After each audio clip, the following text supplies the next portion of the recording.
Hello, chat. Hello, chat. Hello. Hello, chat. Hello. Are we live? They're saying hi. We must be live. There we go. There we go. Okay, cool. Banana. Calibration banana. Calibration banana. Oh, okay. Man, it plays fast, huh? Is it too loud or are we good, chat? Yeah, how does it sound? Turn it up. That's low. It's low? Okay, that's good. Joe, why are you early? Why indeed? I mean, we do have to do it letterly. Oh my god. Incoscodal. Not coscodal. Is this Umi Pro? No, it's not. No. Oh. Hello, Mouse and Mouse's boyfriend. Hello. Hey, how's it going? Stream announcements. Oh, let me get chat over there.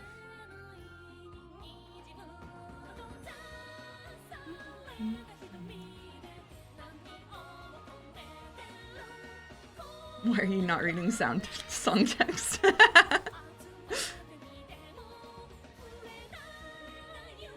What are you looking for with your eyes sealed shut?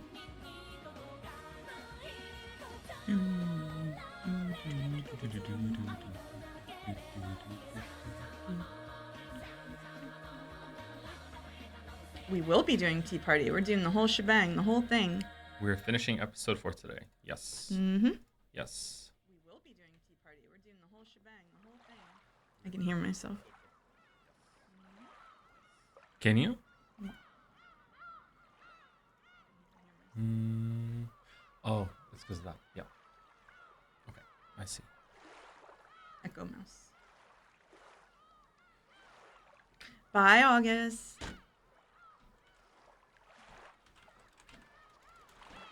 Will there be other Saturday streams next week onwards? It's just Baldur's Gate 3, right? Baldur's Gate 3 all the way down. Yep. That's what we're gonna be doing. Mm-hmm.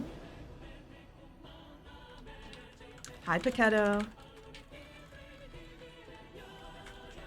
Does Mouse know the stream will most definitely be really, really long? Didn't you know that I'm the puppet master who plans the streams? What do you mean? What do you mean? I'm behind the scenes pulling the strings. I know this will be really long. I made it long.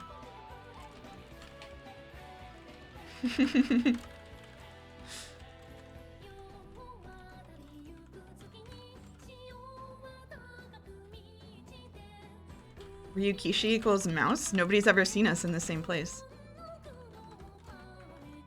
Troubling. Troubling. Okay, my link is out. Windows are set up. Okay. You can see chat. I guess we just chill a little bit. Is the translation still 7th mod? Yes, it is. Doing Witch Hunt translation. Oh, these are the lyrics? Yeah. Oh, I didn't know that. Yeah. Such a good song. Mm-hmm.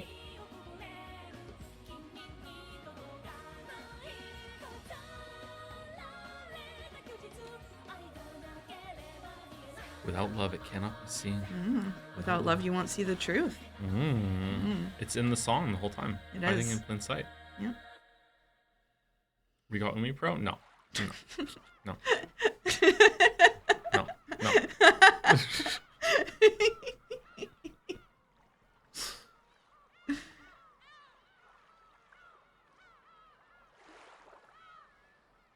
Hates Umi Pro? Hates it.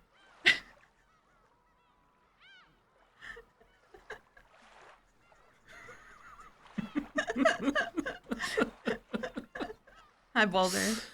How's it going, Baldur? Wow, it just keeps playing. Okay. It does just keep playing. Maybe if you click that, it'll stop or something. Okay. All right. Yeah. All right. How is chat today? How's the chat going? Joe, please stall for 5 minutes. I'm heating up my breakfast. We should stall for a little bit. Yeah. For Letterly. We're gonna do letterly. If you want to do Letterly, it's fine, but no more. Only Letterly. Only letterly. Only Letterly. Aww. All right. That's my favorite one. Hey, Joe, I'm not sure if you've heard of this, but there's a better translation you can read on Umi Project. Wow, that's news to me. Have you heard about that? I never have. Yeah, No. nobody's No. told us that at any point, for sure. Okay. All right. It's time for letterly. Okay. Okay. Okay. And it's definitely gonna be V again for the third time in a row. Okay. No. No M for mouse? M for mouse. Why the switch to Umi Pro now? Because we felt like it. I mean, J for Joe. T for Tom. No. No. Okay, let's wipe out the bottom line. I said Q for questions arc. Okay. Mm-hmm. Okay. All right, we're wiping out the top line. Yes. Yes. Okay. Okay. Okay. There's no way it's gonna be G again. Okay. All right. Okay. Let's wipe out the ends. A. L. Oh, man. Oh, today's the day. Today's the I'm day. feeling D. D. Yeah. S. F. A. Oh, okay. Okay, I'm getting rid of F. All right. K for Kino. I think we should save K to the end. So K is Kino. Okay. Let's K get is rid Kino. of H. Oh. Oh. Oh. It is.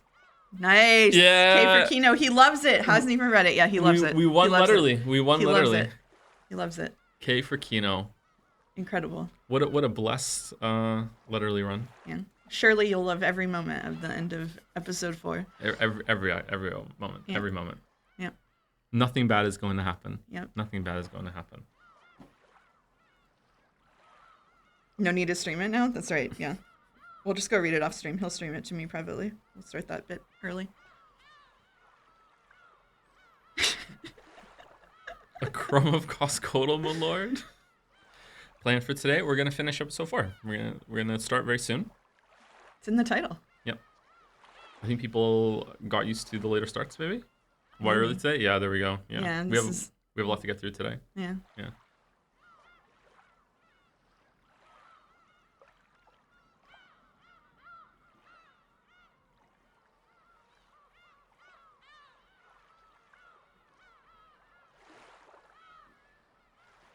Bandle? No bandle. We have too much to read through today.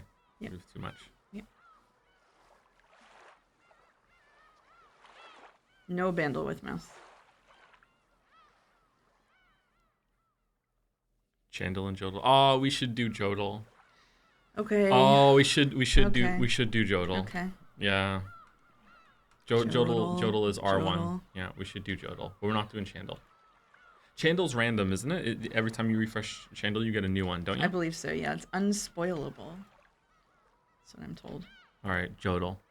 Jodel. Okay. No YouTube stream today? No, not for Umineko. This feels like a puzzle game to me. It feels like single-player chess with each turn scrambling the variables into a puzzle. That's Into the Breach. Into the Breach stream. Yep. That's what it is. I'm 100% sure. 100% sure. 100%. Wow. 100%. Impressive. You didn't read it in your YouTube voice. That's true. Okay, hold on. You okay? You Yeah, okay? I'm fine. This feels like a puzzle game to me. It feels like single-player chess with each turn scrambling the variables into a puzzle. Watches his own content. I just remember. I simply remember.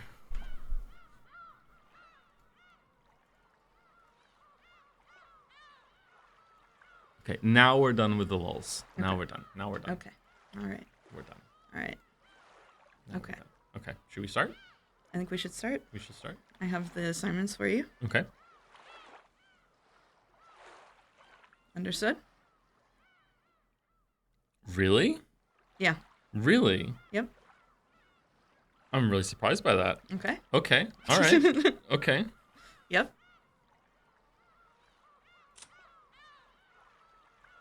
I mean, spoilers. I didn't know that person was going to be in this scene. Oh no. Yep. And there she is. There she is.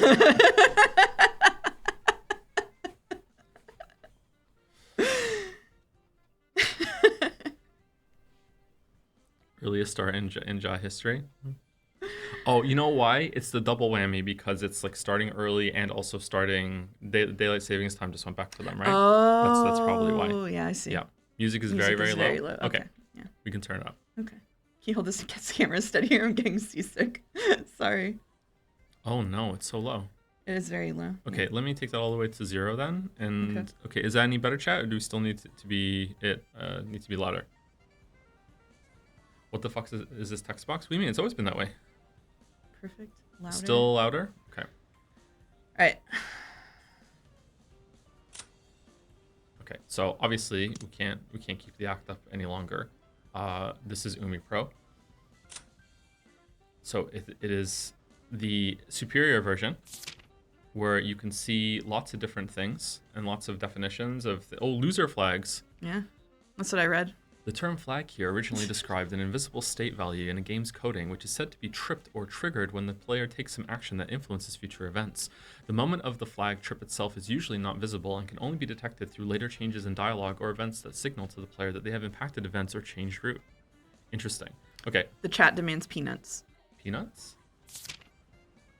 When peanuts that have been removed from their shells are cracked in half, one half has a nub on the end with small leaves protruding from it. In Japan, young children are sometimes told that the half with this nub is the grandpa because the leaves look like a mustache. Oh. The other half, obviously, would be the grandma, obviously. So when there is a new tip that shows up, is there a little like UI prompt in the bottom that says, hey, I have no idea. No idea? I have no idea. Because Steins Gate did that, and we know Umineko is better than Steins Gate, right? It's got to be. There's green text. Oh yeah, that's right. There's green text. The text is green in the chat, in like the prompt. Oh, okay, cool. So this is the new character page, Mm-hmm. and you can just switch between them. Yep. This is my first time seeing this, actually. Cool. Yeah, and now you don't have to like randomize the sticks and stuff. No, they're all here. Yep. All here. The full body steak experience. Look at that. Where are the bunnies? Bunnies are in here. Where are the bunnies?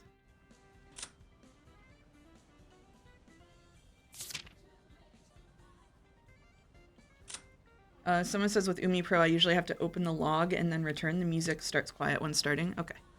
Open the log. Log. Oh, tech. Did it work? It did work. Whoa. Okay. My God. Okay, is it too loud now, or is it okay? No, it's too loud. No, it's too loud.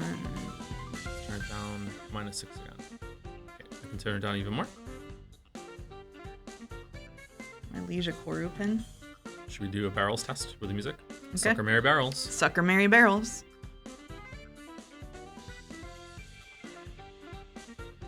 Scroll wheel up is a shortcut for log. Oh, chat is smarter than I am. It's good now. Yep. Joe's quite low. Can you turn yourself up? I'll do my best. Is mouse okay though? Mouse is kind of high compared to mouse. Mouse is louder.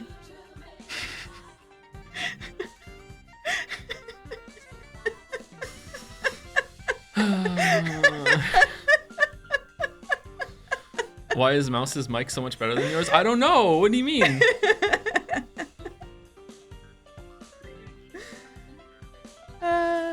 Hey Joe, can't help but notice you're using the Umi Pro translation. This is a fine way to experience the story, but it's recommended to use the superior 07th mod translation, which is more faithful to the original intentions of the Witch Hunt team. Umi Pro inserts Western political references like Rickinjama Gate and butchers the characters' catchphrases. Plus, it doesn't really flow that well, and there's a lot of repetition. Maybe consider switching to 07th mod for the answers arc. Fake fan, this is the 07th mod translation. Fake fan in the pins. Fake fan. Uh-oh. Can we please keep stalling? I want 6 hours straight of Mizaki. Mzaki, sorry. Is it possible to turn off the boat shaking? No, we need to start reading quickly so we can get past the boat shaking. It'll stop in like 10 to 20 minutes or something. As of last stream, least favorite character and most favorite character. Last stream being Higurashi, because I love Lambda Delta now after playing Higurashi. I love her now. I understand. I get it. Least favorite characters. It's probably either George or Canon. Canon's kind of boring to me. I think surprised. I think probably George. Most favorite characters between probably Beatrice or Baldur still. It's probably gonna be Beatrice.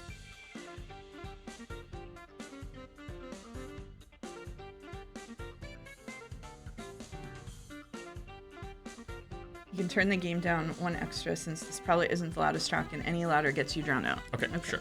All right. All right. There you go. How's that, Boulder? There you go. Okay, let's read until we get off the boat so the boat stops shaking. Okay. And then we will say thank you to Alright. 2 bits and subs. Okay, I will try to keep that in mind. Okay. Amakusa, could you turn that off? That's still you. Yeah. Whoops, my bad.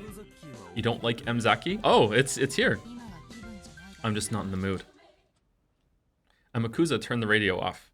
The world of cheery sounds was immediately swallowed up by the roar of the sea and blotted out by the ocean's gray. Voices are low? To be expected with switching over. Next. Voice volume. Okay, so we want to go up like maybe, let's just go up by 1 increment until we see. Okay. Holy lip sync. Yes, the mouths move now. Isn't that great? I wish we'd had this on the whole time. I wish someone had told me about that. If only.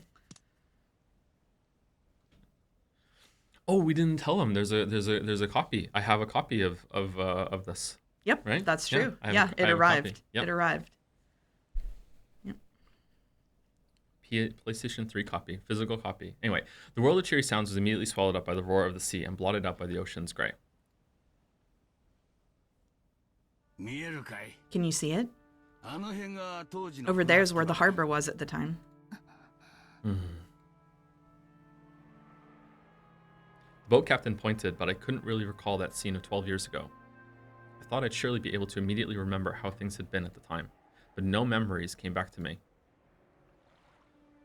After that incident, the island was sealed off and left to the wild. I wonder how Umineko is doing right now. They hate change. They're probably freaking out. Everything's different. The text looks different. The boat's moving. Their mouths are moving. They're just like, oh man, they're sort of freaking out. I couldn't satisfy myself with the thought that this was just it was just inevitable, and it felt sad and painful for some reason. But at least I remember one thing. You might say that it'd probably be the same anywhere on the sea, but I remember at least one thing. The cries of the seagulls. I do remember those. When I was young, I rarely went to the ocean, so everything that symbolized the ocean meant Rikinjima and a family gathering to me. That's not a bad observation. In short, Sumari, it was a symbol for the happiness of going out with my family. However, at this point in time, it seems doubtful whether that even was happiness. In my younger days, the trip had felt like a relaxed family vacation, but considering my parents' situation at the time, it was surely a very difficult trip to handle, with the distribution of the inheritance filling the place with the smell of gunpowder. I can remember giggling all over the place, completely ignorant of my parents' feelings. Parents? Rikinjima, huh? The place of all beginnings and the end of the line for all journeys. Amakusa, in an attempt to speak for my innermost feelings, tried to sound cool. The boat slowly rounded the island. I hoped that viewing it at a different angle might bring back my memories of the island silhouette at the time. Just a little. But in the end, even when that inlet was hidden completely by cliffs, I wasn't able to remember anything. Yep, cliffs all over the story. Captain, please tell me about that other harbor you mentioned. Sure. Rikinjima supposedly has only one harbor, but that's only for public appearances. On the back of the island, there's another hidden harbor. Like Rikinjima itself, it has a second face which no one knows about. What? Rikinjima is an island owned by the Ushiromiya family, but it has another face, as an island owned by Kinzo-san personally. So this island has 2 harbors and 2 mansions. He sure spent a lot just to keep a mistress. Who knew about this other harbor? So the other harbor is presumably at Kuwadorian. Presumably. Very few. Kinzo-san, the butler Genji-san, those of us involved with the boats, and a very small number of the oldest servants. Both the previous owner of the Nanjo clinic and that Kumasawa Ba-san knew. Naming them off like this makes it sound like there were quite a few, but basically there was a small number of people who knew. Please, tell me about that other mansion. I was only told that there was a mansion called Kuwadorian. Since I wasn't allowed to leave the boat, I never saw it, not even once. Okay, so that's confirmed. The other harbor is there. Okay, so that makes sense how supplies are getting to the mansion. I've been wondering about that, like how they were feeding the people that were there. Okay. So it was far enough away that you couldn't see it from the harbor. I don't know. But it was a hidden mansion after all. It was probably built where you couldn't see it from the outside. Anyway, Kuadorian was the biggest secret of that island. There's a theory that Beatrice lived in Kuadorian or else was confined there. What do you think, Captain? I did sometimes carry miscellaneous goods to Kuadorian, and that included a lot of stuff that only women would use, and expensive stuff at that. I'm also convinced that theory is true. So does that mean you never saw Beatrice directly, Captain? Nope. Came and went for about 20 years, and I never saw her once. 20 years? Phew, that means she was at least 20 plus. Looks like she wasn't some mademoiselle. Can't say that properly. Mademoiselle. Mademoiselle. But one day, bang, all coming and going to and from Kuadorian suddenly stopped. That was about 30 years ago. So around Showa 43, 1968, I think. Oh. Okay, so he didn't just reset with another Beatrice at the mansion then. Okay, so Kinzo just didn't go again, or if he did, he used different stuff. Okay. All right, so there's presumably real Beatrice, Kuadorian Beatrice, and then there's third Beatrice that I don't know what to call her now. The one that we know. The one that's real to me. Battler's Beatrice. Battler's Beatrice. Okay. I think Battler's Beatrice is the one that was writing the messages in the bottle. I think that's the one. Okay. All right. Sorry, just calibrating with this information. Okay. Bang? You mean suddenly? We came to the hidden side on a set schedule to carry food and trash back and forth. Oh right, the hidden side's what we called the harbor linked to Kuadorian. I get it. So then? One day we got an urgent message from Genji-san. He said that until we heard differently, there was no need for us to go to the hidden side anymore. And did you hear differently? Not really. Long story short, one day I was suddenly told that they wouldn't need regular service to the hidden side anymore, and that I didn't have to take food there either. At first, I thought I was being fired, but I quickly figured it out. Going by the reactions of the servants who knew of Kuadorian, I managed to guess somehow. Beatrice died and there was no longer any need to take food or people to care for her. I was supposed to tell you it's Nanjo's birthday. Oh, happy birthday, Nanjo. Happy birthday, Nanjo. Happy birthday, Thank you, Nanjo. Chatter, for reminding me. Also, happy birthday to Wuggy. Yep. And Clive and Jill. That's what I think. From that point on, I was never told to take a boat to the hidden side.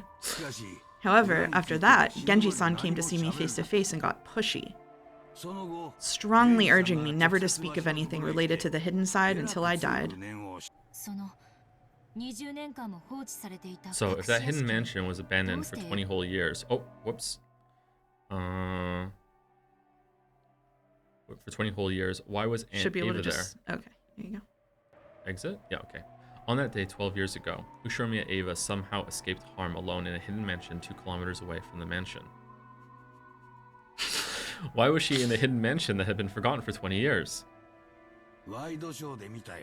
I saw on the talk shows. Even I don't have a clue what happened. Not once did I guide Eva-san to the hidden side. I have no idea how or why she knew about or reached Kuadorian. I wonder if it was possible to reach this hidden Kuadorian by land. If, as we heard, the forest was dense and uncultivated, I seriously doubt a well-dressed lady person be able to bush crash it? Lady person would be able to. I think it's just shortened. Right. Okay. So what about by sea? Maybe there was a motorboat or something. Are you kidding? That 2-nighter typhoon was awful. No way you could have used a boat. So what if there was an underground passage or something between the mansion and Kuadorian? She just like, okay, yep, just nailed it. Yep. Wouldn't it have been a pain to have to charter a boat each time he wanted to visit his mistress's house? You mean a tunnel long enough to connect mansions on opposite sides of a 2-kilometer island or Kinjima? What do you think this is, a Resident Evil game? Well, I'd like to laugh at the thought, but this rich guy made a whole hidden mansion for his mistress. Guess I can't deny the possibility. If I was a multi-billionaire, I would absolutely have hidden tunnels everywhere. I would love it. What do you think, Captain? What about like fake doors? I would love to have fake doors. Fake doors, yeah, yeah, absolutely. Like door hidden in a bookcase. That would be great. I'm a man of the sea. I don't know about holes. But the Japanese military dug a 25-kilometer tunnel on Iwo Jima. Wouldn't surprise me if that Kinzo-san could dig at least 2 kilometers. He knows lots about holes. That man. There really is something wrong with this island. Even now, not one of us really knows a thing about it. I mean, I feel like we know a lot about it.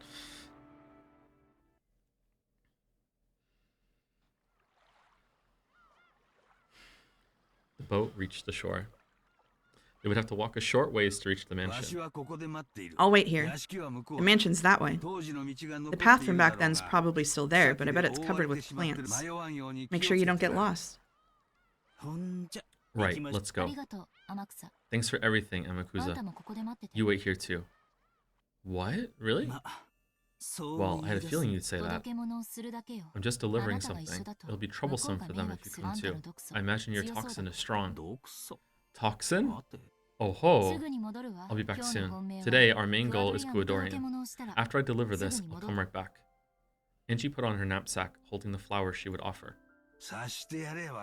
Give her some space, youngin'. See you soon, little lady. Your family's waiting for you. I like the captain. Mm-hmm. Imagine the captain's ship has a leak and he can't fix it because he doesn't know shit about fixing holes. Okay, we're off the boat. Let us say thank you to some people now. Okay. Who's last person? Yesterday.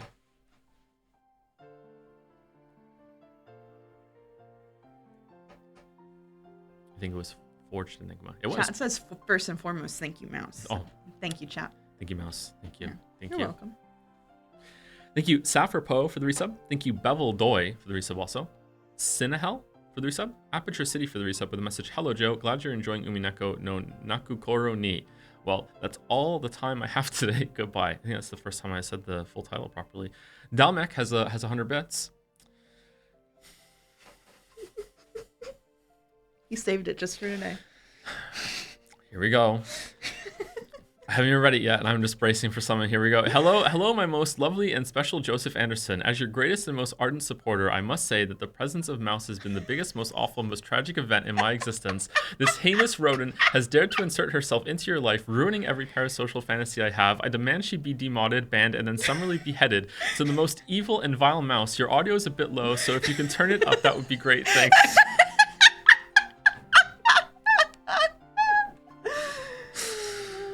Thank you, Dalmek.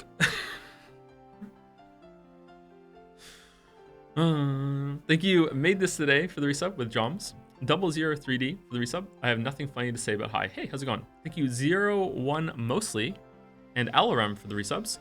Hey Joe, I need your help. I recently came across a clip of you talking about Final Fantasy 16 in which you said that certain characters keep showing up like that fucking clown in the Heidenberg picture. What the fuck does that mean? I don't even know if it's an inside joke of the community or just general knowledge, but I couldn't find anything when looking it up on the internet. It's been weeks and I can't stop thinking about it. Okay, maybe I just smashed two concepts together. Wasn't there like an urban legend that on a lot of tragic historical events there would be the same person in the picture, and there was like a conspiracy that this person kept showing up as a harbinger of like something bad to happen?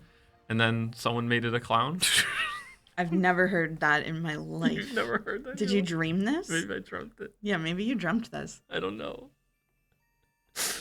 It's David Tennant. Maybe it's David Tennant. Yeah. Zero escape level tangent. I guess I just morbed from a different reality where that is that's true. Yeah.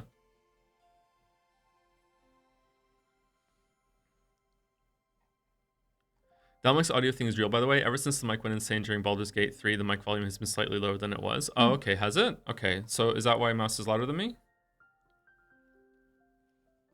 Maybe. I can turn up a little bit on OBS, sure. Oh, I can't turn it up. It's maxed. It's maxed. You're screwed. Can you turn up the music up by 1 in settings? I think it's only a tiny bit quieter. Maybe it's just a try. I don't think we want to mess with it. This is a really quiet song. Yeah. Sorry for driving crazy, LRM. Yeah. Thank you, That Gray Peanut for the bits. Your Witcher 3 Part 1 reminded me of how bad Ragnarok was, and now I'm depressed. Thank you. Yeah, it wasn't awful, but it was really disappointing. I have a question. Sure. Should we turn off the watermark or leave it on just to piss people off? This one down here? Yeah. I literally don't even notice that it's there. I don't know why people are so fixated on it. Is it gone when? I think there might be a setting to replace it, but I'm not sure. Yeah, make it twice as big. That would be my vote, but I don't make a living doing this. Let's have a vote then, and we'll let chat decide. Okay. Yeah. Good luck. Thank you, Bash, for the resub. Man, I love Umi Pro. Congrats on finishing questions arc. I am on episode 7 myself, and hope you will enjoy answers arc when the time comes. Of course, I can't. I love that this story is so long that you get congratulations for just reading. Like it's not hard. Like you just hit the button. You have to remember the Zoomers don't read. Yeah, that's true. That's true. Okay. That's true. Yeah, Right. that's true. Imagine going back to Danganronpa after this chat. Should we do that as a contrast? When Umineko is completely done, we'll do Danganronpa rerun 1 to see. Didn't they just do a Persona 4 remake or something? You can just do that.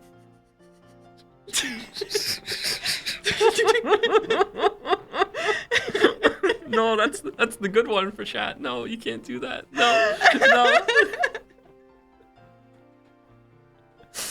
No. Thank you, Supreme Cool, for the resub. Thank you, how do you read that? Mihail Groman? Mihail Groman for the resub. Hey Tom, finally catch up with Umineko streams after being unable to watch for months because of interventions. Really love your streams. Hope I'll be able to keep watching you live. Oh, thanks. Thanks. These are never going on YouTube from me, so if you are game behind, you can find them though. But they're uploaded by other people. 100 Line Defense by Danganronpa writer and Uchi Koshi. We might want to do that, but I think we want to go back to something we specifically did before, just as the comparison. Yeah. Thank you, Nightmare Luna 69 for the resub. Do you not like M Zaki joke? Nice. You knew the next line. I do like it actually. It was pretty good. Thank you, Endovilicus Flare for the resub. Thank you for finally ending Umineko so that I can finally watch it all. I think a lot of people will benefit from the break, including myself. I am a little worried about forgetting some stuff, but I have a decent enough memory for this sort of thing. And if I do forget, then it was like released in episodes over time, right? So You're just being authentic to the original experience. Exactly. We can just repeat all of the conversations that were out back then. At the same time gap. Thank you, That Great Peanut, for the bits. Do the God of War DLC, Mr. Toe. I should do that in DLC month, maybe. Yeah. Thank you, Joe's Retinas, for the bits. I finished Umineko now, so I'd just like to say thank you for streaming it because you got me to read it and I enjoyed it very much. When you finish episode 4, you'll be able to watch the PlayStation 3 version's opening, which I think is the best one personally. I can send you a link to the right one if you want. Is that the one that plays on Umi Pro now, or is it a different one? I think it's a different one. We have spoiler-free openings on this, so yeah, maybe we can watch it at the end of the stream if we're not dead. Yeah, that could be fun. That could be fun. Thank you, Sir Nika for the resub too. Hi Joe, just wanted to thank you for introducing me to Umineko. This is a trend. It's been really fun so far, and I can't wait to get to the answers arc. We'll be patiently waiting with a heart. I wonder if we should prepare like a post Umineko book list. If people really want to get more into reading, like I have one pinned in Reading Club that'll work actually. Yep, that'd be good. That'd be good. Thank you, Borders Live, for the resub. Hi, Toe. Petitioning you to play the Tony Hawk games to reverse the Weebery. I don't know if I can do the Tony Hawk games anymore. I really liked them when I was a teenager, but like I don't know. They're maybe a little bit too limited for streams at the moment. I don't know. It might be fun to do one of the latest ones. Thank you, Freya Ferilia, for the resub with Nanjo. Herberdu Westu for the resub. And there's only 3 more on my list. 2 more on the list after this. Hi, Joe. This is my last sub since I only have a month left to live. What? I'm glad we're finally getting to episode 5. It's my favorite, and I couldn't think of a better last Joe stream. Well, now we have to continue Umineko afterwards. Holy shit. Yeah, Herberto got us. Yeah. Okay, you know what? I think you'll pull through. Thank you, Lelia AE, for 1,000 bits. Nice to be catching a stream before 5 a.m. Curse my Australian time zone. It's nice you were taking a break from gaming with Umineko today. We've done a lot of gaming, yeah. We've done a lot of gaming. I'm really enjoying Baldur's Gate 3, by the way. I'm really enjoying it. I'm looking forward to playing more of that on Tuesday. Thank you, That Great Peanut. Last on list for now with some bits. Oops, I don't think my message sent. Toe, if you were held at knife/bat point to write a fan fiction, what media game would you write for? Oh. If it was knife or bat, would that make an influence? Like, would that influence your decision? If it was bat, I think I could probably fight out of it. Okay, Yeah. right. So it's only knife point because knife beats bat. If I was held at knife point and I had to do fan fiction, oh man. Oh man. I mean, I could just go back to Pokemon. I know how to do that. Umineko.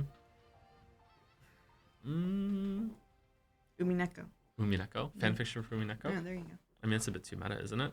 A bit too meta. I really like Robin Hobb's Farseer's trilogy, so I might like write something in that world because I think it's an interesting world. I I really like that world. But it's like, I don't know if it holds up. It's just interesting to me because I read it when I was a teenager. I'm going to pick that one.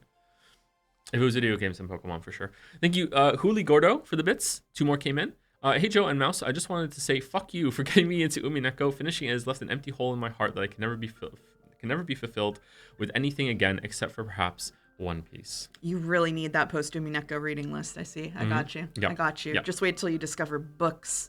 It's gonna blow your mind. Thank you, Darius Carlin, for the resub. Hope you're well, Toe. Just finished Umineko last week. Wow, and I'm super excited for you to get to part 5 soon. There's a scene I'm eagerly awaiting your reaction to. Negative or positive? Negative or positive? So it seems like a lot of people in chat were roughly about twice as fast as I was with reading this then. Yeah, because they're finishing it as I'm finishing Questions Arc. That makes sense. They don't have to read it out loud, probably. Yep. Twice a week. Yep. Okay, let's continue. Okay. This is still me, right? Yes. I had never been on a road like this, but I had no trouble finding my way. If I walked straight ahead, you would probably guide me to the final destination for everything. It was true that the vegetation was incredibly thick, and if I didn't pay attention, I would lose track of the path. But the road that was left was much clearer than I guessed it would be. Still, that didn't change the fact that it was a bad road. Contrary to the distance shown on the map, I was forced to walk a long way. Do you want to turn the logo off? Oh, did it win? I don't know. I didn't see the poll result. What was the poll result? Oh, it said to remove it. Okay, well. Good thing this is a democracy.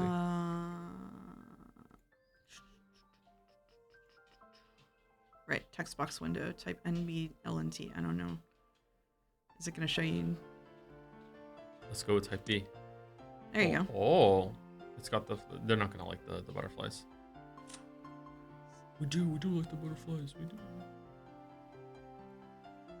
Is Mouse the one streaming? No. Do you know what channel you're on? What do you mean? There we go. That's it, right? Yeah, that's good. No, it's gone. Yeah. Okay. All right.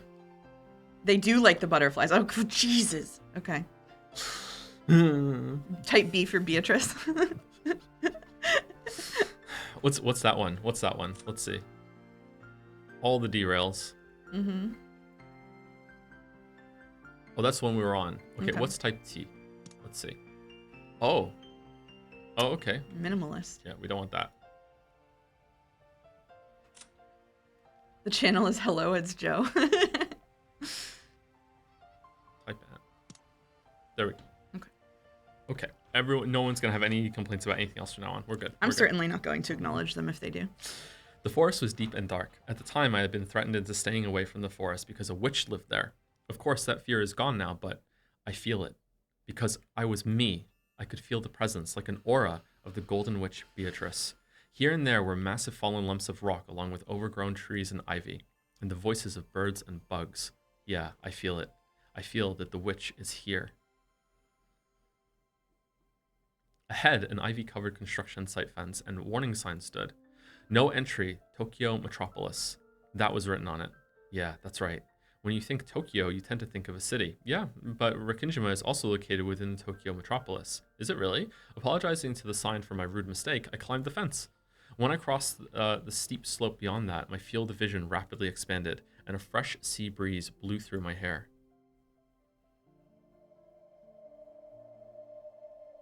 It was like the top of a little hill. Below me was a vast view of the island. I could only see desolated forest and rock walls spread out below me. But I realized that the mansion was probably somewhere around there. This is where she fell, right? Mm-hmm. The steep downward slope, or it's the same art at least. The steep downward slope beyond this hill had probably been caused by earth and rocks collapsing from 12 years of wind and rain. It had become a slant filled with crags that you might even call gentle cliffs. Just like episode 4. And it would be easy to tumble down, though it looked like climbing back would be pretty difficult. In any event, it seemed that that proceeding any further would be impossible. If I continued any further, I wouldn't be able to return. In other words, Sumari, this is the border. The place is 1986 and 1998. And it is that day today. And is that day and today. The boundary between this world and Nirvana. Ooh, the spot is this journey's final destination, it seems. As the strong winds blow Mammon's and Sakutaro's hair. As the strong winds blew Mammon's and Sakutaro's hair. Okay, they look down from the hilltop. All right, they're here. From here, I can't really tell. Where's the mansion? Let's get closer. Ryu, that's impossible. We won't be able to come back. We won't be able to come back. Is that it? I see. This is 1998, and I am the Ushiromiya Angie who has been left all alone. At first, this was a journey to die, but not anymore. It's become a journey to accomplish something. Yeah. So, I'm sorry, you two. Although, as I was back then on that day, I would have gone down that cliff without any hesitation. And this is pretty lame for the skyscraper jumping Ushiromiya Angie. True. Sorry.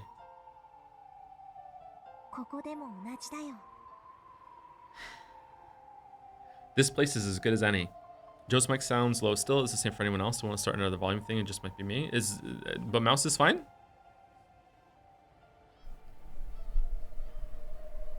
It's fine overall?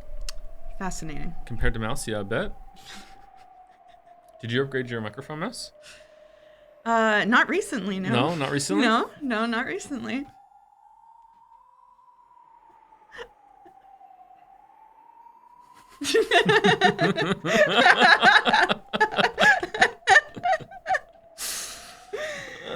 You're just talking quietly. I'm just talking quietly. You're just talking quietly. I guess so, yeah.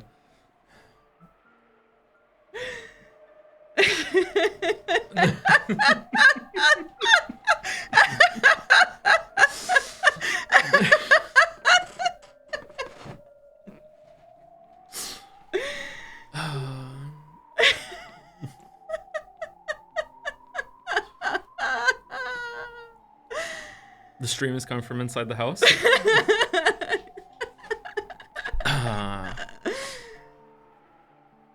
Oh boy.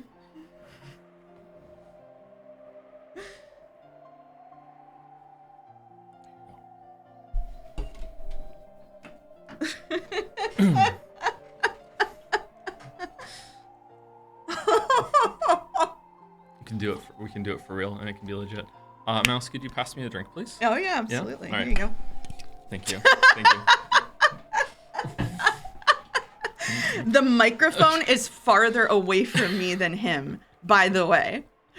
This is just proof they hate women. I'm telling you. Yeah. They just think that women are too loud. International Women's Month ends, and suddenly we talk into the same microphone, and I'm too loud. This is crazy. Actually crazy. Are they in the blanket fort together? Yeah, we are. Yeah, Mouse is in Moncton right now. Yeah. I am trapped in Moncton. Yeah.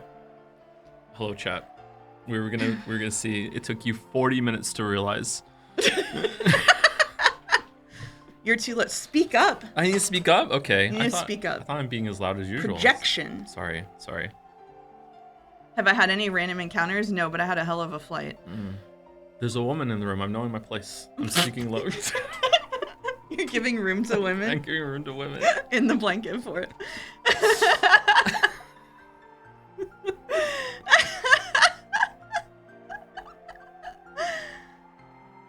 Why is Mouse constantly shouting? You don't have to get so angry. People wouldn't be so critical of you if you were a little more reasonable and stoic when you speak with chat. I'm so sorry for getting hysterical, Koru. That's my bad.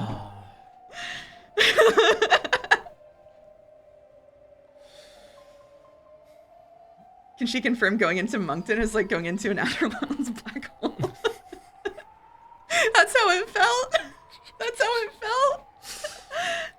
Mouse, have you seen the microwave yet? I have. It is shorter than my water bottle. It is. Mouse only visits to bring the Umineko PS3 copy. Well, he ordered it here, but who was going to open it? He couldn't open it. Mm-hmm. Yeah, she opened it. Do you think he was going to install Umi Pro himself? Yeah, she did it for me.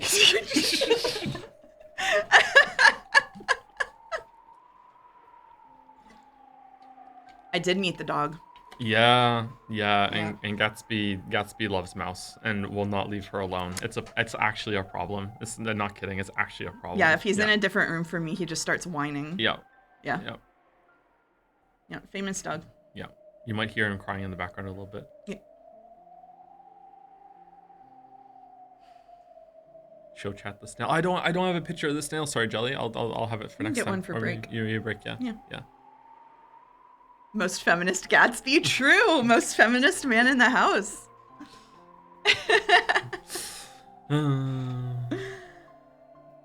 It's his first time meeting someone that isn't from Moncton. Can you blame him? That's true, actually. Yeah, that is true, Gatsby. Damn. Have I tried the microwave yet? No, but I watched Joe take like 30 full minutes to heat something up in it because he had to keep going and turning it back on again. Yeah, I did. Yeah. It took that long. Yeah. Hey, in my Yeah. defense, it was frozen completely all the way through. We're not living together. I'm just visiting. I wanted to visit for the end of episode 4. Come on, this is huge. And that's the only reason. Uh-huh. That's the only reason. Okay, they found out now. Okay, all All right. right, let's go. This place is as good as any. After all, you can feel the wind of that day. Was the wind really like this? Yeah, very soon they will come. Everyone. Sakataru said it as though it was completely natural. Trying to talk a little louder, by the way, chat, so let me know if it's loud enough. And I believed it. Mom, Dad, One-chan. Oni-chan. Oni-chan. All of my relatives and those fun servants. And Maria One-chan. All right, E is nay, I is ni. Okay. It's me. It's Angie. I've come back. When I started my journey to expose the past of 12 years ago, my goal had been abstract and I hadn't understood. But now I have no doubts. This journey was induced by several thoughts and fates over 12 years ago. A journey to reach an end for me, Ushiromiya Angie, don't make me laugh, chat. and a journey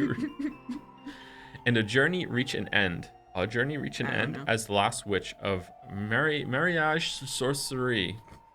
Mariage sorcière. Sorcière. I tried. So it's like coursier. Yeah. Okay. I came here as the last daughter of the Ushiromiya family. And as the last witch. Dad, Mom, Oni-chan. Sorry. Let me greet Maria Oni-chan first. A strong tailwind urged me on. Most dedicated backseater ever. I'm so good at backseating that I'm front seating. I made that joke earlier, but now I'm doing it with an audience. It's front seating now. I just took over and installed Umi Pro. That tailwind took just my soul out from inside my body to the vast forest beneath me. And though from here on I couldn't see, I believed that it flew me to the mansion on that day, to where everyone was, to where Maria One-chan was. And so, even though my body was on top of a hill, a strong wind blowing against me, my soul was now certainly dancing through that sky. The vast, vast sky over Kinjima. Below me was the green of many trees, but I understand. I can comprehend the presences of my family and relatives, and all the servants, and Maria One-chan too. I could even comprehend Maria One-chan as a witch. It was vast, more so than any vast space I had imagined up until now. Maria One-chan, can you hear me? Listen. Angie called to the Maria of that day. She told her of the long journey she'd undergone, of her long-delayed realization of just how much she'd wounded Maria in her youth. That was a flashback, right? Uh-huh. Yeah. Yeah. Okay. That was a flashback. All right. Okay. Thank you. Uh-huh. Thank you for. Yeah, okay. for sure. All right. Absolutely. Okay. Yeah. Thank you for being kind about it. Yeah, no Thank you. problem. Thank Yeah. you. Thank you. Yeah. Okay. All right. Yeah. Okay. It was in black and white. Though, so, I appreciate. yeah, I okay. appreciate that. Yeah. All Okay. right. She understood magic and now understood everything about the world Maria had wanted to show her. It was very warm, overflowing with love and happiness. She wanted to become even happier by sharing that world, but I trampled it. So now I finally understand everything. I understand magic. Our magic is surely very faint and fills the space beside us, but it isn't something that anyone can see with their eyes. Magic is, yes, I can say it clearly. Without love, it cannot be seen. Sorry, Oni-chan. I've already been excommunicated from the Alliance of Witches, but now I understand how wonderful it is. And I know that after the day I wounded you, Mariage Sorcière was transfigured into something different from what you truly desired. Even the magic that spat anger by cursing people was probably important to One-chan in those days. One-chan's environment was sad enough to permit that. But now, those sad days are over. So, let's return One-chan's Alliance of Witches back to the original Mariage Sorcière. The grimoire was in my hands before I realized it. The strong winds were rapidly blowing its pages one after another. The world had been kind in the beginning. How could you give birth to magic that would make candy fall from the sky? How could you give birth to magic that would make tomorrow's dinner cream croquette? Croquette? How could you give birth to magic that would make the weather good when you went out the next day, making your whole day fun? New spells of happiness were created one after another, coloring her world with kindness. Those days were flipped through one after another, and months began to flash by. Pages with drawings that had once been colorful gradually began to change into the color of black ink. Eerie magic circles and demon summonings. Evil magic for harming people. How could you give birth to magic that would cause the class bully to catch a cold? How could you give birth to magic that would seriously injure someone in class so that they died? How could you give birth to magic that would cause a bus loaded with all the bullies to fall off a cliff? Malicious spells were created one after another, burying the pages and her heart. Joe's dramatic reading is incredible. Thank you, Greg. Thank you. Hi, Greg. Nice to see you, Greg. Thank you so much, Greg. I learned from you. Greg is not in Joe's house, too. It's just us. But if he could be, he would be, I'm sure. Maybe for the finale. Because I hurt One-chan, Mariage Saucier ended up like this. One-chan isn't a black, evil witch. She was a white, pure, innocent, kind witch. I'll return it to how it was. I'll bring back the original Maria One-chan, the one who scattered magic to make people happy across the entire world. I'm staring in the window with tears in my eyes. And all he sees is a blanket.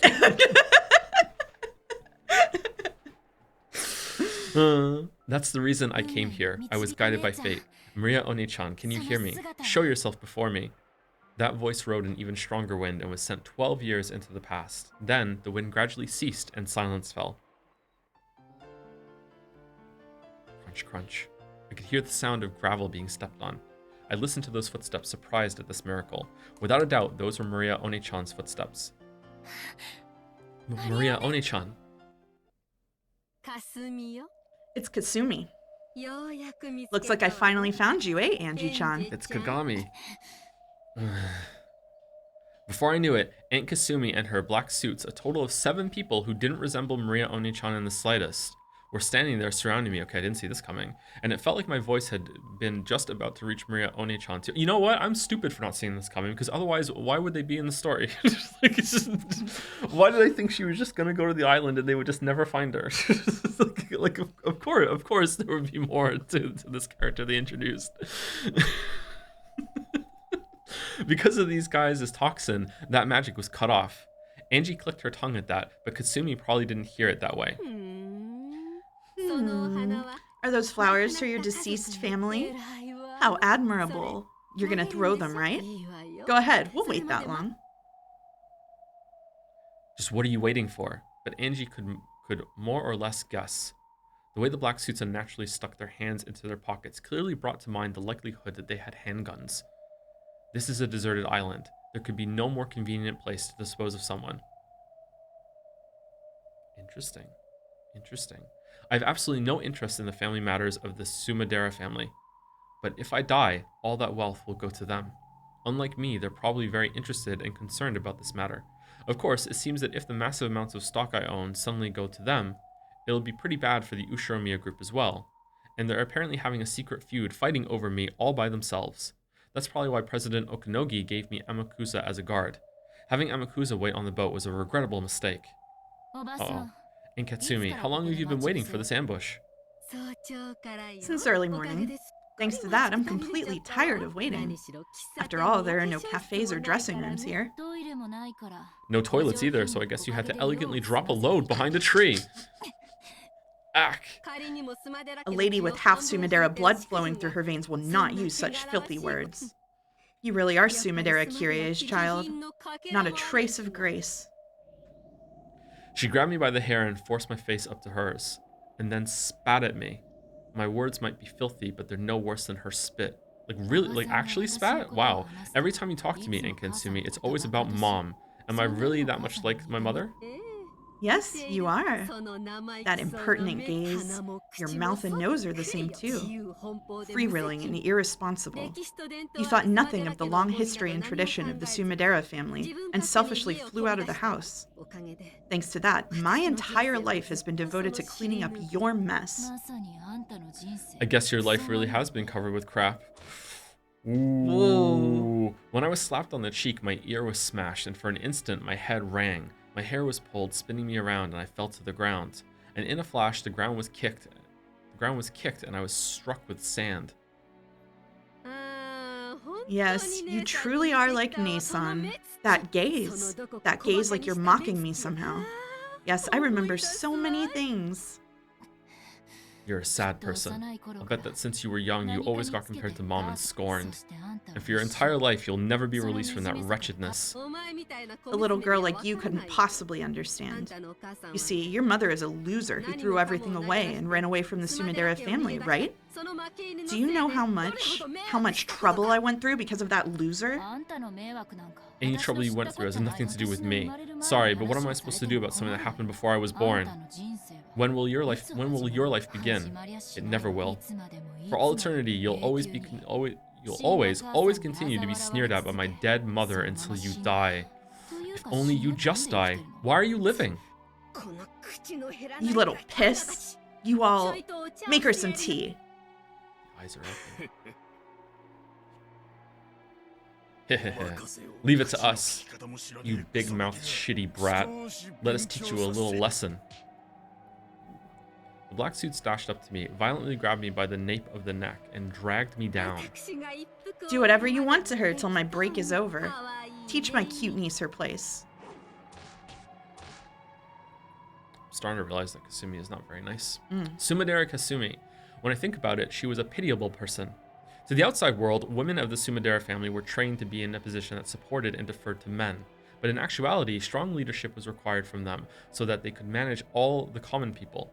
The role demanded of them really was that of a female commander, like a literal reading of the word okami. Managing the Sumidera family with all its traditions was not something that could be accomplished with just an ordinary level of dignity. It was an unimaginably heavy responsibility. Normally, this would have been demanded of Kirie. Kirie had undergone that harsh training, and Kasumi, as the younger sister, should have been able to take it easy. No, on the contrary, she had lived like a lazy, selfish, and affluent princess, sneering at Kirie, who had been given the heavy responsibility. However, Kirie had suddenly been disinherited. She had refused the fiancé her parents had arranged and had gotten pregnant by her lover, Ushiromiya Rudolph. From the Sumidera's perspective, even though the Ushiromiya family held a vast fortune, it was a low-level family that had already collapsed. And to become not even a legal wife, but a mistress to the second son of that family. Normally, a daughter of the main family would be shown no mercy for such dishonor. They would wrap her up in a mat, place a pole on end, and throw her either into the Pacific Ocean if the pole fell to the right, or the Sea of Japan if it fell to the left. Holy shit. But Kirie's punishment ended with disinheritance and an unbelievably warm-hearted decision. That was hard to say. After that, the Sumidera family began receiving favorable treatment from a section of the Ushiromiya group. There must have been some kind of backroom deal. In other words, Sumari. Kirie openly left the Sumidera family under the pretense of gaining financial support from the Ushiromiya family. Kasumi had watched it happen in shock. No, she even disparaged her dishonorable sister as a loser. But, eventually, she realized that the heavy responsibilities Kirie had borne would be passed on to her. And then, for the first time, she saw that she'd been outwitted. Because of your mother, my life was ruined. No, you could even say she killed me once. On that day, I was killed once and thrown into a hellish life. So I don't know if you can tell me this or not, and if it's okay, I'm looking away. Okay, all right. So I don't even see a reaction. Okay, all right. You were gonna test my poker face. What do you mean? Go ahead. Okay, all right. Are the Sumideras meant to be like a mafia gangster sort of organization, or is it just that they're like a very rich family that just has those resources if they need them? Not specified. Not specified? Okay. So far, at least. Okay, all right. I just wanted getting the feel of, is Kirie like born in that kind of rough kind of family life? Interesting reaction. Okay, all right. You know what? On behalf of Umidan, I just want to say I think you just showed too much.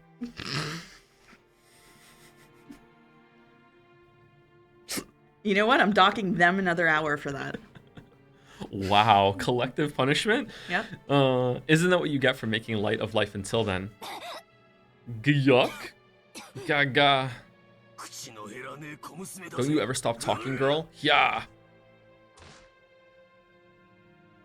The black suit punched me in the gut and I doubled over, but I was quickly grabbed by the nape of the neck and made to stand up again. Kasumi cold-heartedly looked down at me, smoking a cigarette. The painful days after Kirie had left were floating through her mind. Until then, she had been allowed to be a simple lady, freewheeling and naive.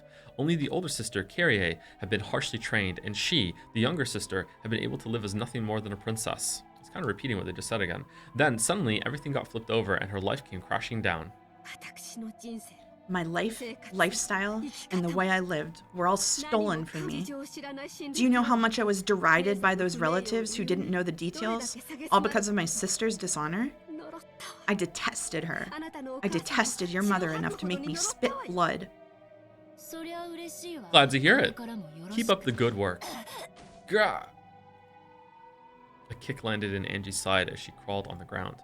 Angie didn't stand up again. So she continued to lie there like a caterpillar as she was kicked each time she spoke up. I saw Nason at an Ushiromiya group party once.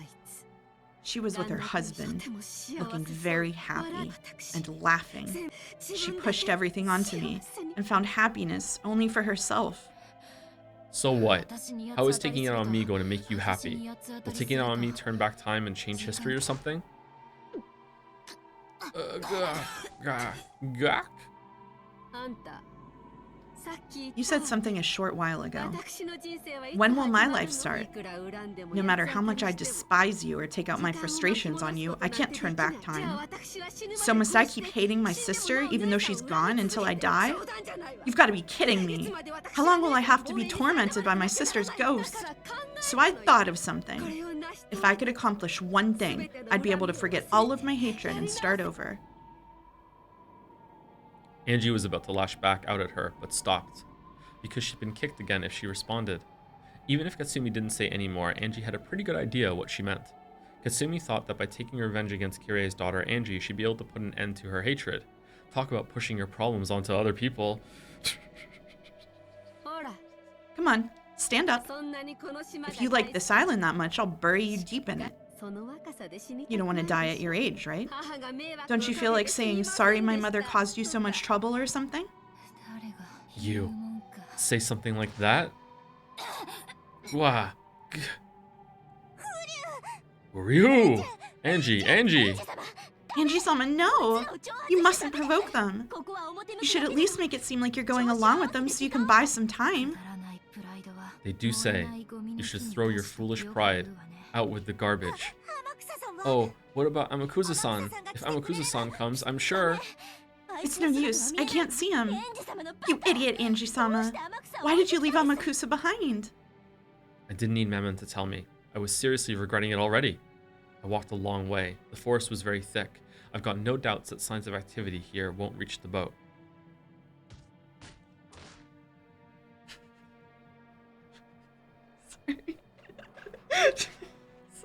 Was there a funny just that. Craig doing Uryu?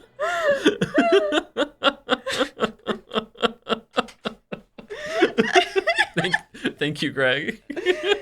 Strong and powerful Uryu. During the time it took for Kasumi to finish casually smoking a whole cigarette, I was continuously tormented by the black suits as she had told them to. The moment I grabbed at my head, my scalp was kicked by someone at a bad angle and my head was filled with stars. The feeling of stars flickering in this gray, twisted world was one I remembered clearly. My life was very similar to the one Sumidera Kasumi led. After all, as the successor to the Ushiromiya family, I was tormented constantly with various kinds of bullying under the guise of education and training. Yes, having the inside of my head filled with stars like this is a feeling I know well. When being reprimanded for some error in manners I seemed to have made, the discussion always turned to whether I was fitting to be the successor or not. On and on about the honor of the Ushiromiya family and how deep that was. By the time the conversation reached that point, I'd forget what mistake I was being blamed for in the first place. Oh, no, she's back. No, in fact, it was the same for Aunt Ava. After all, sometimes she'd ask herself, what was it again? But in the end, she wouldn't be able to remember and would say something like, if I'm angry, it must be your fault, Angie. The fact that... Oh, sorry. The fact that you're at fault is what matters, so who cares if I can't remember what it was you did? Okay, so this is not black and white. This is Tepia. So what is this? This Side back, side- flash side, just sidebar. Sorry, did I say Tepia? You did say Tepia. Feeling tepid about this chapter. Oh no, I said Tepia. You said Tepia. I was gonna let it go, but chat never forgets. Oh, we didn't do connections today. That's true. That's true, we didn't. Yeah. There'd be some ridiculous reasoning like that, and then she'd keep on punishing me. Yes, Aunt Ava's punishment wasn't something that would continue until I learned something or acknowledged my mistake or apologized. It would continue until Aunt Ava wanted to stop. So this violence was a bit nostalgic in a way that made me want to vomit. I open my eyes and look, there's Aunt Ava. Right next to Kasumi, who's smoking a cigarette. I can see Aunt Ava, almost as though the two of them are laughing together. Oh, new music track. When I think about it, even Aunt Ava's life might be a thing worthy of my sympathy. The responsibility and pressure of being a member of the Ushiromiya family, which she often mentioned to me, had probably caused her great pain. After all, people can't make insults that they've never been the targets of themselves. So it's just becoming text now, huh? Mm-hmm. Yeah, okay. Yep. It was probably the same for Aunt Rosa as well. As the youngest child of the honorable Ushiromiya family, she must have gone through many tough times. So it was just like what Aunt Ava did to me, just like what Sumadera Kasumi is doing now. Aunt Rosa must have been the same. Oh, it's so low they can't even hear the music. Music's really low? Yeah. Okay. That is true. We did coin the term Dom text to describe this on my stream. Let's turn it by 1 and see if that's enough. Usually one of these bubs is pretty significant. Okay. Yeah, it makes a pretty big difference. People tend to push the pain they're burdened with onto other people. Otherwise, they can never escape from that pain. So on and on in eternity and perpetuity, the chain of pain and sadness does not end. That is the reason Maria Oni-chan's magic was so incredible. With her magic, she didn't have to bear the pain caused by Aunt Rosa. The pain probably was pushed onto her. Its weight probably tormented her, but Oni-chan didn't carry that burden of her own on her own shoulders. She purified it and filled her world with happiness. So I'm sure if Maria Oni-chan had children in the future, she probably wouldn't have pushed the pain that had been forced onto her children. That chain of pain and sadness that stretched back for who knows how long, which she couldn't understand and which she had inherited, which had been forced onto her, Maria Oni-chan cut it with her magic. What's wrong? Got a bone to pick with me? In the past, I would have snapped back. I would have met her hatred with hatred so that they'd cancel each other out. No, nothing got canceled out. The thing being forced on me ended up right there on my shoulders. Just like how even now, I hate her.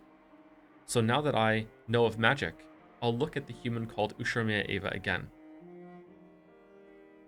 What I could see through to was a sad human form no different from me, who had lost her family and who bore deep wounds in her heart. Unable to withstand the pain of that torn heart, she was doing nothing more than howl sadly like a lion crying in pain like a child. Even Ushiromiya Ava was someone I should have felt compassion for. She needed someone to understand the difficulties and pain of her childhood years. Even she, who was the only survivor of the Rokkenjima crime, who was faced with the curiosity of all society, who was publicly slandered and forced to have salt continually flung into the wound, had needed someone's compassion. Is that the most amount of text in a box so far? In order to let Ava forget her pain and sadness at least a little, the Black Witch taught her magic, just like the times it had possessed Aunt Rosa. It was the same magic of anger and sadness that Beatrice had taught Maria Oni-chan when she was mourning for her torn-apart friend, Sakataru. That same magic, that witch, had probably dwelled inside Aunt Rosa too. So I mustn't hate Ushiromiya Ava. Maybe I should have become her ally, as the only person in the world who could understand her. What did I say to her when I was young, when she returned alive all alone? Could it be that I acted as though she'd killed my family and returned on her own? I can't believe it. Aunt Ava, who has never been more than an object of and a synonym for hatred throughout my life. Toe Anderson, I like it. That's from Greg. Thank you, Greg. Thank you. Yeah. Thank you. Yeah. So it's just Toe forever now, I guess. I'm sorry for interrupting. No, it's okay. Dramatic. I'm really into it. Yeah, okay. throughout my life is turning into a human I can understand. So, I can see, right next to Aunt Ava, the form of the Black Witch who taught her the black magic. Oh shit. Aunt Ava was crying. It was only natural. Not only was no one willing to understand the pain of losing her husband and son at once, but her only relative had insulted her, saying, "Give me back my dad and mom." I can make the excuse that I was merciless because of my youth. However, to her at the time, it had probably been cruel enough to sever the last thread in her heart. In the following days, the talk shows and magazines publicly slandered her. I mean, she also probably did kill them. So I don't know. The truth of her husband's business and character, and even her beloved son were negated. She no longer had anything left. She could do nothing but cry and howl, trying to forget the pain and sadness, at least for a while. After all, she could only feel a tiny bit of release, and only during the time that she howled. And so, the Black Witch taught her how to howl.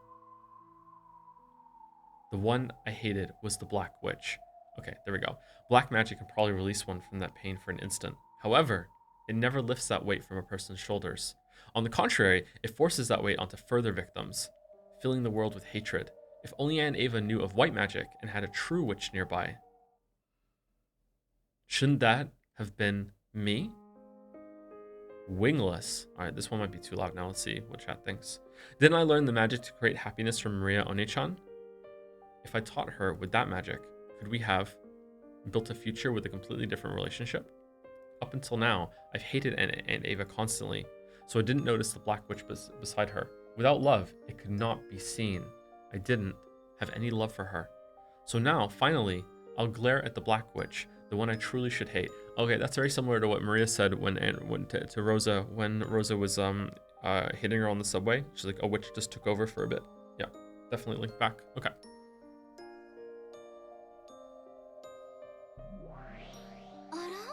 Oh, what's this? You can see me? I see you. The one I should have hated wasn't Aunt Ava. It's you. Whoa, awesome! To think that a lowly human could see a witch like me. So, are you trying to say something with that glare? Do you hate me? Hate? Yes, I do. But that's not quite it. I just think you're sad. Sad? I'm not doing the dolphin laugh. What are you saying? Come on, go ahead. Why not hate me as much as you want? I won't hate. Hating you means I'm doing nothing more than inheriting Aunt Ava's hatred. I'll put a stop to hatred. I'll accept Aunt Ava's pain, purify it, and throw it away. Do you know what doing a dolphin laugh in front of someone is like? Maybe if I were at home staring at nothing. Are you kidding me? Absolutely not. Anyway. What kind of epiphany do you think you've had? Is your head all right? Seriously, if only you'd just give up and die. Yeah. You guys, kick her more and more, okay? Not her face, though. Because it'd be boring if her pitiful face got any better.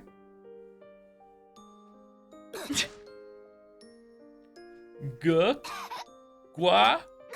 The black suits persistently kicked my stomach and back. Okay, so it's establishing something I should have noticed before, actually, or put the words at least.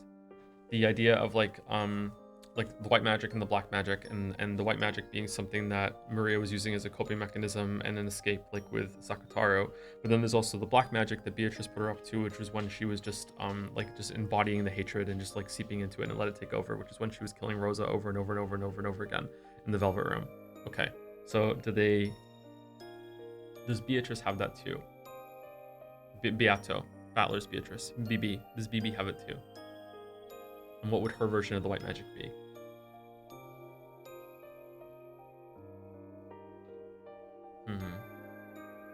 Okay, I want to talk more about that, but not just yet. Anyway, sorry. The black suits persistently kicked my stomach and back, as though they had been ordered to by the Black Witch. My, are you still not suffering after all that? You keep staring right at me. Do you hate me? I'll bet you do. Same here. Kasumi sneered at me, but for some reason I had the feeling that she was crying behind that expression. Just like me, the pain of being forced into an unreasonable life would never ever heal. The sad lion, gasping in pain from the thorn he can't get out, continues to howl. Hey, Sumidera Kasumi, take a look. Over there, it's you as you used to be. Don't you feel better now? You used to be standing there, but now you're on this side, right? Isn't it great? Don't you like having the roles switched? Yeah, it truly does feel great. How can you make that kind of face, Angie? Go on and cry. You want to, right?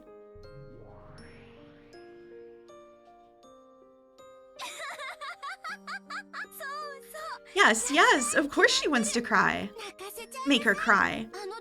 Didn't someone make you cry back then? Natsuki's crying. So make her cry too. You too, Angie.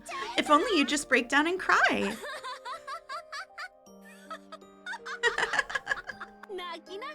Cry, Angie.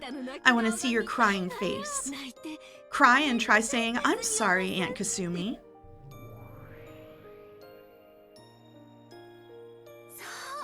Yeah, make her say those words. Aren't those words painful?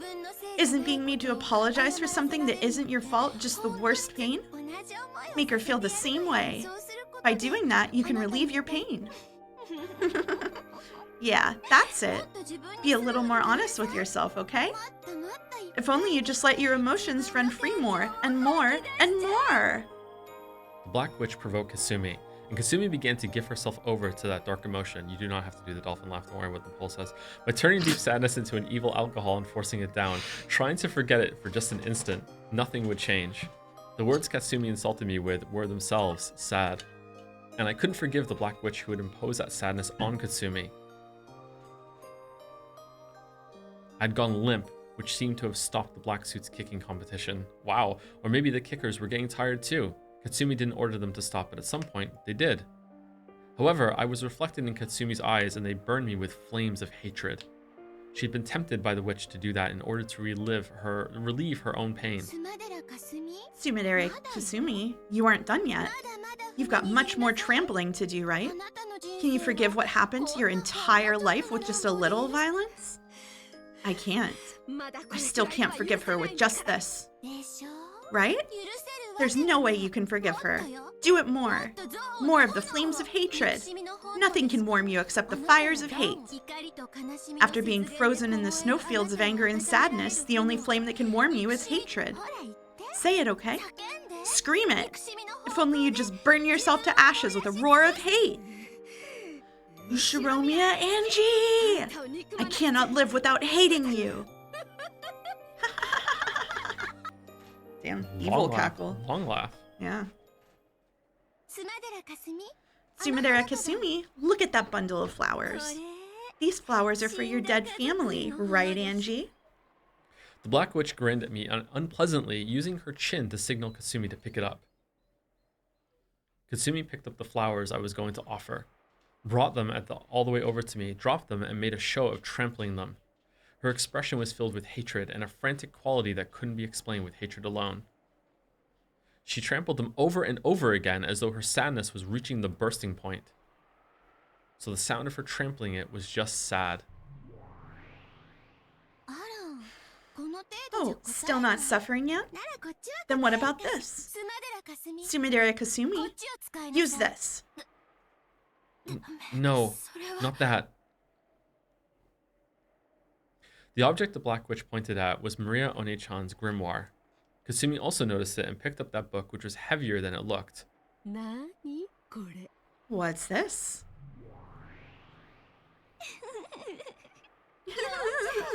Okay. Why not read it? You might fall over laughing, okay? Kasumi opened the grimoire, skimmed over the contents, and snorted derisively. Give it back. That's One-chan's. Of course, my hand couldn't reach. My stomach was once again kicked by the black suits and I doubled over. See? This book's really important to Angie, right? Gotta belittle the things that are important to her, okay? That'll work better than punching or kicking for a girl like her. You know that better than anyone, don't you? As though remembering something painful, Kasumi's face twisted for an instant, but that quickly disappeared, changing into a scornful smile directed at me. Ooh, what a creepy book. Did you write this? Stop it. Give it back. Look at that face. Belittle it more. Belittle it more. Teach her the pain of having your dignity trampled. That's the only way to soften your own pain. What's with this embarrassing book? I'll admit, I did have a little interest in fortune telling as a girl. But isn't this going a bit too far? Magic? Ew. You're one of those, aren't you? It's like in those cartoons where a girl says that something spell and transforms into a witch, right? You like those, don't you? How pathetic. Cackling, Katsumi opened to a random page and showed it to the black suits. The black suits looked too and guffawed. That sneer didn't wound me, but I couldn't forgive it. After all, that sneer was ridiculing Maria One-chan. I don't hate Katsumi, but for forcing that unhealing anger and sadness on Katsumi, I cannot forgive the Black Witch.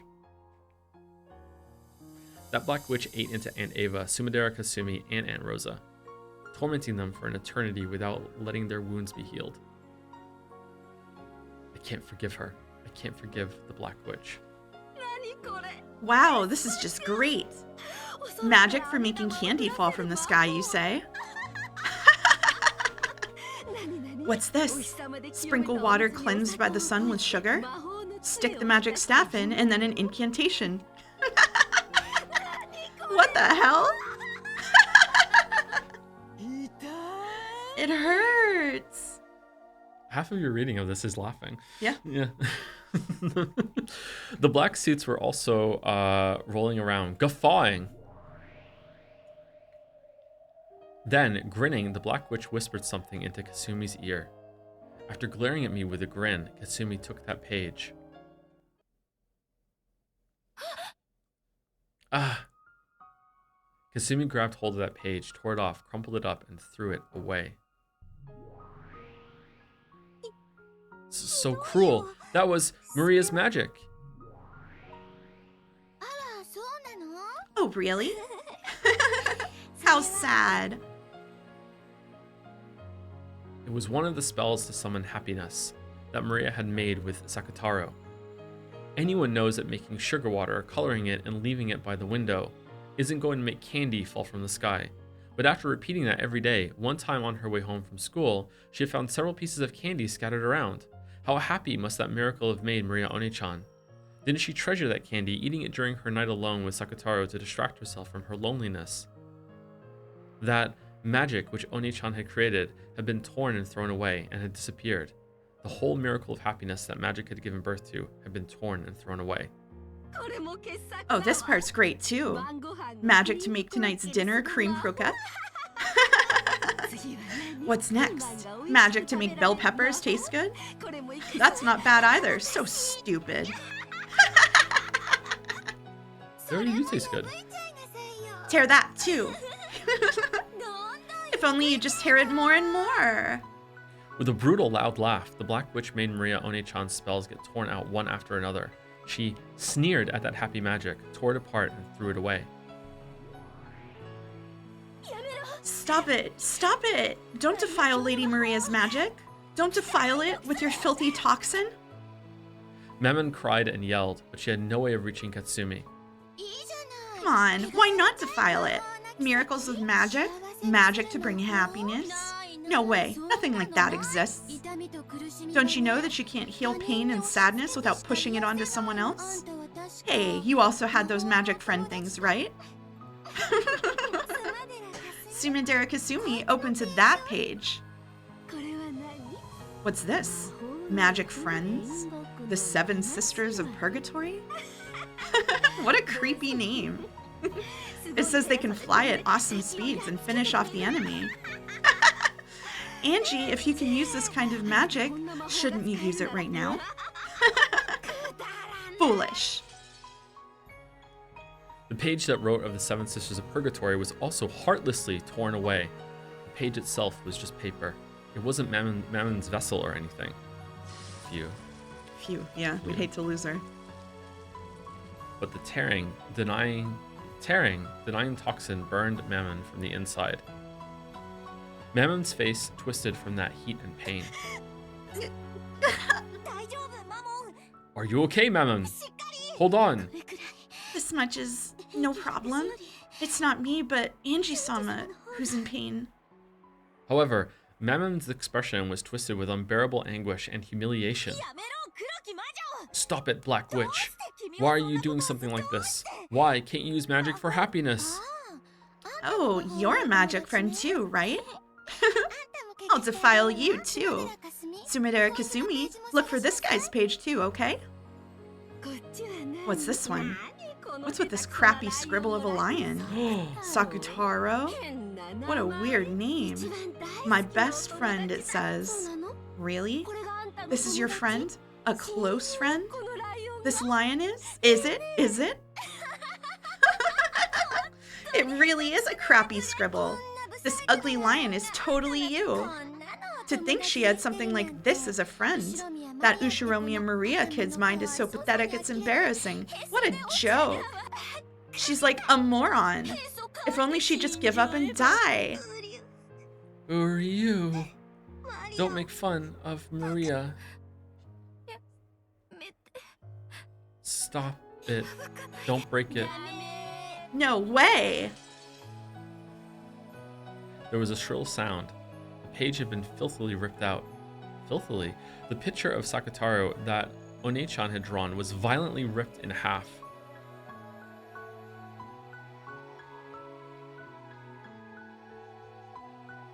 When did this happen?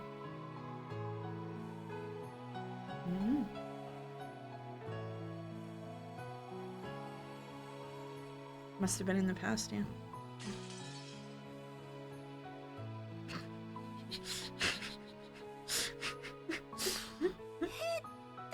What a crappy picture. You all laugh too, okay? A pair of black suits laughed vulgarly and heartlessly trampled the two halves that had been torn and thrown. Really? Even the bodyguards are just stamping on pages, bullying this girl? What the hell? Ooh. Hick. Ooh. Sakutaro, hang in there. I'm not sad. I just can't stand it. I can't stand that Maria's being made fun of, and I can't do anything about it. To humans who can't see us, it's as though we don't exist. We can only interact with humans that need us. That's why we're furniture. As Sakutaro and Mammon supported each other, they crouched down, sobbing. Couldn't stand it either. Those who can't see how wonderful the world of magic is can't understand it. You can't explain to humans who can't understand, so it gets belittled. If you could show them it, but you can't. Because in front of humans who are filled with the magic-resistant toxin, and who can't understand magic, magic cannot be used. I really don't get it. From this delusional diary, I've got to assume that something's wrong with your head. It really is fun to take a peek into your mind. You creepy child. Both you and Maria. And that stuffed animal and the furniture over there too, right?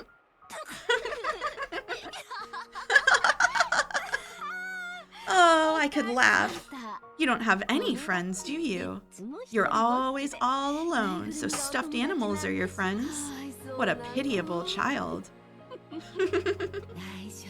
Don't worry, I understand. I know what it's like to live that way, so I'll accept it. You really are a pitiable child, right? This is taking a while, huh? Yep. Yep. To you, it probably would look like something made by a pitiful child. Yep. That's right. If 100 people were to read Oni-chan's diary, 100 people would probably think the same thing. I used to be like that too. Wait a minute, is this Umi project? No. But you know, despite all of that, Maria Oni-chan summoned a world of happiness. Don't deny that magic, that happiness. Such a stubborn child you are. Very well. This is the last one. I'll tear apart the source of the truly foolish magic that you and Maria believed in. Sumidera Kasumi, read this page, okay? What's this colorful page? What's this? Magic to always be friends with my beloved mother? Stop it! Not that page! Uh-huh. This magic's really simple, isn't it? It looks like even I could do it. Even I could remember an incantation this short. Shall I give it a whirl? It really is a short incantation, isn't it? Okay, give it a try. Let's have everyone spit it out. Sure thing, boss. With expressions that ridiculed it from the bottom of their hearts, the Black Witch and Kasumi tapered their mouths, and they said it aloud. Ooh, ooh. The black suit stared blankly, asking what the hell that was supposed to be. Then Kasumi answered, cackling. This is supposed to be an incantation. Are you kidding me? Wow. Come on, why don't you guys try it too? Wow.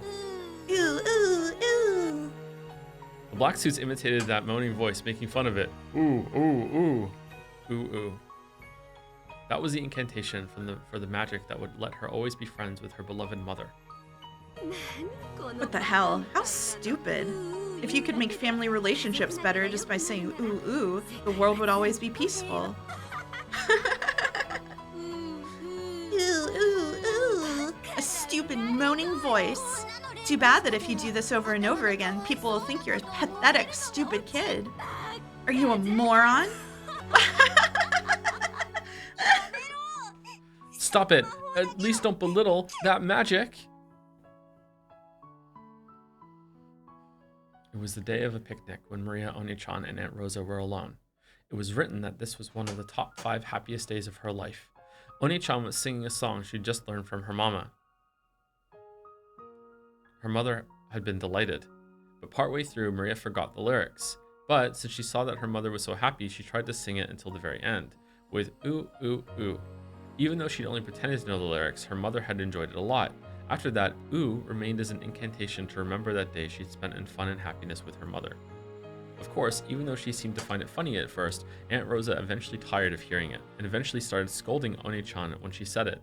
But to Oni-chan, it was a memory of a fun day that she'd never forget. So among the spells that Maria had created, it was the oldest and the first. Kasumi stuck her fingernails into that page too. Stop it. Don't tear it. At least spare that page. No way. With a shrill sound, a girl's world of happiness was erased. Ooh, ooh, ooh. Is this your magic of happiness? Hilarious, hilarious.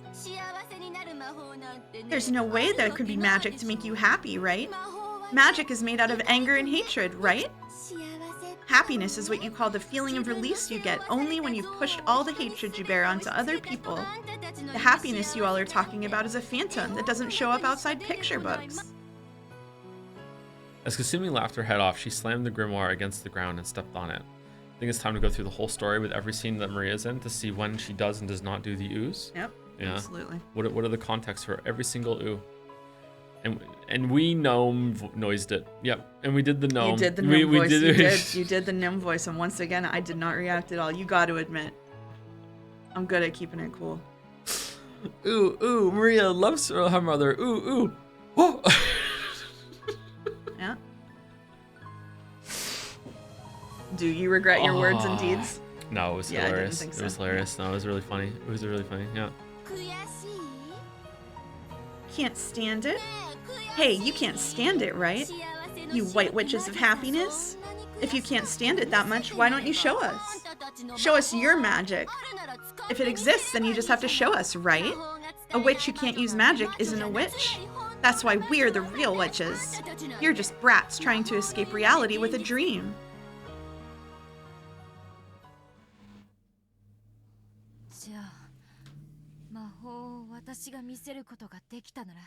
Then, if I can show you magic, will you believe in Oni-chan's magic? Huh? Yeah, sure. I'll believe. If you can use magic and show me, that is. Let's see it, you stupid brat.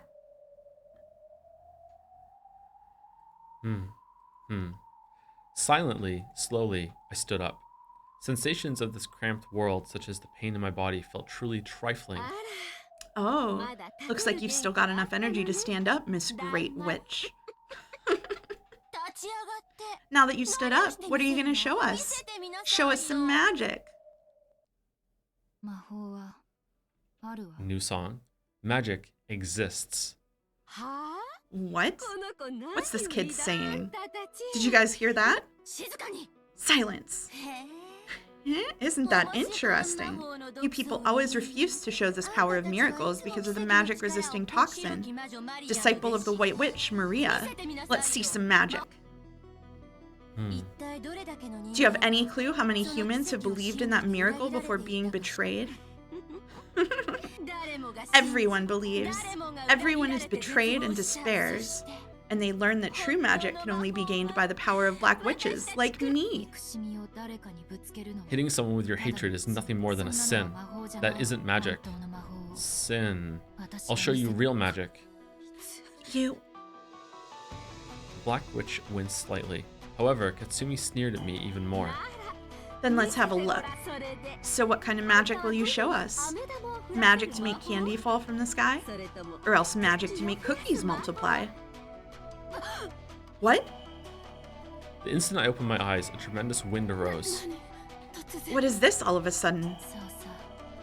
Come, arise, the 7 sisters of purgatory. What?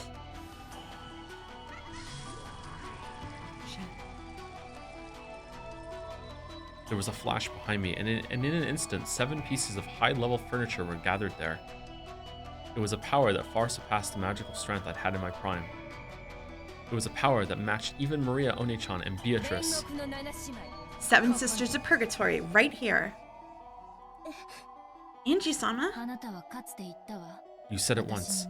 Because I lacked magical power and resolve, I couldn't use you or your sisters. This isn't some cheap emotion like wanting to get back at my bullying classmates. In order to protect Maria One-chan's mariage sorcière world, I now order you to show me the miracle of magic. It's impossible. No matter what you try before such a massive toxin. The 7 sisters also remembered what had happened in that classroom. If they could have obeyed Angie's order, they would have. However, surrounded by the toxin that runs thick in humans, they hadn't been able to display the miracle of magic, and they remembered very well how deeply that had hurt Angie. But Angie spoke very quietly. In that case, you all believe too. Huh? Mariage sorcière was created to bring people happiness, and also to fight the Black Witch.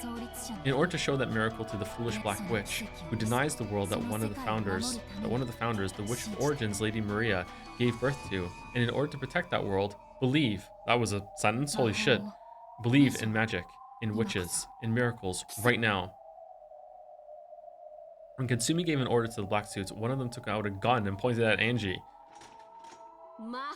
You'll show us magic, right? Then let's have it. Use magic to shoot this man down with a fireball or lightning or something. You get 1 chance. Show us before I count to 3, got it? If you can't, then you'd best prepare yourself, okay? Shoot. What's with this kid? She's lost it. The black suit pointing the gun laughed at Angie's detached attitude. Are you serious? This girl's lost her mind. In that case, get yourself shot, if only you just die. Angie, it's impossible. You can't block bullets with magic. No, there's nothing to be afraid of. Compared to my magic, to the 7 sisters of purgatory, bullets are nothing. Angie-sama?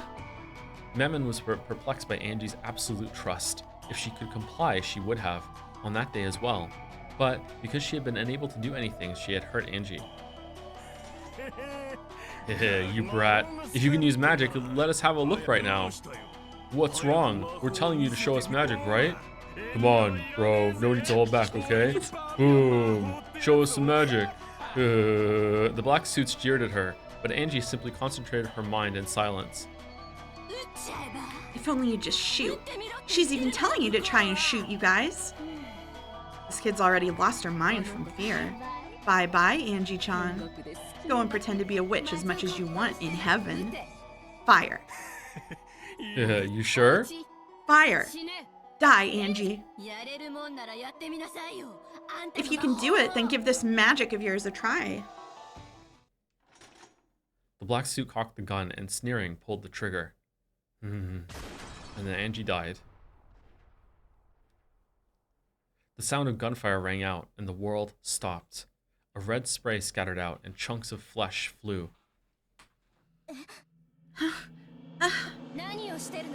What are you doing, Mammon? Don't tell me you'd let a boorish pebble of a bullet like this reach Angie-sama.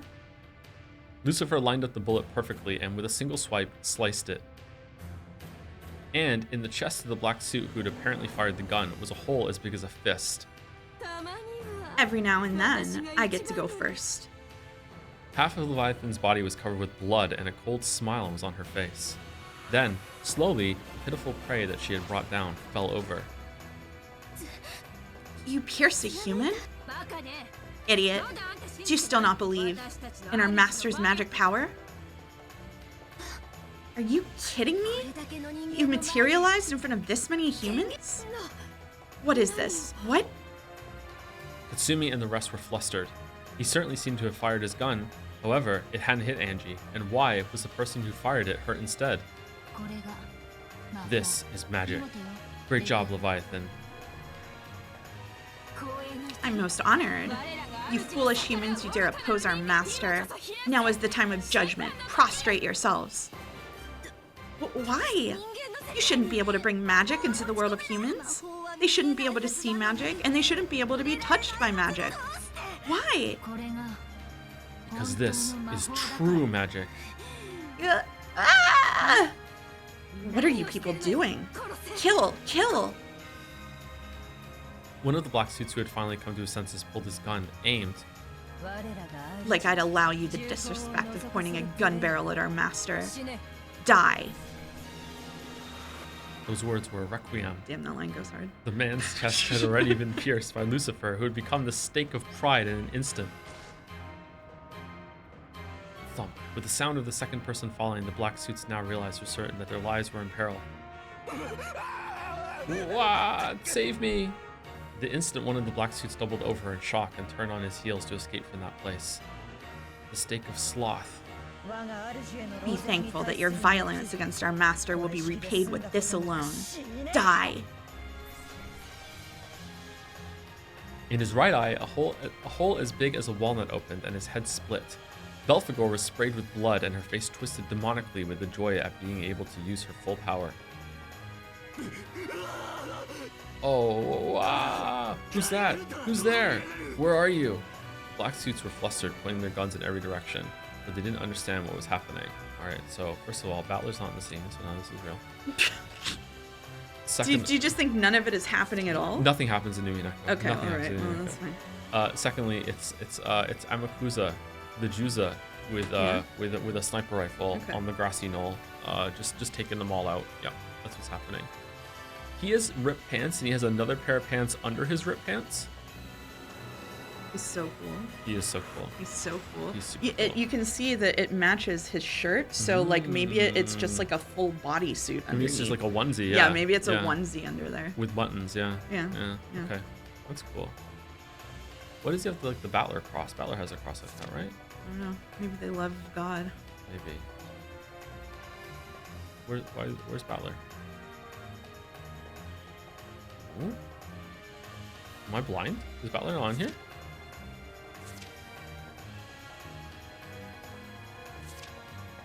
Damn, he really did get erased. Holy shit. Mm-hmm. The black suits were flustered, pointing their guns in every direction. They didn't understand what was happening.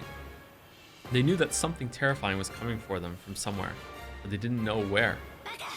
Dumbass! The enemy is right before your eyes! The witch's furniture is after you! But they couldn't see. Because they didn't believe in magic, they could not see. Just as the Black Witch said, Satan was standing boldly right in front of a black suit. However, the black suit couldn't see her at all. Did you think humans could see our forms? That they could follow us? Stupid humans. Time to pay a fool's price for forgetting your awe of magic. What is this? What's going on? You can't see it because you have no love. Impossible. Even though there are so many humans here, even though the magic-resistant toxin is everywhere, why can you manifest your magic? Who are you? A witch, and unlike you, a real one. What? Damn it, you bitch! As though announcing his candidacy for becoming the fourth victim, one of the black suits pointed his gun at Angie. And the trigger was, Angie glared at him coldly and simply ordered, die! Next one, Satan. Satan of Wrath, already right here. Blockhead, you think a simple bullet could hit Angie-sama or us now? Oh. Is that because we're not on Umineko? Mm-hmm. Yeah. Yeah. Yep. Nice update there. The stake of anger pierced and smashed the bullet fired by the black suit and continued straight on towards the man's face. Know your foolishness and regret in hell. Die! With a terrible explosive sound, the upper half of the man's head was smashed. Bathed in scattered flesh and blood, Angie quietly asked one more question. Hey, Ankensumi, do you still not feel like believing in magic? There's no way something so ridiculous could exist. I won't accept it. There's no way magic exists.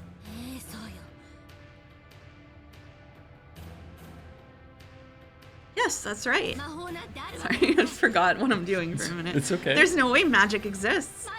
There's no way witches exist. Magic exists. Witches exist. Ryu! That's right. Magic exists. Witches exist. And in this world filled with anger and sadness, it can become the key that opens the door to the world of happiness. I won't let someone like you deny that.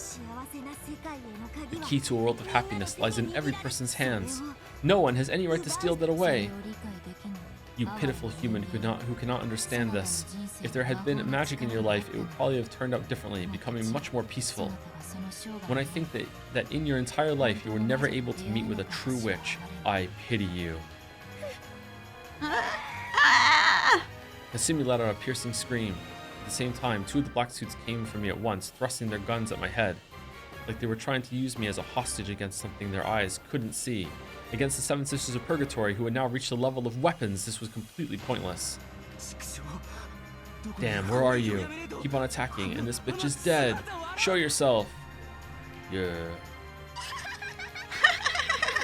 What the hell's he saying? And his guts look tasty too. Angie-sama, leave the next one to me. Go ahead, kill him. Thank you so much. I'm so happy. Die! The man's chest split and his guts poured out. This terrible way of dying threw the other man into a total panic. However, Asmodeus' form was already at his back. Is this a unique sprite just for this pose right now? Or is it Umineko again? Huh. Umineko adds a bunch of sprites. Cool. Yeah. Grasping his neck and smiling obscenely. What a cutie. Hey, where do you want to get pierced? Angie-sama, got any ideas? The head. Certainly, my master. Die! The final black suit had his head smashed by the stake of lust. And as his inside scattered, he twisted and fell. In the gruesome world where 6 people lay in a sea of blood, witch and human confronted each other. Sumadera Kasumi, I sympathize with your sad life from the bottom of my soul. I'm willing to grant you magic that can seal up that infillable hole in your heart. If you can believe, that is. Don't be ridiculous. I will never accept something like this. Ah! As Katsumi, who was scared out of her wits, stepped backwards, she picked up a handgun that someone had dropped. Then, shaking, she pointed at Angie. That's right, Kasumi. Shoot with that gun.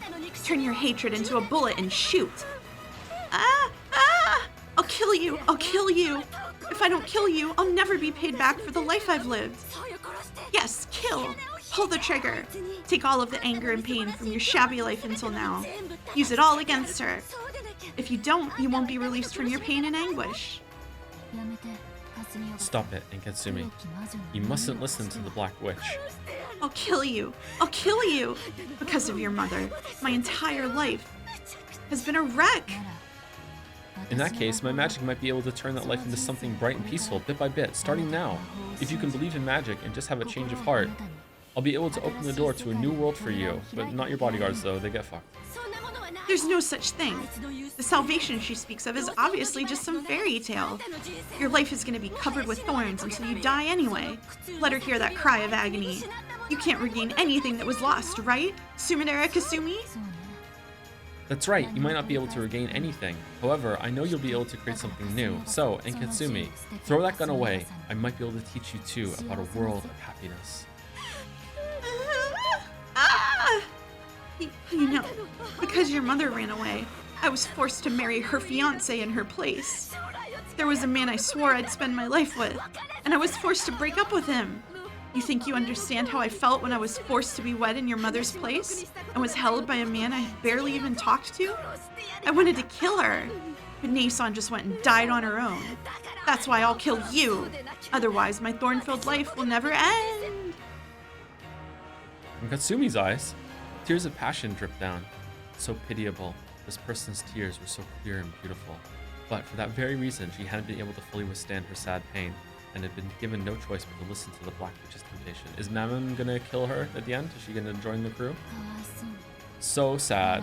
In that case, I'll at least release you, your soul, for all eternity and free you from the bonds of resentment.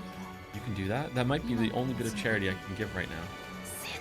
Die, Ushiromiya Angie! Goodbye, Katsumi. Take a long rest in a quiet world. I no longer feel anger or hatred for you. I just want to let your soul rest in peace. Kasumi's handgun spat fire. Slowly, that bullet continued through a world frozen to the utmost limit, aiming for Angie's forehead. Mammon. Yeah, Mammon of Greed, right here. Thanks. Huh? Because I met you in Sakataro, I was able to understand everything. Anji! Look away, Sakataro. I don't want you to see this. The rest of it was fine then. Sorry, I made myself laugh. Mammon, release that woman and protect the honor of Mariage Sorcière. Yes. Prepare yourself, Sumidera Kasumi. Even though the world was frozen, the stake of greed flashed like lightning and had already gotten behind Katsumi. If there's any virtue in you, we'll meet again on the Mountain of Purgatory. Die! The upper half of Sumidera Katsumi's head was smashed. Her cage of flesh was shattered and she was finally released. And then Angie started writing a message to put in a bottle.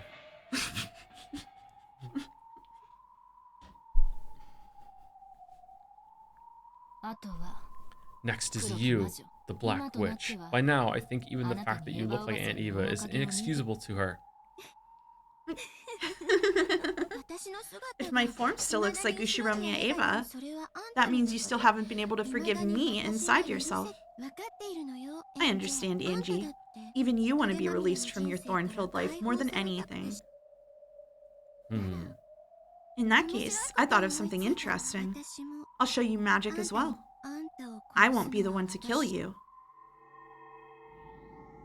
With the worst of smiles on her face, the Black Witch changed her form into something like a black mist, or else a vast swarm of black flying insects which began to swirl around me. Then, that black mist began to gather bit by bit, shaping itself into the form of a human. What's this supposed to be? You've got at least a vague idea, don't you? It's the woman you hated and despised the most. The woman who hated and despised you the most.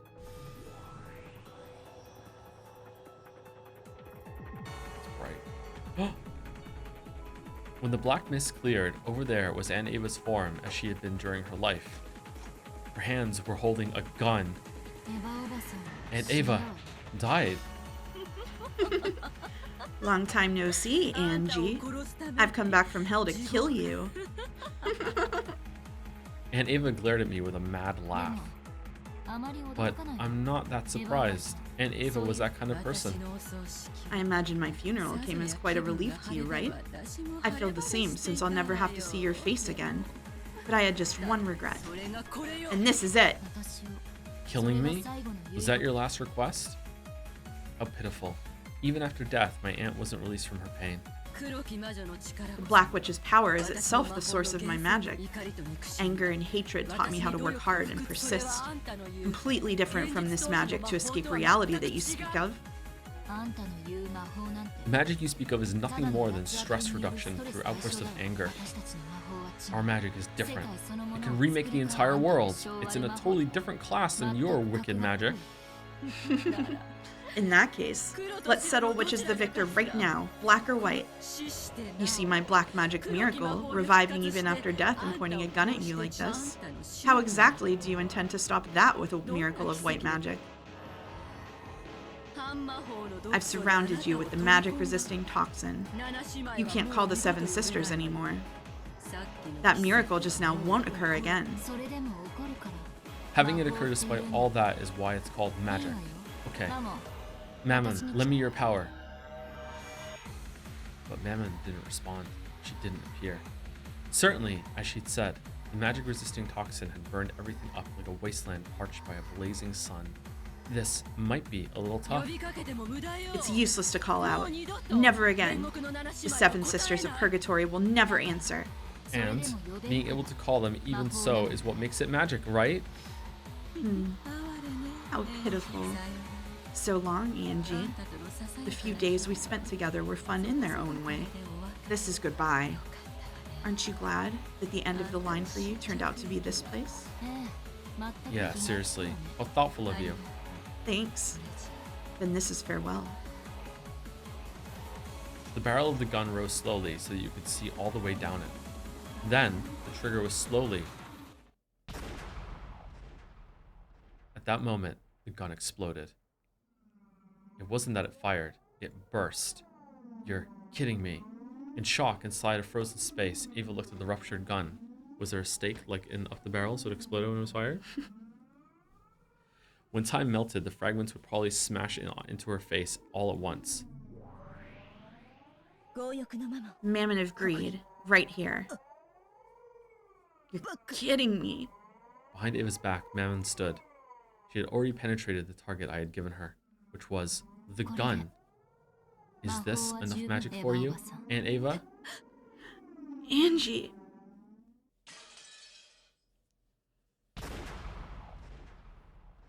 Then time melted. The fragments of the burst gun and exploding gunpowder burned her face. Letting out a shrill scream, she covered her face and rolled around. It was pitiful. Your luck was bad. This is game over, Aunt Ava. I signaled to Mammon so that Ava would be freed quickly from the pain of her burnt face as she writhed around. Thank you, Mammon. This time, I want to apologize again from the bottom of my heart for calling all of you powerless on that day in the classroom. You were excellent furniture for protecting witches. I'm the one that's grateful. I feel truly honored at being able to meet a good witch, a good master in the end, and at being able to fulfill my duty as furniture. Mammon had understood. This would be the final job I'd give her. Mammon quietly walked up to me. Then she looked down at Ava. Aunt Ava, thanks for sticking with me for so long. This is farewell. Have a nice dream. See you in hell. Cool. Then the light sound of her forehead being bored into rang out. I don't know, I kind of feel like maybe there was some symbolism going on there. Maybe there's some themes. Maybe some themes. I wouldn't go that far. Oh, I wouldn't okay. go that far. Just symbolism. Just a little bit of symbolism, yeah. The battle of gunpowder smoke and fury of white and black magic ended. I get the feeling it was a long, truly a long journey. And the world slowly sank into darkness.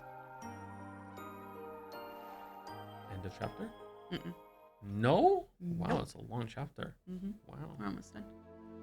The stars that should have been sparkling lay not in the sky, but were scattered beneath me. When I realized that the pearl and ruby made a red and white stream, I noticed that it was a vast nighttime scene spread out below. I was in the sky of that nighttime scene, neither standing nor flying, but simply floating. For nowhere in particular I could hear a clap, clap, clap. A truly dull applause. I know. It's the one who ordered me to go on a journey. Burn Castle. Oh, I like her now. Congratulations, Endless Witch, Angie Beatrice. At the end of your travels, you understood everything about magic. Yes, I now understand everything about magic. I am a witch. The last witch who inherited the magical world created by Mariage Sorcière. No one besides you can tear Beatrice's world to pieces. Because I know witches, I learned how to resist them. Magic is made of love and sadness and anger. No matter how cruel a witch Beatrice might have been, the source of her magic is exactly the same. And that's why I wish I could leave that world of hers alone. After all, in her eyes at least, that world is complete. But then you'd have to give up on your family. That's right. So I don't like doing it, but I have to fight. The very reason I left on this journey to become a witch was so I could bet on the faint chance that I'd be able to take my family back someday. Unless you kill Beatrice, only worlds of isolation can exist for you. As one who has traveled to billions of fragments, I guarantee it. I understand. I can't afford to have compassion. I must make my heart a demon and tear her heart to pieces. It's good that you're steady in that resolve. I was worried that, as another witch like her, you might grow attached and lose your will to continue. It felt a bit hollow hearing that from a person whose face was almost always expressionless. Burn Castle, the mysterious witch who invited me on this journey. At times, I've suspected that you might have lied to me. Why? I am the Angie of 1998, so even if I save my family, they will only be saved for the Angie of 1986. They won't be saved for me, so I've sometimes felt like I was being deceived. That is correct. I deceived you. But now I'm grateful. After all, in the end, you did teach me how to get my family back. I didn't teach you anything. If you know something, it's because you've reached that mental state by yourself as a witch. That mental state is different from my own. I personally cannot understand it, but if that's the truth, then congratulations. I'm not a player in this game, but a piece. You said that to me, right? Yes, I said it. Now, I fully understand that role. A piece doesn't need emotions. It just has to give its life. It just had to give its all for victory's sake. Yes, that is correct. The game requires that you each make the best possible moves, right?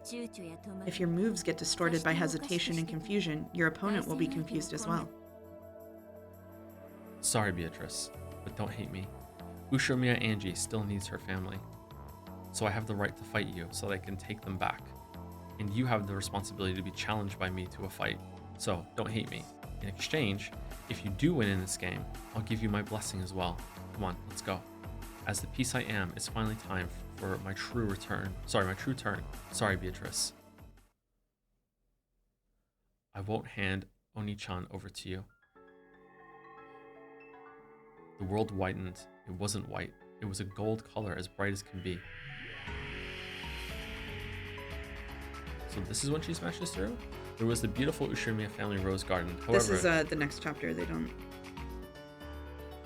didn't do a chapter break. They didn't do a chapter break? Yeah. Okay. So we can we have take a break here? here. Oh, we're almost exactly 2 hours. Yes, we are. Nice. And this is also a pretty scene to break on. It is. Let's see here. Before I go, or we go. Oh.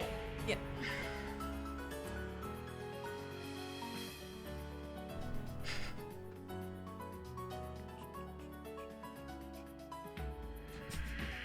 Thank you, Dominic, for the bits. It's so impressive how dedicated you are to the Umineko lifestyle. After all, Mouse, you spent several hours at an airport dealing with boredom, only to travel to the isolated location of Munkinjima, a place where common sense is thrown out the window completely.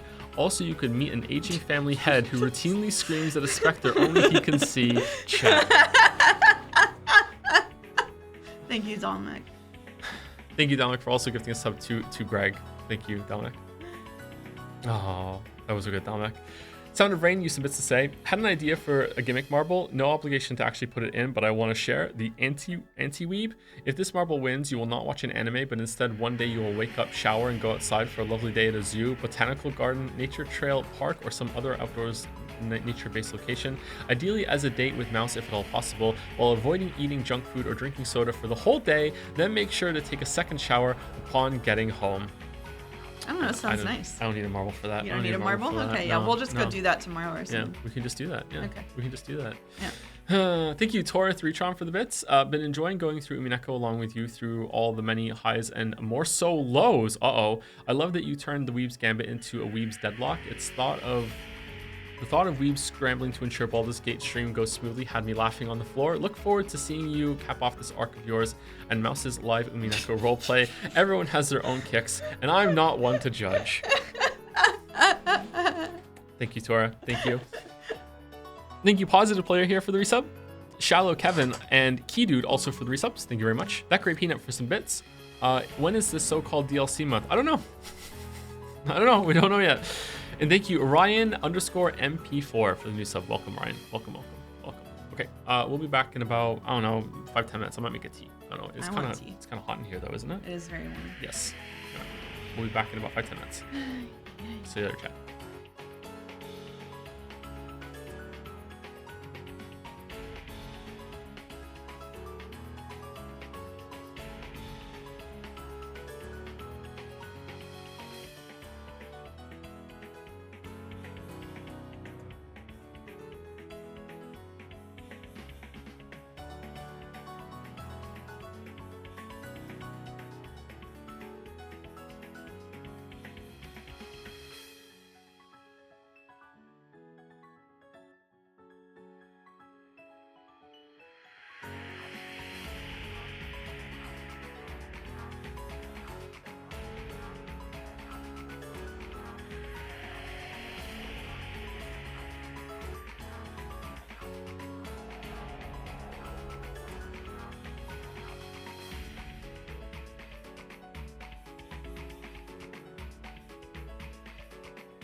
All right, we're back. Sorry, we had some blanket fort technical difficulties. Technical issues. Yeah. Yep.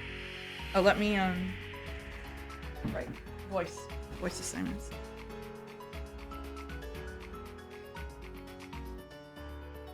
Okay, I'll try and remember. Okay. Okay. I'll I can try show and- you if you need it. Okay. All right. Okay, so this is me then whenever we start. And...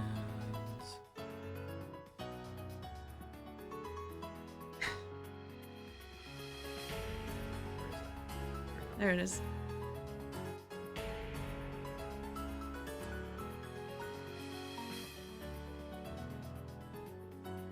Wait, 2 pancakes while we were gone? I want 2 pancakes. Damn, okay. Where are my pancakes? Sorry. I don't know how to make pancakes. Not that modern. You don't know how to make pancakes? I could figure it out, I'm sure. I'm sure I could figure it out. Given a year or 2. So this is a present from Jelly that Mouse brought. It is a snail. I got snailed by Jelly. Yeah, you got snailed.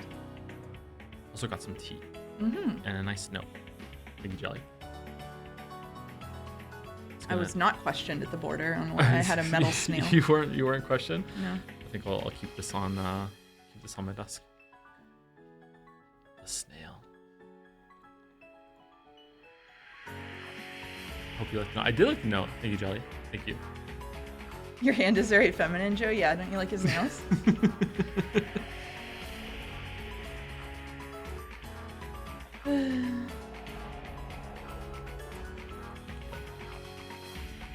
Wait, it's not. Don't do that. It's the wrong one.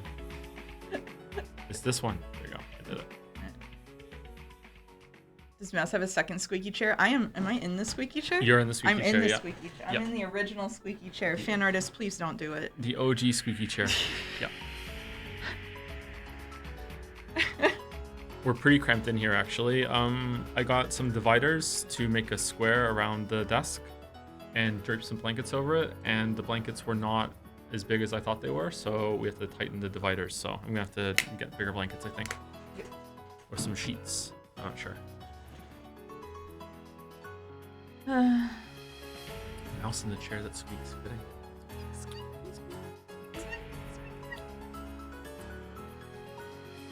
We're actually in the blanket fort? Yeah, it's a 2-person blanket fort now. Mm-hmm. Yep. Do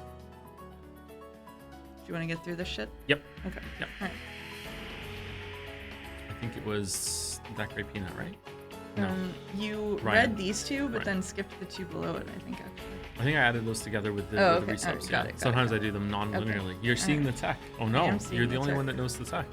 Shit. All right. Thank you, Kefefa, for the resub with chat type joms. Uh-oh. Thank you, Key2Truth, for the bits. Hey, Tom, this has definitely been my favorite stream bit of all time, but the jig is up. Umiden already solved the epitaph. They know there is no mouse. Mouse does not exist. You are alone in Moncton, as Greg has used the power of his divine voice to sell the illusion of the witch all along, but it's useless. It's all useless. It's no good at all. Oh, thank you, Greg. Thank you, Key2Truth. Thank you, Dominic, for gifting us up to Allison Daskar.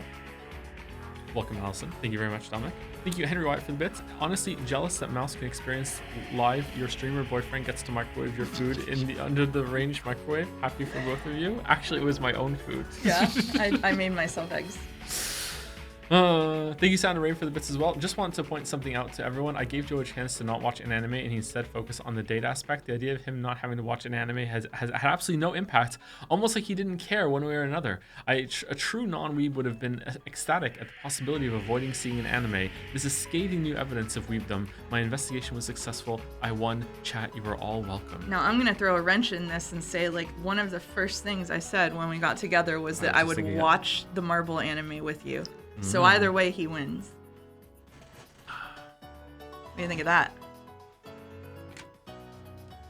Mouse, have you broken the news about Battler's catchphrase to Joe yet? Yeah, that's one of the reasons that we're still on the 7th mod. Yep, instead of the other one, yeah. The Witch Hunter translation? Or is the Witch Hunter translation the other one? Yeah, it's the Witch Hunt translation. Okay. Sort of, more or less. Amazing and Mouse to agree to watch Steins Gate? Oh no. Let's hope it's not that then. Let's hope it doesn't come down. Let's hope. Okay. All right, are we ready? I think so. I think we're in a All right. slightly different position now, so I think it should be okay. Okay. Let's see All how it right. goes. Okay. Yep. So, can I see assignments again, sorry? Yeah, I've got narration, so I'll start us off. You are. Okay, I'll try and remember. If you just remember it was everybody from the last chapter Okay. and your usual, then I think Okay. it's Okay. All right. However, the flowers on the roses were all gold. The nectar was also gold-colored. The butterflies gathered there were gold as well. This is the Golden Land. The promised land that the witches of Mariage Sorcière had finally been guided to. There, all wishes are granted, and all magic and dreams are born.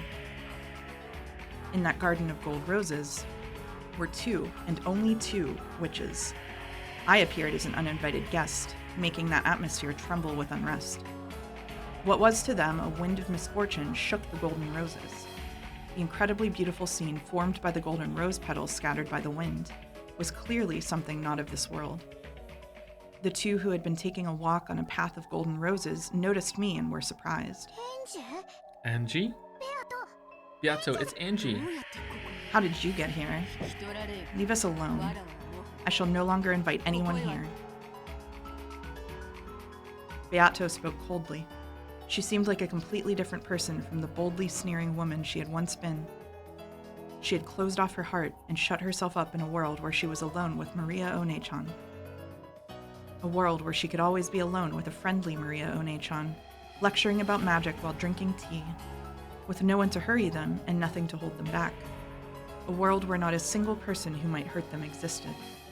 Yes, to the 2 of them, it was a small, perfect universe.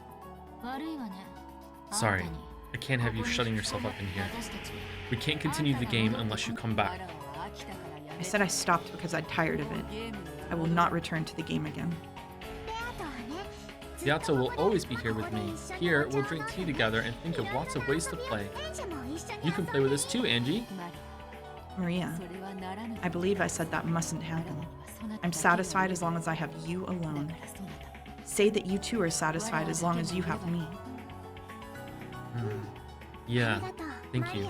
The only person who needs me that much is you, Beato. So I'll be with you. Just us is enough. Maria, thank you. I'm grateful. Beato held Maria tight, even creating a small, warm universe between their joined arms. It was probably the birth of the smallest universe in the world. The smallest universe in the world which a pair who needed each other could give birth to. No matter how small it was a complete world. But I had to tear it apart. Sorry, but I can't let it go like that. I came to smash this golden land of Mariage Sorcière. Why are you going to break my world? Are you saying that this world is causing anyone other than Maria and me trouble? You've left Oni-chan waiting all this time. In a game you started and then abandoned without finishing. If you don't return to your seat, the contest won't end for all eternity. There's no longer a single player in that game. Battler vanished and I did as well, coming here. That game is already over. It is not over. You started that game, didn't you? Take proper responsibility and see it through to the very end. Will you defeat Battler and give birth to the world you truly wished for? Or will you be defeated and everything swallowed up by your magic released? Take responsibility until the very end. Don't, Angie. Beato will spend her time in this world alone with me for eternity. And I don't need anything else as long as I have Beato. Here, all wishes are granted. Everything is here. This golden land is made up of nothing more than the crystallization of Beatrice's and Maria One-chan's thoughts. To drag Beato out of this world, I have to destroy it. I will destroy this golden land, which must be a final, peaceful world in Beatrice's eyes. Oni-chan, that's wrong. This golden land is a liar. It won't grant the one wish you truly want granted. That's not true. Anything can be granted here. Look, there's even a nice mama here.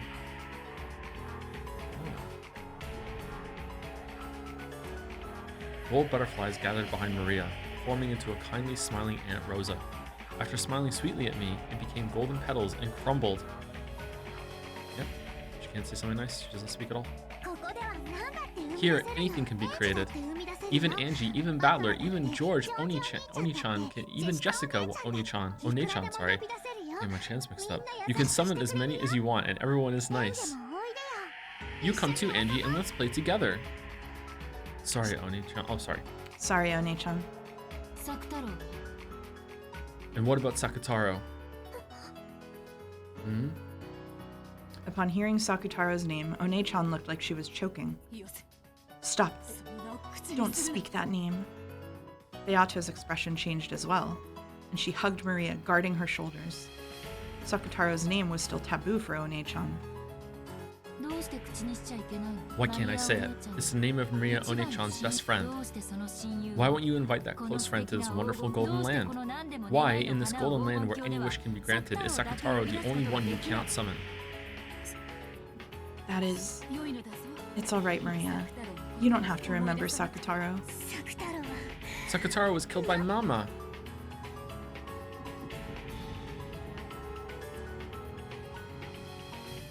Maria One-chan flew into a rage with a terrible expression on her face.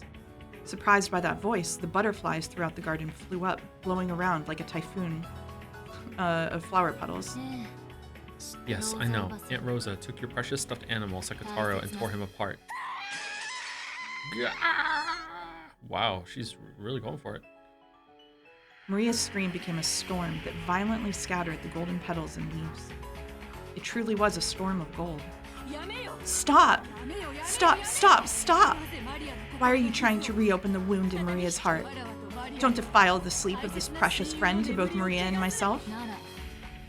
In that case, why don't you revive that precious friend for her with your magic?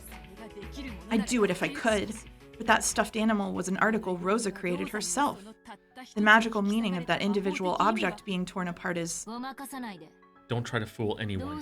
Why can't you revive Sakutaro? There's only one answer. It's because you aren't a real witch. I can revive him? With my magic, I can revive him as often as I want, like this. I could even bury this garden in Sakutaro's. Yeah, I'll bet you could with your magic, but Oni-chan definitely wouldn't be able to see the Sakutaros you create. You know why, right? I'll say it again. It's because you aren't a real witch. Stop it! Why do you keep saying such mean things, Angie? Yato can use a lot of magic. She's a wonderful witch. She couldn't revive just Sakutaro, but she can do absolutely anything else, so I can at least do without Sakutaro. No, Oni-chan, that's wrong. There's nothing a witch can't do. As soon as she couldn't do that, it was clear that Beatrice wasn't a real witch. But that's wrong. It's because Sakutaro's stuffed animal vessel was something Mama made specially for herself, and that's why she can't revive him? Is Beatrice's your magic so inconvenient? In that case, are you saying you can revive Sakutaro? Are you saying you can do that with your magic? I can. What? Maria One-chan, I'll show you some real magic. I'll revive Sakutaro for you. Sorry, the window's open now because it's really, really hot in the room, sorry. Really? Even Beatrice couldn't do it, right? Really? Yes, I can. In exchange, promise me. Once I've revived Sakutaro. Yes, leave this golden land. I will not permit that. This world is Maria's and mine. If Maria leaves, it will break. The minimum number of humans it takes to create a universe is 2. Otherwise, that world is destroyed. To drag out the witch shut away in the Golden Land, I'll have to destroy this world. Yes, that's the proof that you aren't a witch.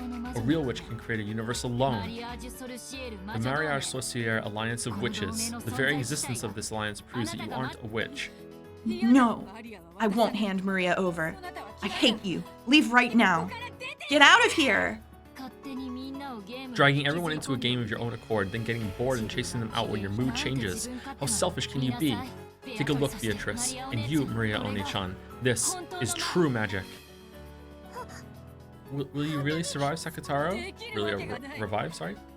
There's no way you can. This is a golden land for Maria and me alone. There's not a single spell that an outsider like you could use. As you are now, you couldn't even create a single butterfly. Be quiet, Beato. Don't get in Angie's way.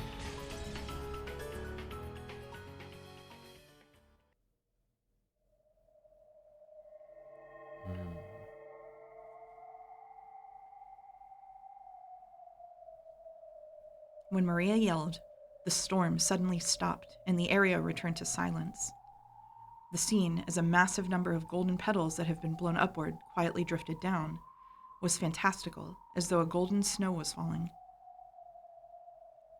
Maria, thinking about this unlikely, if only miracle, had unconsciously joined her hands together as though praying. Beata watched Maria do this, her heart racing. If the extremely unlikely were to happen, this world would. But it's unthinkable, absolutely impossible. That stuffed animal, which had been the only one in the world, was torn apart and thrown away, and not a thread remained. Reviving it was certainly and absolutely impossible. This is my golden land, a world where magic that isn't mine certainly cannot exist. If you think you can do it, let's see what you've got, Ushiromiya Angie! At Beato's scream-like cry, the world lost its sound. Ooh. I slowly recited the incantation for true magic. Ooh, ooh.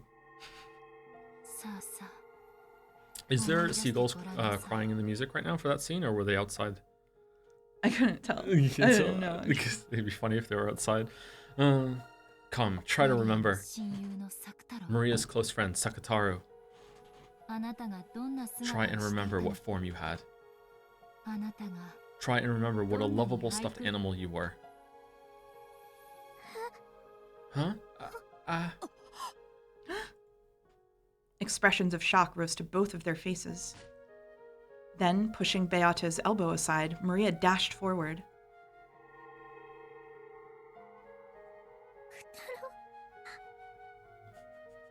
So I can hear seagulls through the window. Kataro! Sakataru! Then, she clung to us both. Is this Maria? That's you. It's alright. Sakataru isn't going to disappear. Ryu! Maria, I'm home. Sakataru! Sakataru! Ooh! Wow! Sakataru! I wanted to see you so much. It was, unmistakably, that stuffed animal lion, Sakutaro. Its softness, its texture, its stitches, its everything. Maria had forgotten.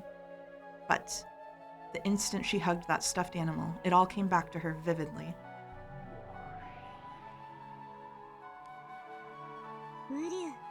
Ryu! Maria, I'm home. Sakataru! Sakataru! Is your body alright? Does it hurt anywhere? Even though something so horrible was done to you, are you all okay? Ryu! Angie revived me with magic, so I'm perfectly fine. Thank goodness. Thank goodness. Welcome back, Sakataru. Ooh. From now on, I'll always be with you, Maria. Together for eternity. So, don't let go of me, okay? Yeah, won't let go. For all eternity. Then, still hugging Sakutaro, she looked up at me with tear-filled eyes.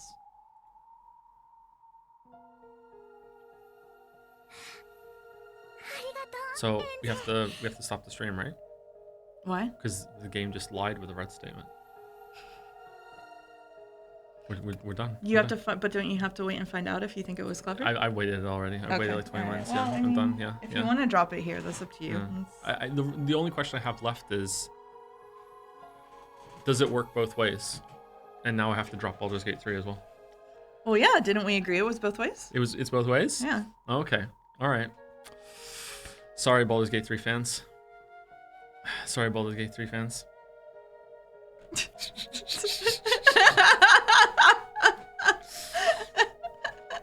Do you think it's still time to do Coscodal, or are we... Oh, we've got a whole after. Hey, if we stop now, we could go like somewhere really nice for dinner. We could, yeah. We could. That'd be great. All the more reason to turn this bit into reality. Yeah. Okay, let's see what happens. All right. Thank you, Angie. Angie's magic is amazing. How can you revive Sakataro when Beato couldn't do it? I will have you know there are 2 fine dining establishments in Moncton. Okay? I looked for them. I scoured the internet. There are 2. But not a single place with a Michelin star. Not a single Michelin star in Moncton. No. Impossible. Impossible. How? How can a human other than me use magic in my golden land? This is completely impossible. Does it count as a lie if she didn't know it was one? I don't know. I don't know the rules of the red statements. Okay. Well. What are you so flustered about, Beatrice? This is magic, right? There's no way that's magic. This is my golden land. A world where magic that isn't mine certainly cannot exist. And my magic was not able to revive Sakutaro. There's no way it could. That stuffed animal was a special stuffed animal. Rosa made it for her daughter's birthday, and in the entire world, only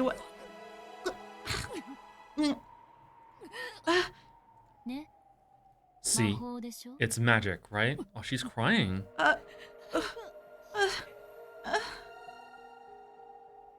Man, Rosa sucks. Yeah. Yeah. With this miracle that she could not possibly accept, Beato understood all of my magic. She looked at Maria and Sakutaro innocently frolicking around, looked at me, and then fell to her knees, with even her hands pressed to the ground, and cried. Beatrice, this really is magic, right? It's magic, right? Beatrice. Indeed, it is magic. That is real magic. Why can Angie use a magic that even Beato couldn't? Why? Why? Angie's amazing. Angie's an amazing witch. A real witch who's much, much more amazing than me. Yeah, that's right, Oni-chan. I'm the Witch of Resurrection, Angie. There's nothing that can't be revived by me.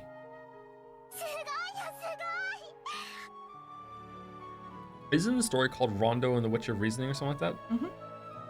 Have we had the Witch of Reasoning show up yet? Witch and reasoning. Witch and Reasoning? I believe so. Okay. Amazing, incredible. Even Beato said that the magic of resurrection was the hardest. Angie's incredible. A really, real great witch.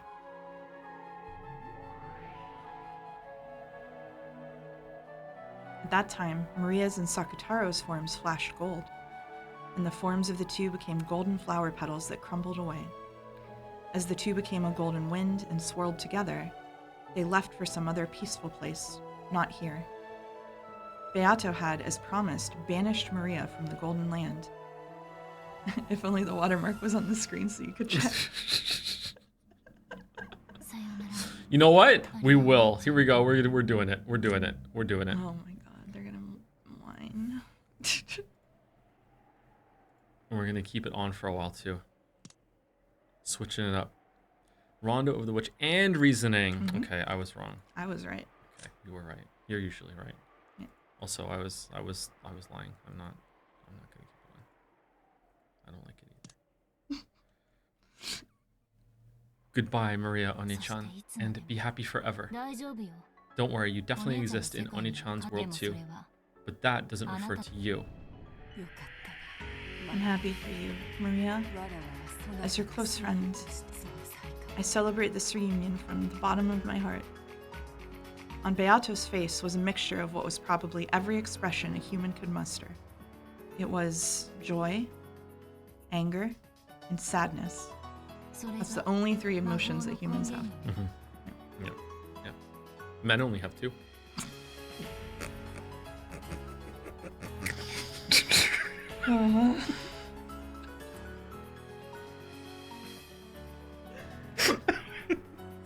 Sorry. That's the source of magic, isn't it? Without love, without sadness, without anger, magic cannot be seen. Get a room? We have one. The ground shook, an earthquake. It gradually summoned greater and greater fissures and began to tear Beatrice's final paradise apart. Ooh. Golden butterflies fluttered about, trying to escape, but there was nowhere to escape to. And Beatrice was the same. The golden land began to crumble away. The earth crumbled downwards like a floor falling through, and Beatrice was sucked into the depths of a jet-black darkness. Then she was mercilessly slammed against a jet-black floor. It was a dimly lit smoking room. There was no door to exit by, and while there was a window, it let no light into Beatrice's shadowy smoking room. Smoking room? Mm-hmm. Even though Beato was moaning from the pain of being slammed against that cold, hard floor, she shakily rose to her feet. There was a seat there, and the game table, still just as it had been when she'd left it. The game board also remained in the same state that Beato had left it in. That's your seat. Sit. So, this is the only seat for me to sit in? Beato put a hand against her own seat and laughed sadly. Win or lose, that's all you've been given. A tie during the process of reaching that point will probably be permitted. A tie? However, you won't be allowed to suspend the game and throw it away. Will you win and survive, or lose and disappear? Until one of those two things happens, you will not be permitted to rise from that chair. That should be your only duty as the host of a witch's game as the Golden Witch Beatrice. Laughing weakly, Beato sat in that seat. Then she rested her elbows and covered her face with both hands, showing off a smile with nothing but her mouth. Not permitted to escape an unwinnable game? Then, very well. Why don't I repeat this until I lose? Quit being so faint-hearted. Win. Use the best moves you have. You started this game. Whose side are you on? You have a duty to make the best moves possible. Give all that indecisive fooling around a rest. At that time, there was a violent sound. Beato felt a cold, pathetic sensation on her leg. Gotcha! I finally got you, eh, Beato? Oh, great Lady Lambda Delta, is it? To think that you were still here. Beato's foot was caught in an ice-cold steel shackle, tying her to the chair she sat in. She would no longer be able to escape from this seat. I don't like that. You won't be able to escape anymore, got it? I can be more persistent than I look. Surprise? It's more surprising that you don't realize how persistent you look. You are not permitted to leave early or suspend this game. You'll fight for all eternity in order to win, okay? You don't want to lose, do you? You want a little peek at the kind of wonderful world you'll be thrown into if you'll lose? Don't worry. You can win because I, the great Lady Lambda Delta, will be looking after you constantly until you win for all eternity.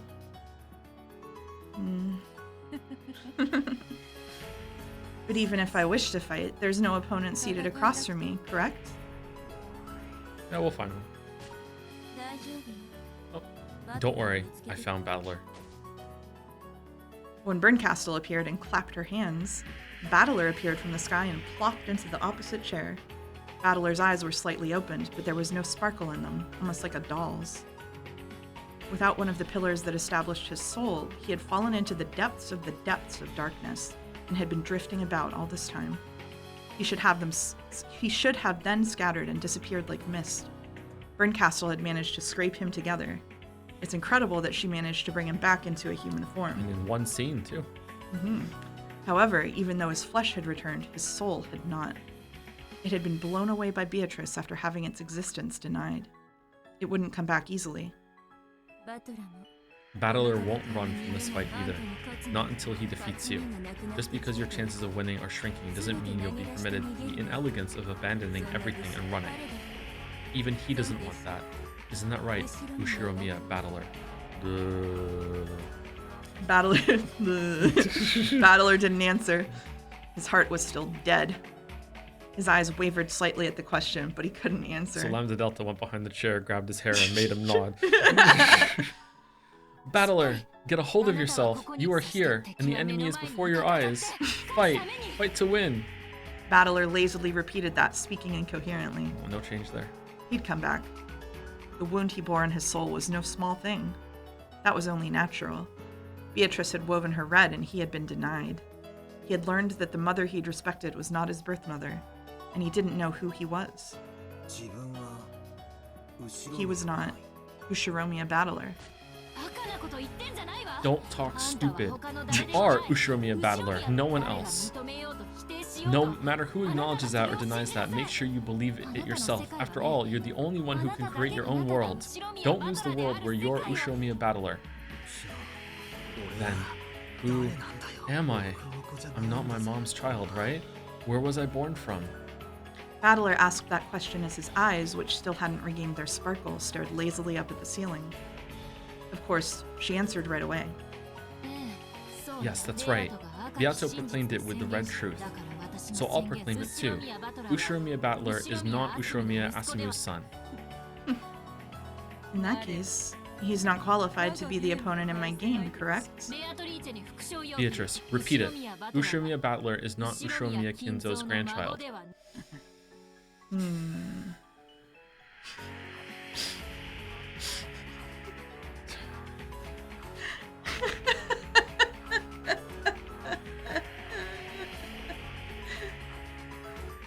Thank you, Angie. Thank you, Angie. Thank you, Angie. Let's just be Angie from now on. Why do you think I assigned her to you this time? I just want to be Angie from now on. Why do you think I assigned her to you this time? Thank you. Yeah. Thank you.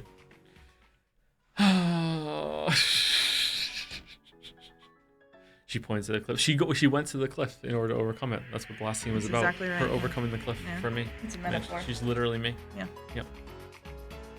Ryukushi knew that someone would be streaming this years in the future and would use the terminology cliff to describe a bad moment in a story. Yeah. Yep. Just knew. And then he knew you'd be a pedantic motherfucker who got mad about that thing. And planned ahead of time to write a solution into it. You didn't have to say it like that. Yeah, I did. It was funny. Mm-hmm. Yeah, you did. You're chat's champion right now. Yeah.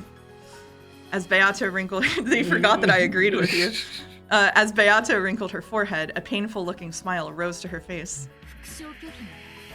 So you refused to repeat it. Beato proclaimed two red truths. You are not Azumu's son, and no one except Kinzo's grandchild Battler is qualified to be her opponent. The following theory will allow Battler to be accepted without creating any contradictions. Here's my blue truth. Listen to it. Ooh, the blue cut. The one who is qualified to be Beato's opponent is Kinzo's grandchild Ushiromiya Battler, and whether that person is Asumu's son or not is not an issue.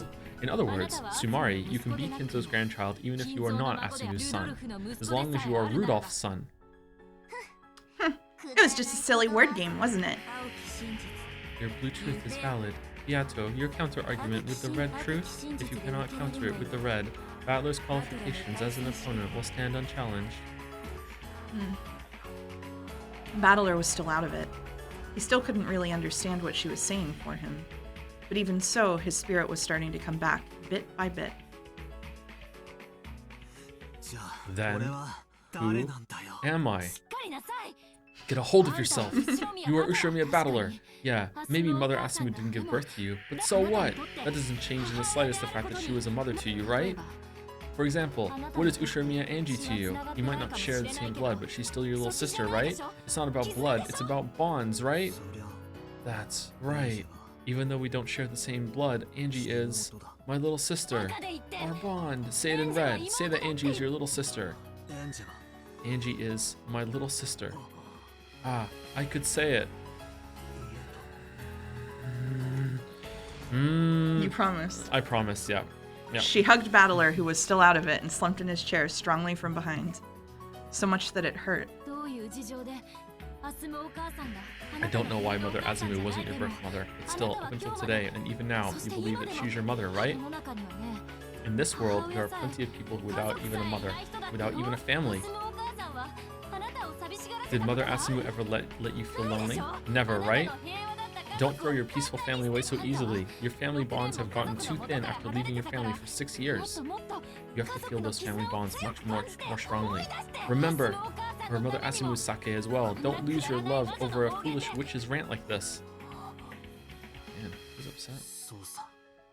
Why wasn't he this upset in the last scene? I might have gone along with him crashing out if he was this upset in the last scene.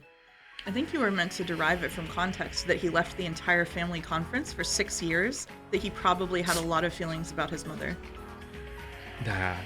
No? Okay. All characters in fiction must act exactly like I do. So two things, chat. First of all, he's not upset about what Battler said. Chill out. You're building straw men.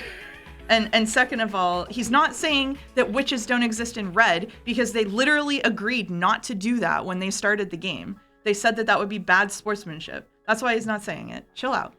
Chill out. Yeah, he's not allowed to do that. Yeah, I don't want him to do that. Yeah, that's yeah, you absolutely don't want him to do that. That's bullshit. Yeah. I don't want him to do that at all. Okay.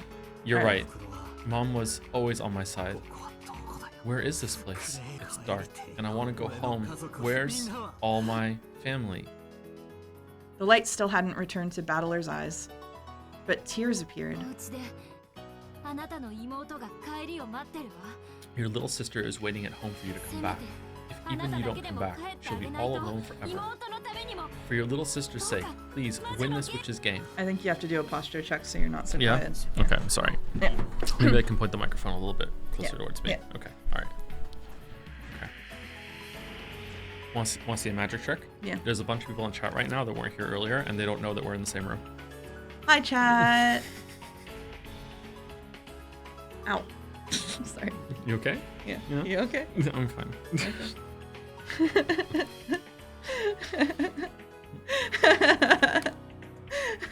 Yep, there we go. There we go.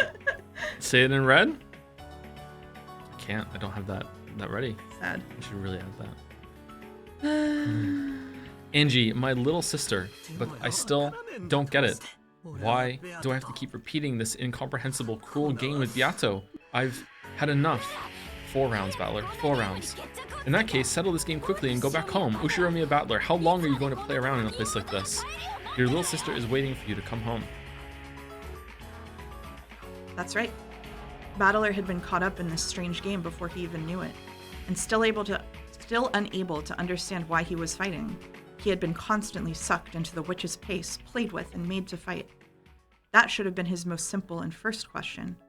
Because he didn't understand that, he had lost his purpose in fighting. That's why my voice won't reach Battler's ears. Instead of a vague purpose like winning against the witch, or because he couldn't forgive her, he has to be aware of a purpose for which he must win. That's right. I want to go home. I want to go home to Dad and Mom and Angie. I've had enough. Enough of this place. I've had enough of witches. I've had enough of games and murderers. Enough, enough. Battler's soul is starting to come back. But it can't quite reach. You've had enough, right? Then fight so that you can return to your family. Destroy Beatrice and go home. Let me know if the car sounds get too strong, chat. It's just... It's very warm in here. Yeah. My feet are nice and cool, though. That's good. Yeah. No, I've had enough of witches. Enough of Beato, enough of everything, and even you're probably just another one of the witch's allies. I could be betrayed again at any time. I can't trust anything. I can't trust any words that aren't read. Oh man, just literally him. Just literally him. Don't bother me. Don't bother me. Battler's soul howled. She hugged his head from behind, strong enough that it hurt. Oh. Hurry up and come home, Oni-chan. Don't leave me all alone. Huh? Who are you? It's me. It's Angie. Dad and Mom and Oni-chan. No, sorry, Oni-chan. No one came home. I'm so lonely. Please hurry up and come home. Angie. You are Angie? That's right, I'm Angie, the Ushiromiya Angie of a world where no one comes home. My entire family never came home from Rikkinjima that day. The witch before your eyes stole away my whole family, even you. Only you can finish her, Oni-chan. Finish her, and take your family back, and then come home to me. Beato did that to my family? As she says, I will not run away or hide from it. I stole Ushiromiya Angie's family away from her. Battler is my toy. His father and mother are both my toys. I won't give them back to you. You may continue to wander all alone forever, awaiting the return of a family that will never come back. From Angie's arms that held him, the painful, sad days that had been experienced by his lonely little sister flowed into Battler. Because he'd been playing around in a place like this, his little sister had been left all by herself, had been forced to endure. All that pain. Angie. Damn, what am I doing? Thanks, Angie. Your Oni-chan has been forgetting something important this whole time. Battler tried to turn around, but Angie was hanging onto his head with an incredible force, so he couldn't turn back. Was it sweat? Hot drops were splashing on the nape of Battler's neck. What they were, he knew from holding Angie's arm that clung to him, because it stained Battler's hand, his fingers, red. Blood. Angie, are you okay? Hey. It dripped and splashed. He didn't know what was going on. Battler didn't know because he couldn't turn around, but the hot drops that stained his entire back were surely blood.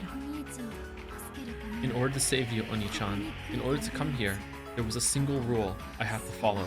This is it. Letting you, Oni-chan, know that I was Angie. It was so hard. Even though Oni-chan was right before my eyes, I couldn't even say that. Can I have a red statement, please? What? Was it Lambda Delta that gave her that role? Didn't they have a scene, like, I don't know, like Yeah. 7 streams ago or something? Burn Castle.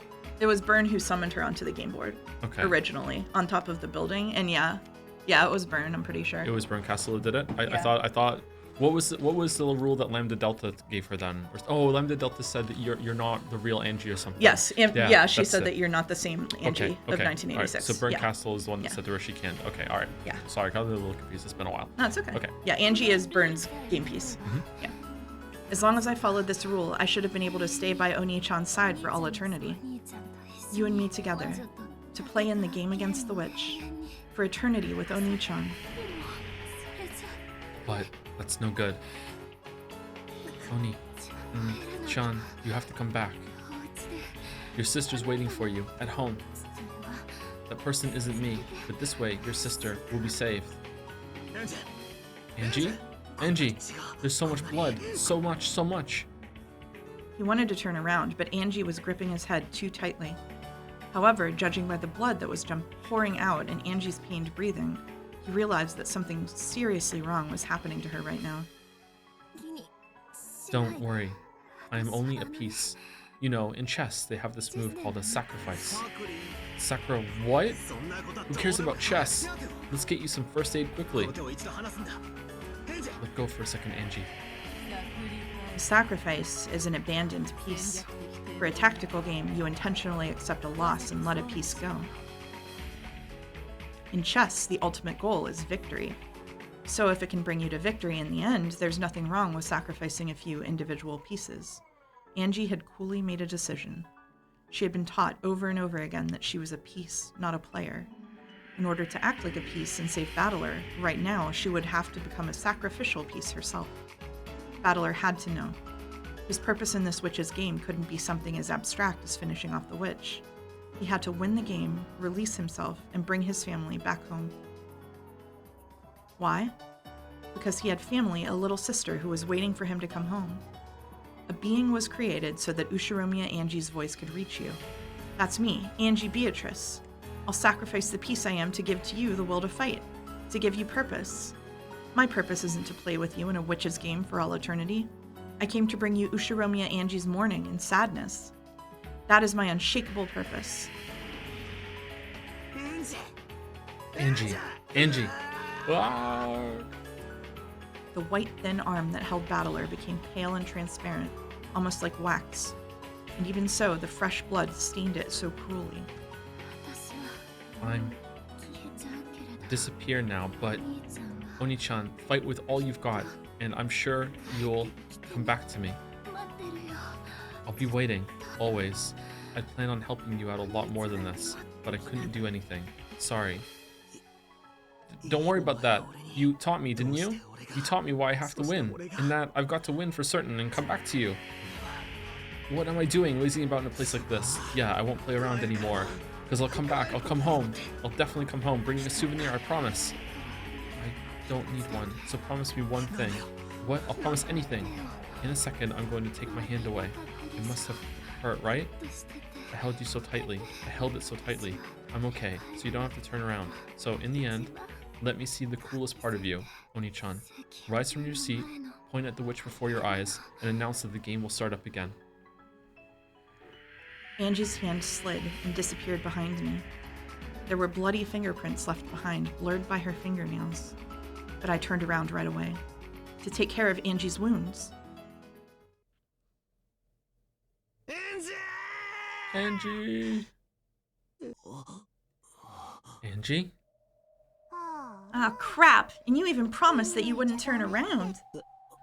Angie, where?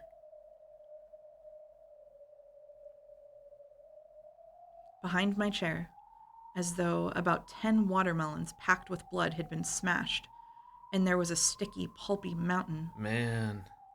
and around that mountain of blood and minced meat, the clothes and shoes Angie had been wearing lay crumpled as though they'd been taken off and thrown away, as though just a human's insides had been pulverized and tossed there like scrap, as though Angie, who had been standing there until a second ago, had been crushed. Angie? Where's Angie? Where did Angie disappear to? Hey, where did Angie go? The two young-looking witches said nothing, and just silently looked at the mountain of blood and meat and clothes. But I didn't want to accept it. I definitely didn't want to accept it. I was right in front of you. I was watching the whole time, watching what happened to Angie behind you. Do you know? Where did Angie go? While she still lived, pinch by pinch, massive red-hot pincers tore chunks of flesh the size of a thumb off her and threw them away. I was watching. I saw as countless cruel tools burned red-hot in the witch's furnace approached Angie from behind, and one bit at a time pecked at her, twisted her, ripped chunks off her, and tore her to pieces. Pretty cool imagery, actually. Angie should be proud. In order to share some last words with her brother, she stomped herself from gasping at that pain until the very end. She should be proud of that. As if something like that could have happened. But on top of that mountain of flesh and clothes, what had fallen there was, without a doubt, what she had been wearing on her head, those pink jeweled hair ornaments. To be honest, I thought they were a bit too childish for her, and didn't suit her. So I remembered them well. Why did Angie wear such cheap hair ornaments all the time? No. The thought that this is Angie couldn't possibly be... Ugh. You're pretty blunt, Beato. Battler didn't see it, so you could have just said she turned into butterflies and flew away or something.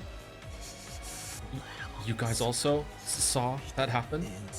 You saw Angie get torn into little bits? You were watching, and yet you stayed so calm the whole time? Without answering, Berncastel, Lambda Delta, and Beatrice stared at me, some in pity, others in derision, watching me. Since she called herself Gretel, and after what had happened with Virgilia in the last game, I thought she might be Beata's underling, and I'd been wary of her, not trusting her even though she was an ally. And then, after learning that it truly was Angie without even being allowed to see her face, I turn around and find something like this. Ugh. Why does it matter? All this about your little sister. What did you say? After all, you'll never return from this place for all eternity anyway. Whatever happens to your little sister in a world where you don't come home has nothing to do with you. As long as you play here, the Angies of countless worlds will live in isolation, and the same pain of her final moments just now will be forced upon her, spread over a period of more than a decade. However, that is of no importance, correct? It cannot be seen by you from here. You cannot observe it. An unobservable fact cannot be proven except by the red truth. Therefore, your anxiety over Angie's misfortune after this may be needless. She might surprisingly be able to live a casual life without ever having to work, thanks to Rudolph's inheritance, right? That's a lie. From Angie's arm, every part of that sad future world had poured into me in an instant. It's all because I keep on lazing about forever and playing in a place like this.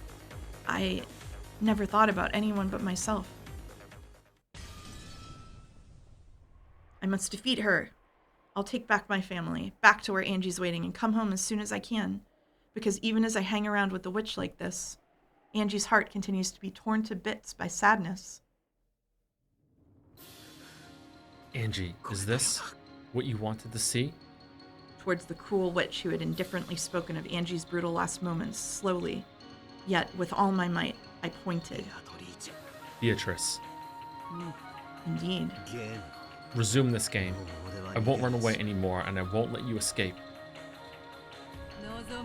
Bring it on. I can no longer escape or hide. Let us decide this between you and me for good. One shall win. One shall lose and be destroyed. No other resolution can exist. I'll win. No matter how long it takes, I'll definitely smash you. There aren't going to be any more compromises, interruptions, or losses by default in this contest, he said after the fourth one of those in a row. I won't run away. I won't let you get away. Try and defeat me with everything you've got. There's absolutely no need for stupid tricks and deceit. We're intermingling and acting friendly. You and I are enemies. I have to settle this as soon as possible and bring my family back to Angie. Unwavering resolve. Certain willpower. The certain willpower of a human becomes certain magical power. That leads to a miracle and promises that it shall be so. Yes, this is a promised certain miracle. Are my chances at victory not even 1 in a billion? No, is it certain that there is not even a fragment of a miracle that could make my victory happen? Before I knew it, a cold, stiff chain had bound my other leg without a sound, tying me to the chair. All that's left is to either be killed and lose to Battler, or resist and continue in an endless tie for all eternity. Oh. Or perhaps I should say it's to continue tying until I've prepared my heart for death. Either way, I must fight to lose and nothing more. I've already been bound by the chains of eternity, and Battler won't let me escape either. Should I pathetically beg his forgiveness? Should I beg for compassion by appealing to his pitying heart? Should I forget appearances and prostrate myself? Because of the chains, even that choice will not be granted me. Checkmate. This is a perfect stranglehold. However, I am the Golden Witch, Beatrice, the demon lord of gold who reigns in the Golden Land. Even in a fight to lose, there is an attitude fitting for me, and I have the right to adorn my death in a manner suited to me.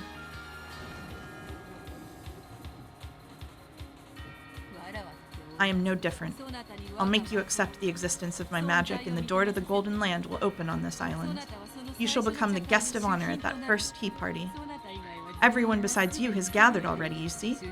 Because the honored guest's arrival has been delayed, the tea party cannot begin. Your father, mother, cousins, and everyone else are getting tired of waiting for your arrival. Sure, that's perfect. That's just perfect. What the hell is magic? What the hell are witches? Mother? I'm done playing with you. Here we go, Beatrice. Come as hard as you can, for there will be no compromise, interruptions, or losing by default. One shall win, and one shall be destroyed. If you have no desire to lose, then you must defeat me, kill me. However, I won't be killed so easily.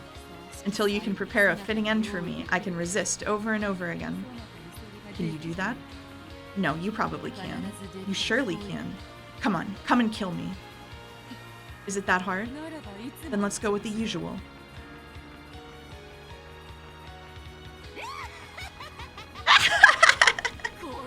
As if I'd be killed. Even if I can't win, I can at least harass you enough to stop you from snatching victory, right? Oh, that's a good look on your face.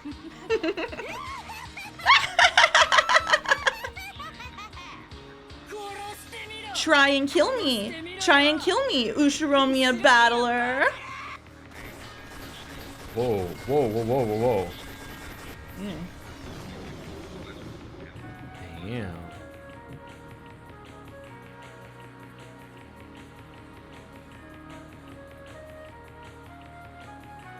Title drop. Finally through the prologue.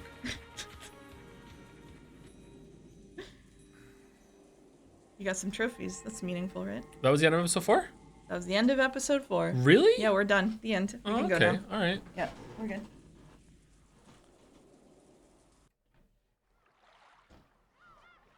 See you in 2 months, chat. New tea party. Well, we didn't say we do the tea party. We didn't, no. Should we do it just to be nice to them though? I guess so. Yeah.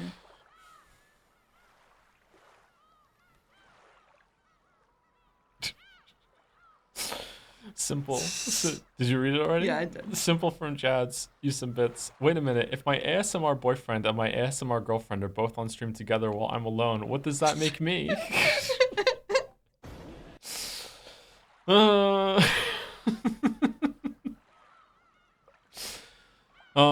Loki423 used some bits to say, can Mouse join you in Baldur's Gate 3 so she can backseat you instead of chat? Mouse already said, because she's here, it would be front seating, not back seating. No Baldur's Gate 3 with Mouse. Not for this playthrough anyway. It would be fun though. Thank you, Adorian, for the new sub. Welcome, Adorian. Clawfest. Thank you, Critical Woe, for the bits. Joseph Anderson. It fits. Oh wow, it just keeps playing this. It does keep playing, yeah. I'm gonna go to the tea party and see if it stops if we go here. Thank you, Mind Visceral, for the resub. Hi, Joe. I'm currently passing a kidney stone, and I'm often in agonizing pain, which my prescribed painkillers dull just enough to make it manageable. This is up there as one of the worst physical torments I've ever had to suffer, and yet all of that amounts to mere 1/1 billionth of the pain Joe feels living in Moncton. Drink your water, chat. Wow. Wow. Definitely drink your water. I have a big fear of getting a kidney stone. I'm terrified of getting a kidney stone. Oh, definitely drink your water. Yep. Yep. Thank you, K Willow 2 for the new sub as well. Welcome, K Willow 2. Thank you very much. Mind Visceral, if that's not a joke, if you actually are passing a kidney stone, good luck with that. I wish you all the best. It's the second bit message, a resub that we've had with kidney stones. Do you want to know what the flashing words at the end were? Mm-hmm. Okay. In order. Please kill me quickly. Try to stop me. If only you had never come back. I wish I had never been born. Why am I unable to love anyone? Please, I don't care what conclusion you come to. Just kill me and let my story come to an end. If you won't do that, you die instead. And then it repeats. Wow. Yep. She's having a bad day, huh? I think so, yeah. Yeah. Damn. Why is episode... Oh, because this is the episode 4 tea party. Okay, all right. Oh, I need to move a little bit, sorry. Yeah. I don't know if the chair is Wiggle a little. gonna bump into yours. I would try not to knock down the blankets. Oh, I've been holding this position into the microphone. My back is hurting a little bit. My back is not hurting because I'm a 39-year-old man. Were you looking at when the date was? No, I wasn't. No. Oh, shit. It's October 5th, 1986. Okay. Okay. Oh, yeah. Oh, right. Voice assignments. Okay. Very easy this time. Okay. Really easy. Okay, cool. I'm going to lean back and take a break. Yeah? Yeah. Okay. Yeah. Joe on his own for a while? Yep. Okay.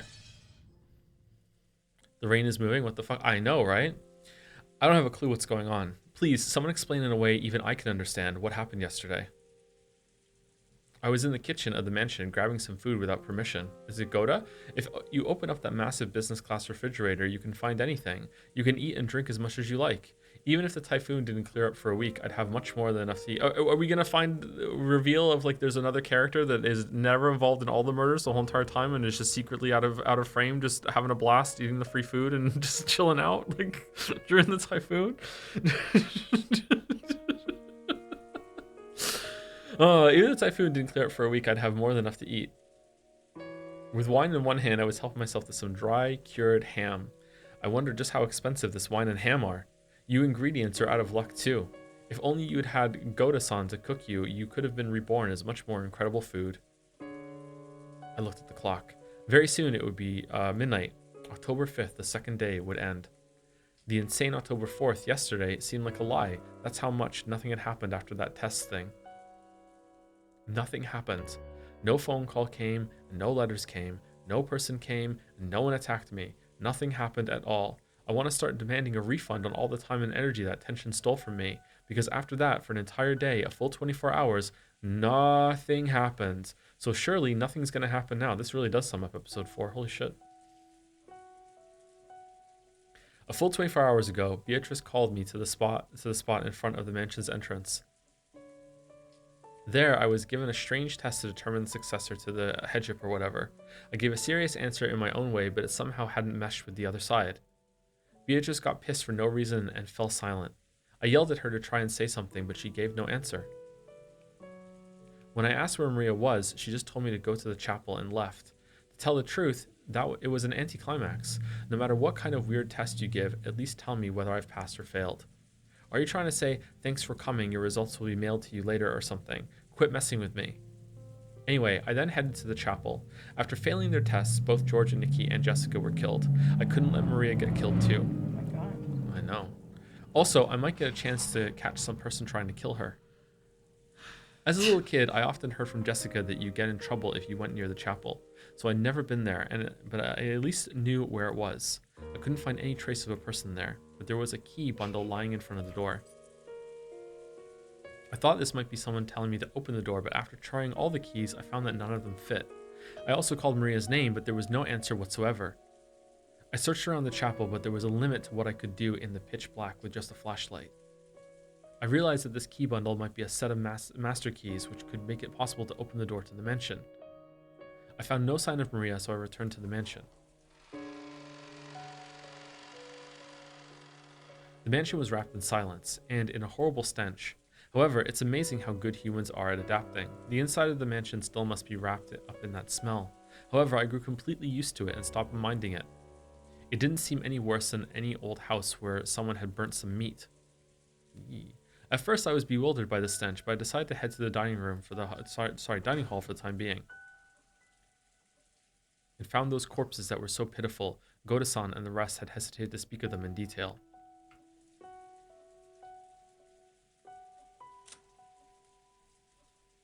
Oh. Corpse discovered in the dining hall. Her head was half destroyed. It seems reasonable to think that she was murdered with something like a powerful gun. However, the witnesses don't believe that she was killed with a gun. Are these all the same?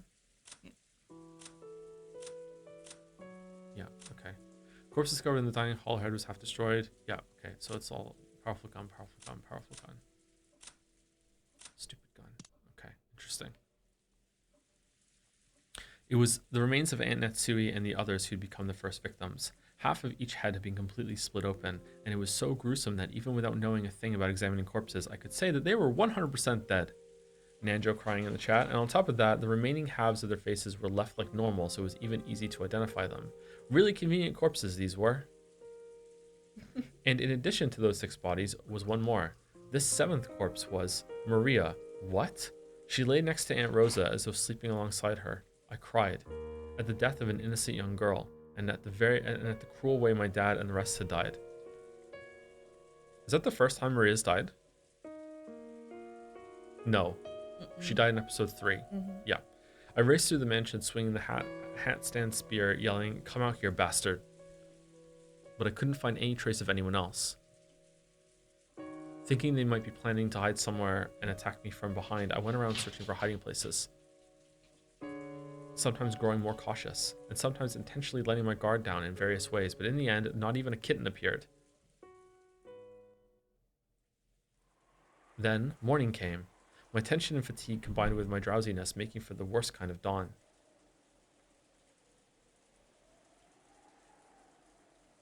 Humans are pretty incredible. Even when a murderer might be hiding somewhere, we prioritize drowsiness and fatigue over our own lives. By that time, I was starting to feel pretty ridiculous. After all, for a full 6 hours before dawn, I'd walked around the mansion, yelling at the culprits to show themselves. My search had been a careful one, and I tired myself out and let my guard down. Sorry, 1 second.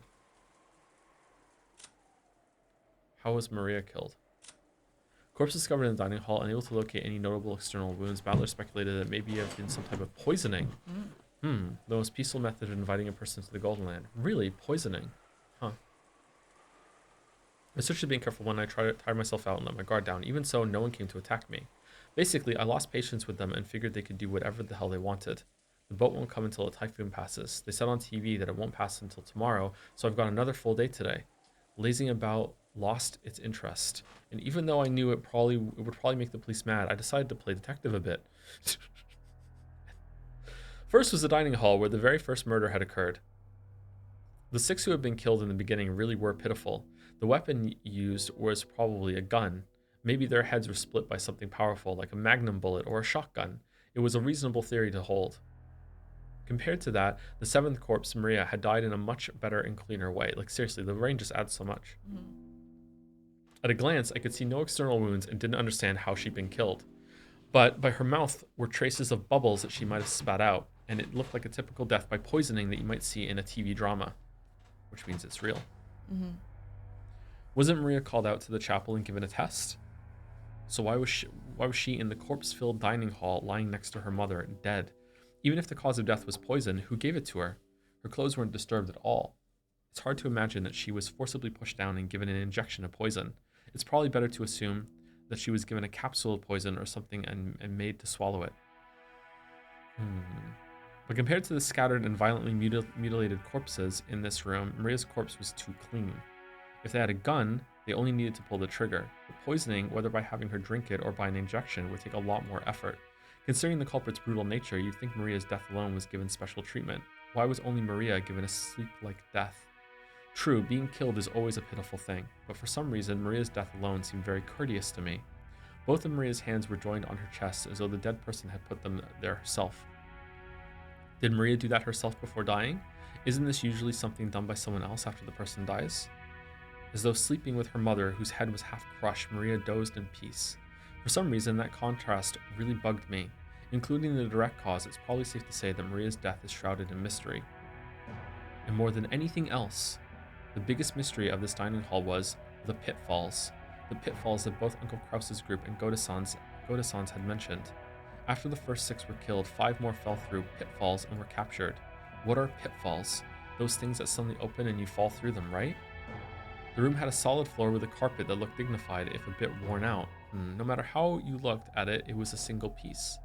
If a pitfall had opened up, there would have been a seam just in that place. And if there had been some trick like a pitfall, wouldn't it creak when you walked on it? No matter how much I walked around, feeling the carpet, I just couldn't imagine that a pitfall was hidden there. Anyway, it'd be one thing if a single person fell, but a full 5 people did. By putting together everyone's stories, each one of them had fallen from a different location. So at the very least, there have been 5 separate places with pitfalls. So what does this mean? Why is my brain telling me that's wrong? Why is my brain telling me that, Brian? Why is my brain telling me that's wrong? My brain isn't named Brian. Why is... It doesn't matter. Was this room actually made with pitfalls across the entire floor? So by pushing a button, you could open up a pitfall in the location of your choice. Some kind of contraption like that. That kind of ridiculous mechanism would be surprising even in a ninja mansion. But if Dad and the rest had heard about this, I wonder if they'd say, I wouldn't put it past Grandfather to do it, to make it. At any rate, I didn't learn anything more from the dining hall. Do the pitfalls not exist?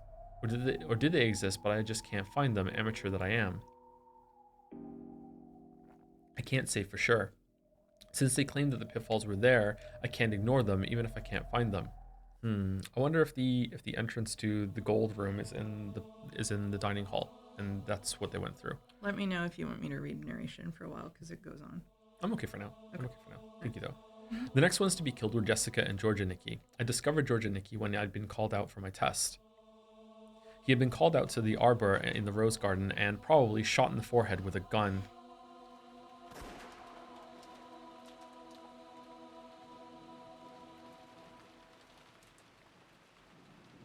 Jessica had been called to her own room on the 2nd floor of the mansion.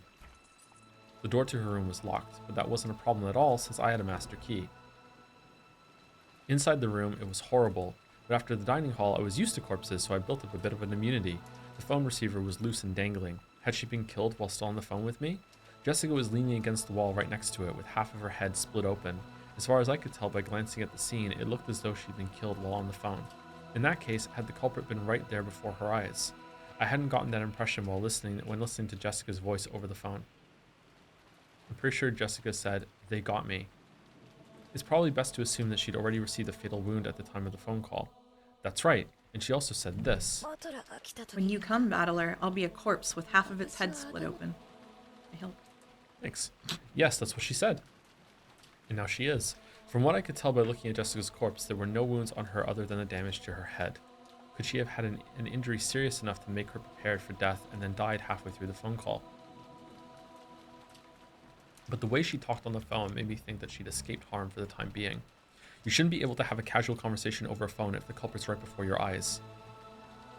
So, did the culprit come in part way through the phone call and kill Jessica? No, that can't be right. There's a blood splatter on the wall there, too.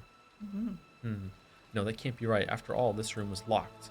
Wait, that doesn't tell me anything. If the culprit stole a master key from one of the victims, locking the door would be meaningless, but she had no external wounds other than her head. In that case, should I assume that the fatal wound she was prepared to die from and the actual external wound that damaged her head were 2 different things, and that both of them were made to the same part of the body? In other words, Sumari, Jessica was struck severely to the head and received an incredibly bad wound. Then she called me and either lost consciousness or died while on the phone. Then the culprit came and damaged her head again, something like that.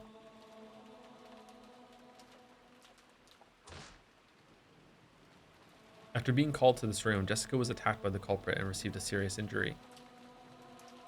Then, the culprit thought she'd been killed and went away for the time being. But Jessica miraculously started breathing again and called me with what would become her dying message. Then, the culprit realized that they'd failed to kill her and rushed back to deliver the final blow after Jessica fell unconscious from massive blood loss. That seems to add up more or less, except for how Jessica was able to accurately predict the nature of that final blow. And there was one more thing that bugged me about the phone call from Jessica. Jessica had said this. George Nissan's done for too. That was an instant death.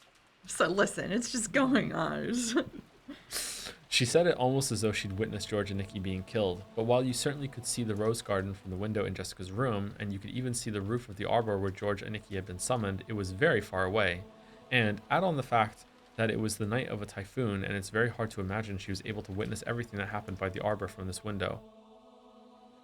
And more than anything else, Jessica left before George and Nikki, so she shouldn't have known that George and Nikki's test took place by the arbor. Why did Jessica know that George and Nikki had been killed?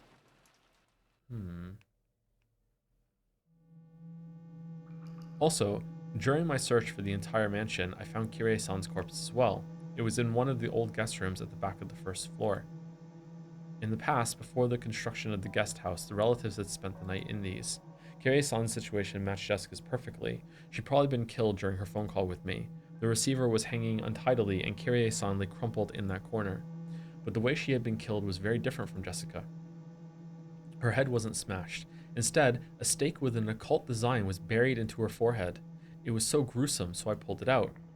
Oh, the cops aren't going to be happy about that. After pulling it, I realized that this might get me into trouble with the police later. Yep, there we go. So a little too late, I set it down by Kirie-san's side. Its tip was sharp and stained with enough blood that it must have penetrated fully to the brain. I didn't know what kind of metal it was made of, but it was about as heavy as a paperweight. Certainly, if you were stabbed all out with something like this, it might cause a terrible wound. I probably knew what that stake meant. It's one of those, the style of killing from the fourth Twilight onwards in the Witch's Epitaph. It's probably that gouge with a stake and kill thing. However, a human skull is very firm. No matter how much someone mustered their strength, could it really have been pierced so neatly? No. By my reasoning, this stake wasn't the cause of death, but it had just been used to damage the corpse after death. She was probably killed with a gun or something like George and Nikki. The stake had been stuck into the hole left by the gun. Thinking of it that way makes it easier to accept. But was Kirie-san really killed with a gun? As she said on the phone, even though she was holed up inside a locked room, Kirie-san was being attacked. In fact, this room had been locked. It doesn't even have a keyhole. What the fuck? Is that bugged? What? Also, she mentioned a golden thread or something flying in and attacking her. In fact, there were 4 places around Kirie-san's corpse with holes that could have been caused by some kind of attack. Okay, I was curious about that, if someone was shooting at her through the wall or something. But still, a golden thread attacked her through the keyhole? I looked at the door from Kirie-san's perspective. If it had been one of those old keyholes you see in old mystery movies, where you can peek through to the other side, then it would have been possible to stick something through it. But even though the doors in this mansion were old-fashioned, the locks were the familiar average cylinder style that you could find in any normal house. In other words, Sumari, they weren't constructed in a way that would let you penetrate through them. So no matter how thin an object you might try to stick through the keyhole, it's unthinkable that something penetrated through from the outside and attacked. A cylinder lock and a keyhole. But despite that, Kirie-san definitely said that something like a golden thread had flown in through the keyhole, spun around while aiming for her, and attacked her. A golden thread attacking through a keyhole. I couldn't understand what it meant at all. But even so, Kirie-san probably predicted that I wouldn't be able to understand all this. And it wasn't just Kirie-san. Jessica said it over the phone too. No, since the very beginning, from the time we talked with Goda-san and Kumasawa-san and got the phone call from Uncle Krause's group, everyone has said the same consistent thing. Grandfather summoned witches and demons and is killing people with magic. They've been shown that right before their eyes. These weren't tricks or fakes. There was no choice but to believe it. With one voice, they had all said that. Do you want to read for a little bit? Sure. Wake me up. When I'm being lulled into sleep, when the mystery woman calling herself Beatrice appeared, Even I had pretty much believed that she was a real witch and might start summoning goat monsters right and left. However, after being left alone for a whole day, my feeling of tension had faded completely. I was now able to think that something so stupid definitely couldn't be true. Did they lose their heads a little in an extraordinary situation where their lives were exposed to danger and mistakenly think that a witch was attacking them with magic? But multiple people gave the same kind of testimony, and on top of that, none of their opinions conflicted each other. If it had been just a single statement, I'd be able to suspect that they just didn't see what they thought they saw. But doing that now is pretty difficult. Baldur would be a terrible cop. Thank you. Yeah. Then, right next to the back door, I found Uncle Kraus with his head half smashed. Even though he'd escaped the dungeon of Kuadorian, and somehow made it this far by a secret underground passage, he had been killed. Buried into the gruesome cross-section of his half-crushed head was a stake with an occult design, like the one that had been buried into Kyrie-san's forehead. And in this situation, it was very hard to imagine that this stake was the weapon used. He had been killed with a powerful gun like the 6 in the dining hall, and after death had been jabbed with a stake like Kyrie-san. I wonder if the golden threads that Kyrie-san spoke of attacked Uncle Kraus, too. Does there exist some kind of tool like an endoscope that's very thin but can be moved about at will? And that can also attack people? No way, I've never heard of anything like that. But even so, if this fact had been revealed to one of the relatives, maybe they'd say I wouldn't put it past grandfather to make it.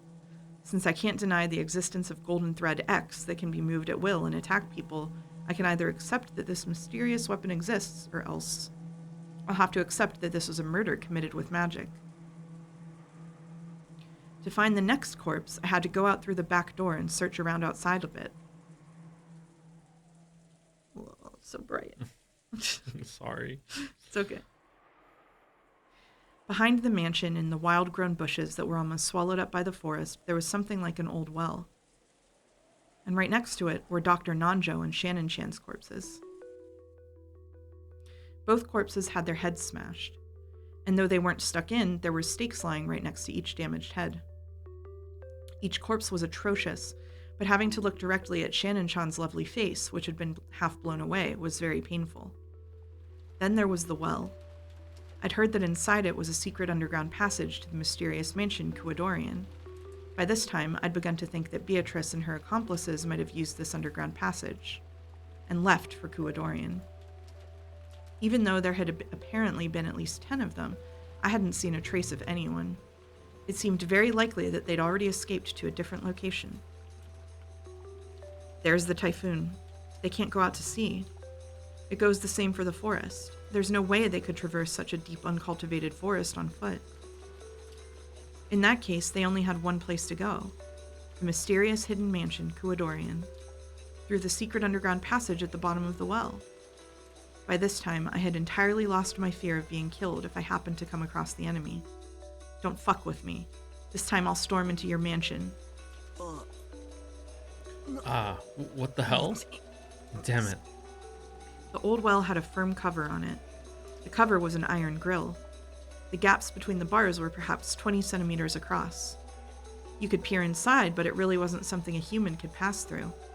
If I hadn't known better, I wouldn't have thought it anything more than a simple cover to prevent falls. But from what Kyrie-san had told me, I knew that its purpose was to prevent intruders from entering the secret underground passage in its depths. But the cover was extremely firm and rigid, and no matter how much I pushed or pulled, I couldn't even get close to opening it. I couldn't find any obvious lock. It might be sealed by some mechanism. But no matter how much I investigated it, I couldn't find anything to release it. The biggest piece of information Kyrie-san had tried to give me, gambling her final moments, was the underground passage in this well.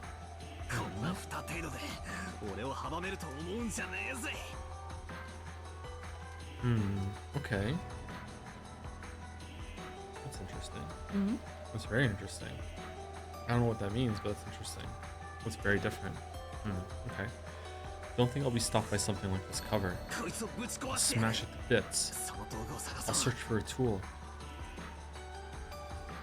I had an idea. After all, I'd seen the various tools in the gardening shed when we'd locked Goda-san and Kumasawa-san in there. but the shutter to the gardening shed was locked. On top of that, the key was with Goda-san, who was dead on the inside. So nothing changed there.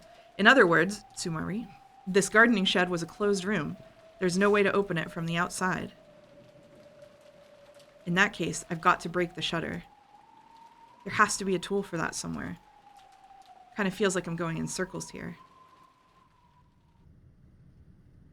Then, while searching for that, I learned that the source of the stench that had permeated the mansion this whole time was the underground boiler room. The boiler room was dimly lit, humid, smelled horrible, and on top of all that was incredibly creepy. But there were several large tools there, and I managed to find a fire hatchet and some massive wire cutters. And grandfather's corpse. There we go again. No, strictly speaking, I should probably say I found a burnt corpse of a person who was probably grandfather. Someone's corpse had been stuffed into the blazing fires of the boiler. However, by coincidence, I was able to notice the number of toes on the corpse. Both feet had 6 toes. That's right, I think I heard it from Dad some time long ago. Something about grandfather having polydactyly with extra toes. According to old Ushiromiya family tradition, it seems that those with extra fingers or toes had some kind of good fortune and were treated as a good omen. And because of that, grandfather was selected to be the successor or something. But I wonder if I can be certain that this is grandfather's body just from the number of toes. After all, grandfather was supposed to be the leader of the group of culprits. I didn't have a clue why he'd get stuffed into a boiler in a place like this and die. A mysterious corpse, burning and spitting out a terrible stench amid the flames. If it really was grandfather, did that mean that the leader of the group of culprits wasn't grandfather, but that Beatrice, after all? Grandfather was used because he was convenient, and was then thrown away? Unfortunately, it didn't look like I'd be given a chance to hear grandfather's side of the story.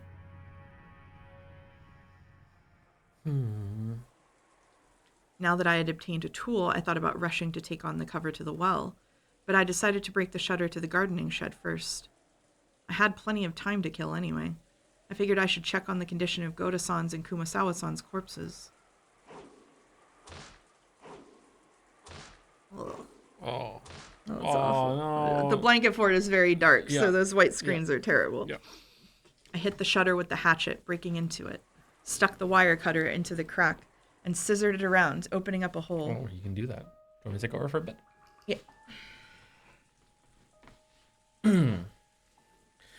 Then I faced Goda-san and Kumasawa-san's corpses once more. As a result, I learned a new fact. First, they had not died by being hung by the neck. Both of their feet were solidly on the floor. Oh, and on both of their foreheads were signs that they'd been shot with a gun. The loop seemed longer than a normal noose. On top of that, the length was different on each to match the height of each person. In other words, Sumari, the lengths had been adjusted so that both Goda-san, who was tall, and Kumasawa-san, who was short, had their feet solidly but barely on the ground.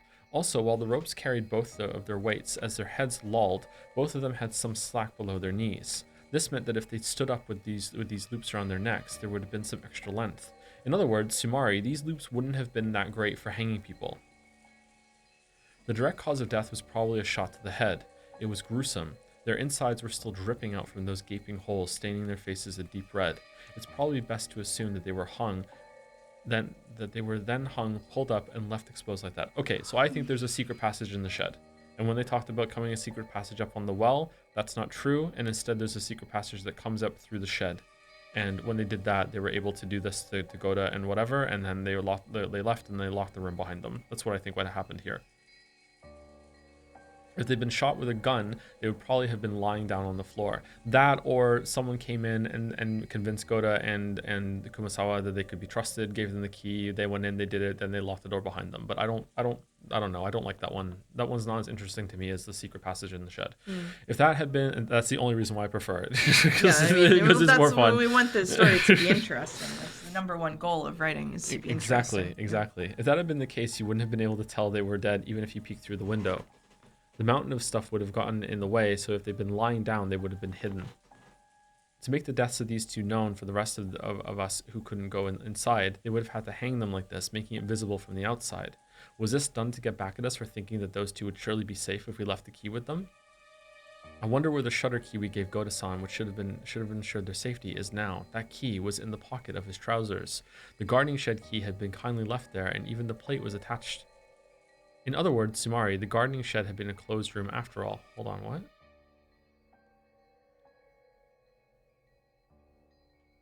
Okay, when he says that key was in the pocket of his trousers, my first read of that was that that's where he saw him put it. But no, what he's saying is that the key was still in the trousers, right? Yes. That's what he's saying? Okay, so yeah, okay.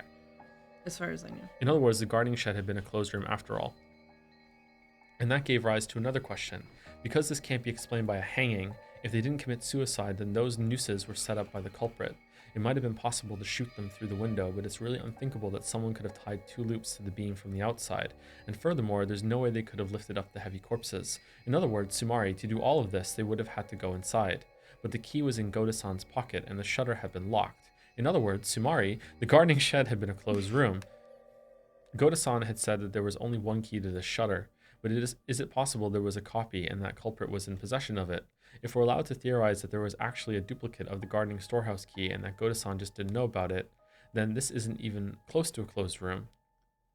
But why is it that despite the fact that almost all of the other corpses were shot to death and left almost completely alone, just these 2 corpses were intentionally hoisted up? I couldn't help but feel something a bit odd about that.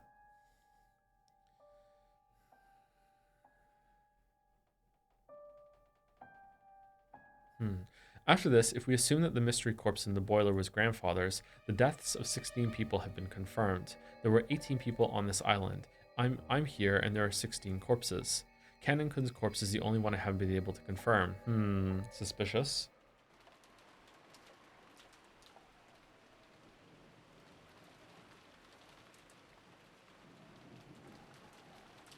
According to Kirei-san, he had been killed while climbing out of the well and had fallen down into it, so with the well closed up like this, it's impossible to check. I tried shining a flashlight through the bars down to the darkness in the depths of the well, but it seemed that the jet black darkness had no intention of showing me its depths with a light of that level. It looked like I'd have to break the bars after all. Using the hatchets and things I dragged from the boiler room and the gardening shed, I tried breaking the cover of the well. He's not going to be able to do it. Oh, god damn it. But the metal bars were extraordinarily sturdy, and breaking them wasn't easy. I hit them with the hatchet over and over until my hands started feeling weird and eventually gave up on breaking them. It's impossible. If they were at least wood, I might have been able to break them. But this metal.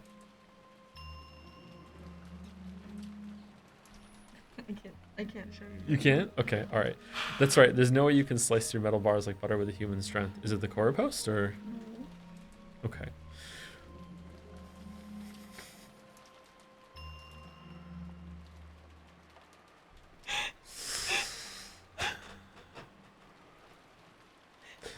Battler, as a teacher, my students told me about the dog that ate their homework. Could such a dog exist? Animals don't get anything from eating paper, and a dog that ran around the city eating documents would surely be well known, but I haven't seen a dog like that. Then again, there's been times in the past I've heard of a famous dog without seeing it. If multiple students described it, I have no choice but to accept unknown dog X, unless I admit that their homework was destroyed with magic. That's right, there's no way you can slice through metal bars like butter with a human strength. Can't even begin to understand that story about how Kanon-kun cut through metal bars. Oh my god. I heard that a light like a red laser beam grew out of his arm, and that he sliced through the metal bars like he was cutting through butter. Cutting through metal bars like butter? And what's with the red laser beam? Does that mean he secretly had a burner on him or something, and used that to burn through the bars? Still, just what kind of laser could cut through metal bars like butter? It almost sounds like the kind of laser beam you'd find in one of those robot anime I'd love as a kid, doesn't it? Does something like that actually exist? And how did Kanon-kun get that laser beam? No matter how much I wanted to ask him, he's already been killed. Plus, even his corpse is now in the depths of the well beyond this cover. If Kanon-kun could slice through metal bars, I'm sure he could handle this metal cover in a single swing. It just feels like the closed room Goda-san was locked in while holding the key. Only one person can open the door, but they're locked inside. If only I had that power of Kanon-kun's, I'd be able to do something about this cover myself. Just who is Kanon-kun? He couldn't really be a non-human being capable of using a strange power, right? Kirei-san told me to believe in witches, and even I met with an insane woman calling herself one. Alright, so I want to talk about a little bit about what I've been thinking about since last stream.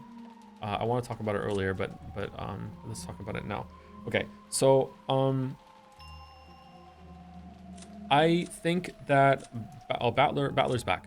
I think that Battler's sin is isn't what Jelly and I talked about last time. I actually think it is something that he did. I don't think it's fair. I don't think it's fair at all. But I think I'm almost certain that fuck. I'm sorry. What was her name again? Did she said her real name? Sayo. Sayo. Mhm. I think Sayo is a real person, and Shannon and Cannon and Gap and a couple more. I'm not sure about Renove and Virgilia. I'm not sure about those. Those might be like how she sees the alter ego of these two. I'm not sure. But I think that those are furniture in the same way that she can act out in a more elaborate way that the other characters have furniture. I'm actually gonna take chat away. Okay. Smart. Yeah. So I think that Sayo is from the orphanage that Kinzo had. I don't know really what that has to do with anything yet, and they haven't brought that up in a long time, which makes me think that it's probably important, and they're saving it for a reveal later. I think Sayo is Beatrice, but I think Sayo is her own person first, and Beatrice, like Shannon and Cannon, is like a persona that she adopts, or like furniture. I'm not sure what the terminology would be. And my guess is that at some point in the past, 6 years ago, Battler probably speaking to Shannon, but maybe Sayo was around before that. I'm not sure exactly when Shannon joined the crew. My guess is that Battler speaking to Sayo said something. I have two ways of thinking about it now. The first one is that he said something to Sayo that gave her some amount of like hope in her bad life, or some sort of thread to hold on to, and then he just wasn't around for 6 years, and that drove her kind of crazy. Or he said something to her in passing, something along the lines of like, my family sucks so bad, it would be really great if the Golden Witch Beatrice came back and killed everyone, like something like that. I wish the curse were real or something, and planted that idea into this very troubled person's head in order to do something like that. I think he actually did do something like that. I think my reading of this murder right now is that after the confrontation in the rain, Beatrice just went back to being Shannon and killed herself at the well. That's what I think happened. I don't think there is a canon corpse. I also do kind of still feel though that Kinzo is dead from the start. So that means there's only 16 people. There's not even 17. It's 16 people on the island. I don't know. I don't think that we've seen that scene yet between what Battler did. I could be wrong, I guess, because I don't have the whole entire story in my head. I don't think we've seen that yet, but that's my guess is what's happening. I think that there is a person who has like who is both of these, but is also herself, who is also Beatrice, but also herself. I don't know if Renove and Kumasawa are actually the other two. Where are they? If they are these two, or if these are also like things that Beatrice Sayo sees in her head. Same with Gap. Like I don't know. Like I mean, like look, their faces are even the same, right? Like this is very, very, very, very, very similar. I don't know. I'm also a little like I've been like thinking about this for a while, about her having this on her leg, and the other Beatrice had it on her other leg. Does she have two? We never see this side of her, right? Does she have one on each of her legs? I want to learn more about the orphanage and find out where that's coming from. I don't know. But yeah, that's what I think is going on since I've had like a week to think about it. So anyway, theorizing section updated. Did I meet my quota? I think so, yeah. Okay. I think so. I think you did a fine job there. Okay, thank you. And now I don't have to hold in the guilt of you saying a lot of that to me on the phone, and me knowing more than chat anymore. Okay, all right, there we go. It's on the cleansed. Okay. Carrie-san told me to believe in witches, and I even met an insane woman calling herself one. Could Canon-kun possibly be a human on the witch's side? Or else, the culprit? What the heck? Am I gonna start treating him like the culprit just because I can't find his corpse? Oh. Treating him like the culprit because there's no corpse? And who was the one babbling about the suspicious being innocent? Very well. I couldn't bear having you push all the crimes on Canon and building a human culprit theory that way. I will guarantee it with the red. Canon is dead. Among the 5 in Kyrie's group, he was the first to die. In short, Tsumari. He was the 9th victim. Does that change your outlook? No, I think that there are some... I think that she does view them as separate people. I don't really like it. I don't think that's really all that fair, but I think she does view them as separate people. So when he's off the game board, he's dead. I think that there's something to do with like white magic and black magic. Before I was thinking about how Canon and Shannon could be the same and therefore there's fewer people on the island, but I think maybe that stipulation about there being 18 people, that just might be met with just Kinzo being dead from the beginning. And they just always said that Kinzo is dead, so it's fine from the beginning. So there's like an 18th person. Maybe she does consider them to be different people. I don't know. I would say that right now, if Sayo is similar to Angie and Maria, I would say that Shannon is Sayo's white magic, and Beatrice is Sayo's black magic. So there's the two sides. So Shannon, maybe there's another one that we don't know, but Shannon is her attempt at what Maria does with Sakutaro, and Beatrice is what she does when Maria is killing Rosa over and over and over again. If that makes sense, is that the parallel? That's what I think right now, or there's something there that's a thought to follow anyway. What does that make canon?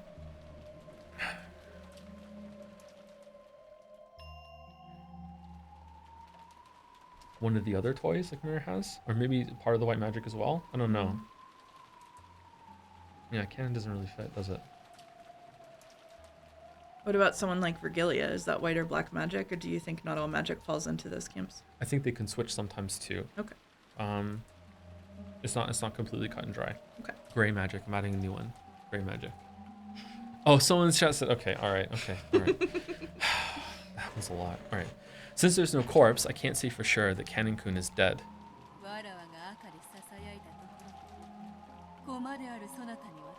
Oh, interesting. Okay. So what Beatrice just said, Battler didn't hear it. Yep. So only we're hearing it. Yep. So we're meta Battler right now. Yep. Okay. So my whispering in red doesn't reach the peace you, but it did reach you, right? Mm-hmm.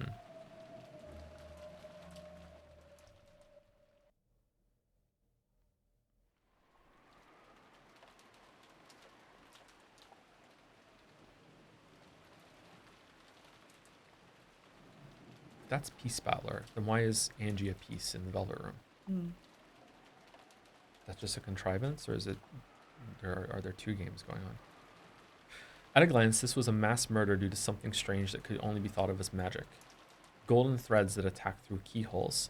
No, we even have testimony that something gold flew around the dining hall when the first 6 died. The two might have been the same weapon. Then there was the closed room murder of the garden shed and the laser beam that could cut metal bars, and that wasn't all. See, apart from like either like psychedelics being used on a lot of the people here, or some of them being like coerced into saying something that's not true, I have no idea how you explain the eyewitness testimony that a couple of people came in with guns and instead it was fucking like bunny girl, golden thread shit, whatever. That I don't understand. That I don't get. I don't have a really good answer for that. I don't have a satisfying answer for that. I guess you could lean into like group hysteria sort of answer, that like everyone was so shocked and things that they started like mutually hallucinating. I don't know. I don't like that answer. You get to see what I look like when I'm speculating now. Yeah, you told me to close your eyes, but I didn't know it was true. There was much more, like the group of goat monsters. The story of a witch who could create pitfalls just by snapping their fingers, the rabbit-like demons who had fired golden threads. I think there was more, but each part was all screwed up. I couldn't possibly accept it, and was forced to suspect that it was some kind of trick or mistake. But why in the world had everyone spoken with one voice, saying the same thing without contradictions in their testimony? Yeah, okay. If we're just looking, just whatever I say, then he says it right after. It's not only the magic. Oh, there's Maria's mysterious death. Why Jessica knew that George and Nikki had been killed. The mysterious burnt corpse that I couldn't confirm really belonged to that damn geezer. So Battler is like really alone on this island right now, I think. And more and more. Sorry, I have to shift a little bit. You're good. Oh. I'm holding the same position too much because of the microphone angle. Oh. There's gonna be a good spot to take a break here soon, probably, because we're at 4 hours. All stuff I don't get. I tilted the wine bottle up and gulped. I don't have a clue what's going on. After dinner last night, the kids were chased out and told to go back to the guest house. And then there was a massacre in the dining hall. Kirei-san and the rest were dropped through pitfalls and captured. Then Jessica and George and Nikki were called out to take a test or whatever and killed. Even though Kirei-san's group was able to escape the dungeon somehow, all of them got killed in the end. And at the very, very end, even Maria was killed, leaving me all alone. In short, Sumari, I did nothing except stay locked up in the guest house. During that time, a huge incident occurred and ended. What can I call it except incomprehensible? I don't have a clue anymore. Now I'm nothing but a drunk. You plan on leaving only me alive? Show yourself right away and come to kill me already. It's too much of a pain, so I won't search for you. You show me your true form yourself. I won't run or hide, so come at me with arrows or bullets or whatever. I haven't gotten any sleep since yesterday, so I'm incredibly sleepy. You want to kill me? Go ahead. I decided to return to the guest house and boldly rest in the bed. When I exited the kitchen and passed through the lobby, that portrait of the witch came into view. The big clock did too. It was almost exactly midnight. Then the sound of the bell rang out, proclaiming that midnight had arrived. As I listened, I looked up at Beatrice's portrait. Exactly 24 hours ago, I met you. What were you trying to say? And where did you go? Just who in the world are you? Golden Witch Beatrice. I haven't solved a single one of the riddles surrounding you. Show yourself and fight me. If your theory is right, you've surpassed Battler. If Sayo is the killer, then Sayo is killer and also is Canon and Shannon. That would explain one of the murders. I don't even remember what episode that was in. The episode where Canon and Jessica were in the locked room together. That would explain it, that Canon and Jessica meant to die there together. It's that Canon did die, but it's like Sayo killing a piece of herself along with Jessica, and then the Canon's body being lifted up was just Sayo like shedding that personality and leaving the room. But I still don't know how she left. But I barely remember that one now. Oh shit. Okay. Maybe during the break you can go back and revisit some of the older episodes and stuff. Maybe.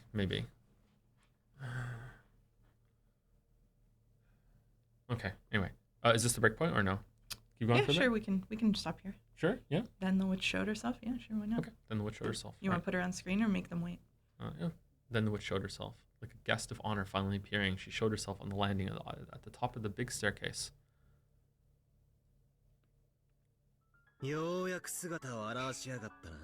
So you finally show yourself. I've been kept bored for a whole day. There you go. Correct. Okay. All right. We get some good beats. All right. We'll be back in about 5-10 minutes. So I don't know if we're making another tea or not. We'll find out. Oh, were there bits? There were bits. Oh, Sound of Rain. In complete seriousness, at the end of 2024, I came up with a list of the 10 best experiences I had that year. I intend to do this again. Reading all of Umineko ranked number 2. All of this to say, Sumari, this stream series is probably going to show up in that top 10 list for this year. Genuinely excited for both Baldur's Gate and the answer arcs after it. Thank you for giving a spotlight to a story I'm so endlessly passionate about. It has legitimately given me something to consistently look forward to. Oh, you're welcome, Sound of Rain. Also the follow-up, all right, back in character. Hey Joe, really looking forward to the break. As much as I'm enjoying this as a true killer, it's been really rough on me. You've brought a lot of attention to this game, so I've been absolutely exhausted going around murdering the Ushiramiyas with magic over and over again every time anyone reads it. It's tiring work, fulfilling though, so appreciate the break, but will be greatly anticipating the return. And thank you, Big Hat Levi, or Levy, for the new sub as well. Welcome. Okay, we'll be back in a little bit. I have to crawl out of this fort now. Good luck.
Hello, chat. Hello, hello. I got the broken part for you there. Oh wow, thank you. I'm gonna continue to ignore it.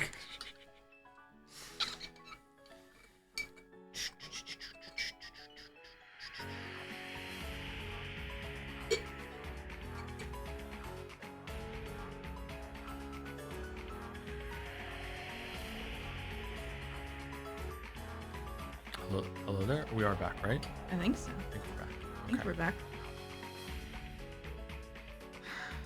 Can you check Angie's side, please? On the characters? Sure. Angie's side? Get him, Mouse. What do you want me to do? What you... Angie's side? Mm-hmm.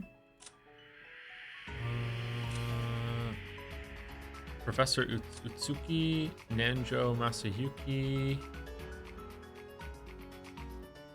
Excuse me, did we ever read these? Nanjo's son took over the Nanjo clinic. Unlike Nanjo, he gives a slightly dispassionate and different impression. After the commotion surrounding Rikijima, he grew to completely despise the press, and never again did he attempt to speak of what had happened at the time. He used to have a daughter who was afflicted with an intractable disease, but unfortunately she wasn't able to live out her natural lifespan. Oh. Kurosawa Sabakichi? This is a lot of information for a side character that was barely there. Kurosawa's son works at the Najima fishing harbor. He must have gotten his carefree, big-hearted personality from Kurosawa. Kurosawa had many sons, and a number of them were away from land as fishermen. It was purely coincidental that it was possible to come into contact with him as he happened to be involved with the fishing harbor. Hopes are on him that he might have heard chatty Kurosawa let something important slip, but Captain Kawabata, an old man who used to captain the high-speed boat that went to Rikijima and back, it is beyond doubt that one of the existing survivors. He is one of those who know the most about Rikijima. Okay. Okay, all right. I don't think he counts as a survivor, I guess, in my head right now. That's why I was confused by that.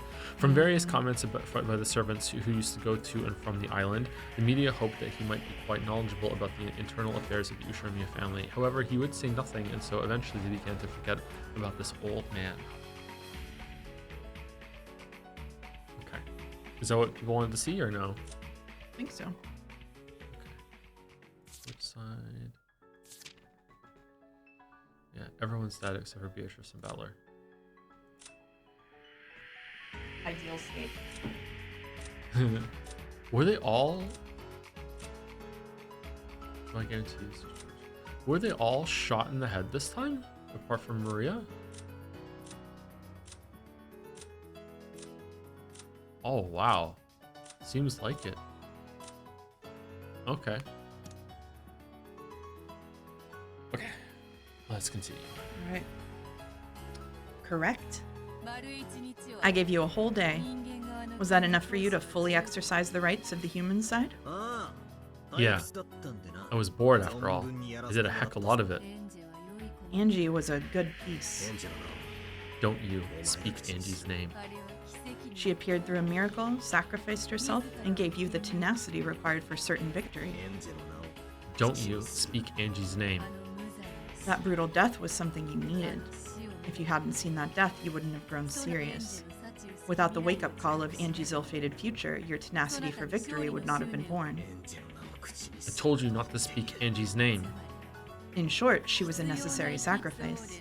Otherwise, an anger great enough to kill me would not have been born in you. The rivalry between us cannot be destroyed. Damn you, Lady Burncastle. It's more fitting to call that a trump card than a piece. No matter how much a piece acts, it does not stray from the board. But no matter how much power a trump card wields, it is always thrown away after it is used. Angie was a truly good trump card for you. Don't you speak Angie's name. At Battler's angry roar, Beato finally stopped talking. You know, I don't have time to play around in a place like this anymore. Even a tie will keep Angie waiting. I'm going to break through you, take my family, and go back home. I won't waste a second playing witches' games with you. In that case, what should you do? You know, don't you? Yeah, I'll beat you down. I'll blast away all witches' magic illusions and delusions. Come on, let's get started. I won't let you trick me again. Resume the game, okay? I'll tear apart the witch's veil concealing the outright lie you are. You talk too much. All you have to do is honestly say I'll kill you. Yeah, if those are the words you want, I'll say them. This is the first and last wish of yours I'll lend an ear to. I thank you.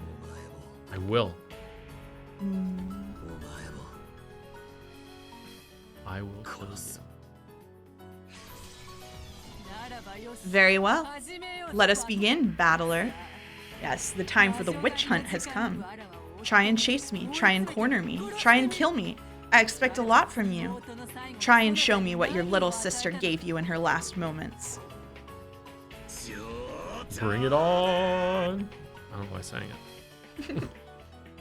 Battler's cry burned the world with a white light. And if you opened your eyes amidst the darkness, the two of them could be seen in a rose garden.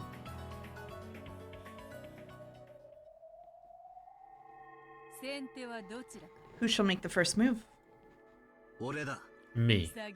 How bold. In the rose garden, beautiful rose petals danced. The color of those rose petals was red.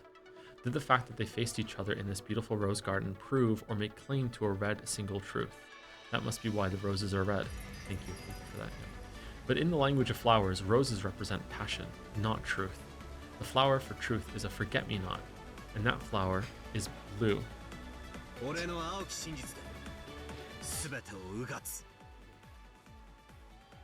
I skip over all of it? No, I'll bore through everything with my blue truth. From the very beginning of everything. I'll start from the very first game. Shockingly unrelated. Sorry, Chad, I have a tattoo of a forget-me-not. Very well. Let's see what you've got. Come. Here I go. I've already proclaimed it, but I'll say it again. This isn't just for the murder of Dr. Nanjo in the last game. Fernando! Fernando. Of all the ones he's fixated on. This will tear apart every scene from every game since the beginning. Okay. Oh, crap. Oh, man. Ushiromiya Kinzo is already dead. Therefore, the true number of people on the island is 17. By adding an unknown person X to that, it becomes 18 people. By supposing that this person X exists, the crime is possible even if all 17 people have alibis. By this, even though the number of people reaches 18, it is still possible for culprit X to exist and carry out the crime even if all 18 people seem to have alibis. Oh man, he leveled up. You can break through all of the murders in episode 1 by supposing an unknown person X. Furthermore, it's even possible to explain the mystery of Kinzo's evaporation from the closed room sealed by the receipt by making the bold assumption that Kinzo wasn't there in the first place. Bold of the story to just think that you're just going to remember this, and I do remember it, so like, yeah, the receipt and everything. Unless Beato counters this with the red truth, the illusion of the witch from episode 1 has been completely smashed. This blue truth is valid. Oh. What? The wedge of blue truth that Battler had thrown stabbed right through the top of Beato's left foot. Was the red blood pouring out from there, a protest being made by her red truth? Beato shut one of her eyes tight, enduring the unbearable pain of the blue truth that denied her. Not bad. But I mustn't be denied yet. I mustn't be killed yet. This is not yet enough. In the subsequent games, there were mysteries that couldn't be explained with that alone, right? Which mysteries? In the final stages of the second game, George took Goda and Shannon with him, barricaded them in Natsui's room, and was killed. The key that unlocked Natsui's room was locked up inside the room, and all of the remaining keys that could unlock that door were in Rosa's hand. Even if a culprit X existed, it should have been impossible to construct that closed room. Oh shit, sorry, I was trying to, is this from Umipro? It moved down, I've never seen that before. This is a lot. Okay. Shannon killed them both, and then killed herself. That's my guess there. Whoa, oh, it's going away. Oh, wait, hold on. The blue wedge that pierced Beato shook. She was resisting, fighting to pull it out. This is a cool representation. No, that doesn't shake my blue truth. If culprit X were to obtain a master key, that's not even close to a closed room. You've desynced from Battler. No, it was impossible for the culprit to obtain one. All of the master keys were under Rosa's control.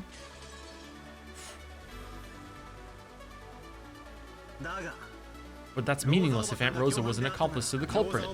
Aunt Rosa handed the key over to culprit X by some method, assisting in the locked room murder.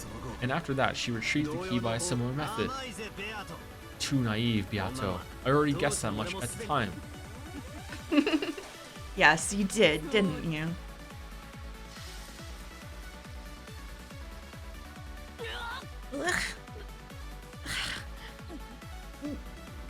The wedge had been gradually losing its sparkle and had seemed as though it was about to be pulled out, regained its strong blue again thanks to Battler's additional blue truth, and dug into Beato again, eating into her foot. Beato let out a cry of anguish at that pain. Not yet. This is still nothing. Not yet. Not yet! On to the third game. The 6 linked closed rooms, the murders of Aunt Rosa and Maria, Dad and the rest's deaths in the hall, and the murders of Uncle Kraus and Aunt Etsu. Okay, hold on 1 second. So if Rosa really was an accomplice in episode 2, and Ava did in episode 3, for some reason I think that Kraus, because of that line, I can't stop thinking about the line where he said, Battler, I'm going to be dead later tonight. If it was Kraus in episode 1, then is it Natsui or... Not Kraus, sorry, Rudolph in episode 1. Is it Kraus or Natsui in episode 4? Or is it just Kraus? I didn't even think of that. What if it was Kraus? How could Kraus do that? How would Kraus do that? I didn't think of that. Defeated the loser flags. Yeah.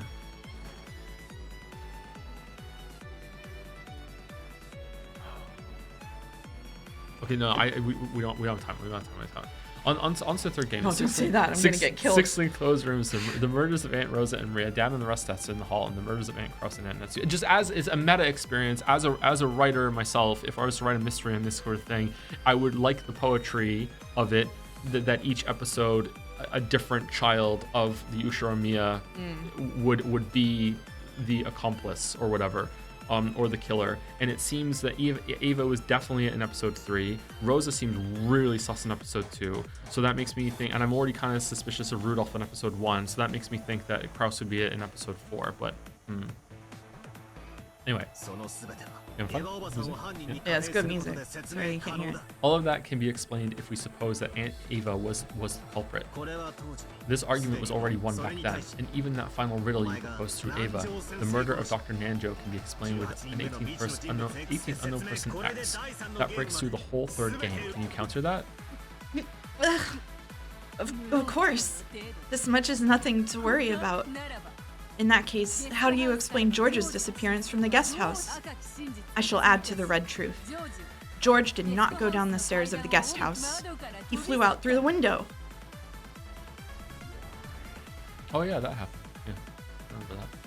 In the final stages of the third game, George suddenly vanished from the second floor of the guest house. Ava, who had been on the first floor, claimed that no one had come downstairs. But because of the blue truth, George could have snuck down to the first floor and escaped while Ava was busy carrying Kraus's and Natsui's corpses outside. They're bitching that you can't hear the music, so just take it for a little while at least. Jesus. Oh my god. Fucking Christ. Okay. But by adding an additional red truth, Beato had denied that possibility. To go outside without going down the staircase to the first floor, he would have had to leave by the window. But all of the windows had been locked from the inside. So what? It's just like you said. He flew out the window, right? There was a lawn, so we couldn't tell if he jumped down, and it was raining so hard. Any light traces would have disappeared. I'll use the red truth again. All windows and doors leading to the outside were locked from the inside. Furthermore, it is impossible to lock any of those from the outside. George had no technique by which to lock them. I'll use more of the blue. I said it myself at the time. In that case, everything works out as long as someone locked the window after George and Nikki escaped through it. Nothing difficult about that. So true.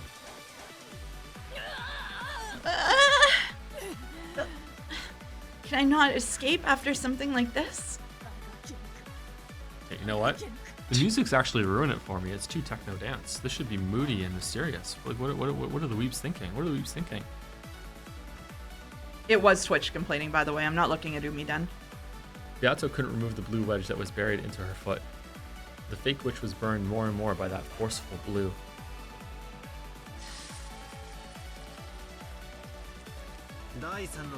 There's still nothing that shakes my blue truth in any of the first 3 games. In that case, the only game that can prove you're a witch is this game, the 4th game. Since I haven't countered you with the red, that is so. I shall have to prove witches using only this game. Very well. Give me everything you've got.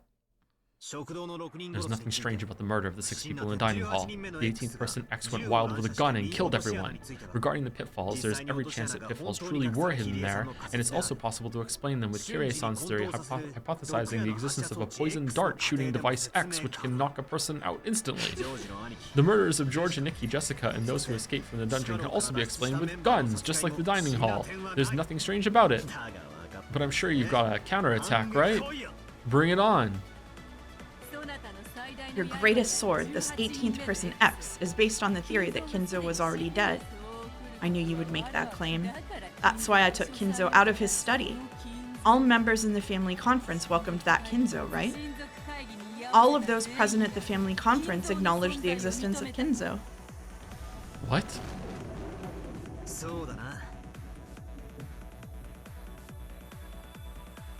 Oh, fuck. If someone was pretending to be Kinzo and they all went along with it, does that count? Oh, that's right. But grandfather was seriously ill, bedridden on the verge of life and death, right? If he was so worn out that he looked like a different person, maybe no one would have cared, right? I'll counter with this. That grandfather was a different person, a body double, a different person who the relatives mistook for grandfather. Then I'll counter with this. No person would mistake Ushiromiya Kinzo by sight. No matter what the disguise, they would not mistake Ushiromiya Kinzo by sight. Oh, was it on the phone?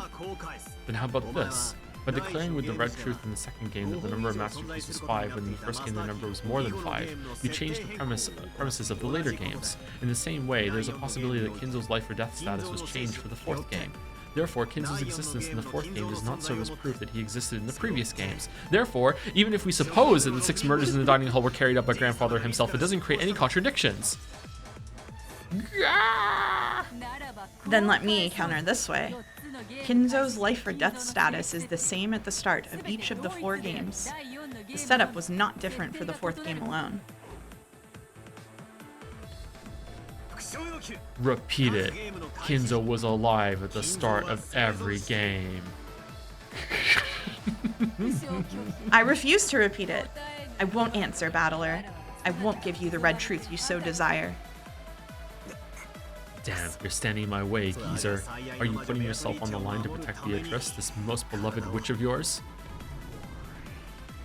Oh!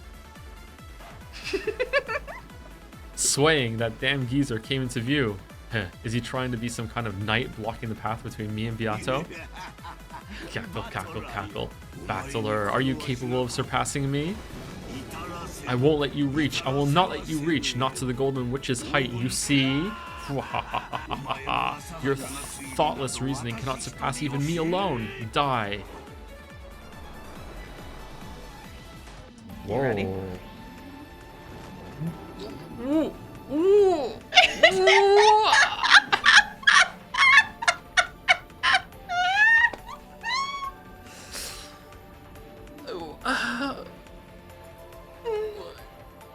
Kinzo's jet black cape spread as though it would swallow the world, becoming the snout of a vast black dragon that came at me, trying to swallow me in one gulp. Faced with that black dragon's roar, I calmed my breathing and closed my eyes lightly.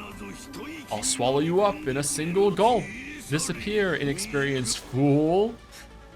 Quiet, you damn undying ghost. Who are you? Oh, so you call me a ghost. So you intend to see through it to the end, this theory that I am already dead. That will prove fatal to you. Be swallowed up by the first twilight of the 4th game and disappear. Black Dragon's vast mouth, its snout, its fangs swallowed Battler whole. In that instant, Battler suddenly opened his eyes. Thanks, Beatrice. Your 3rd game became a foothold for my counterattack. What?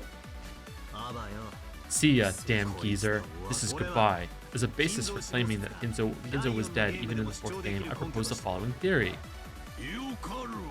Very well. Come with me with all you have, my descendant. He's just glad to be here.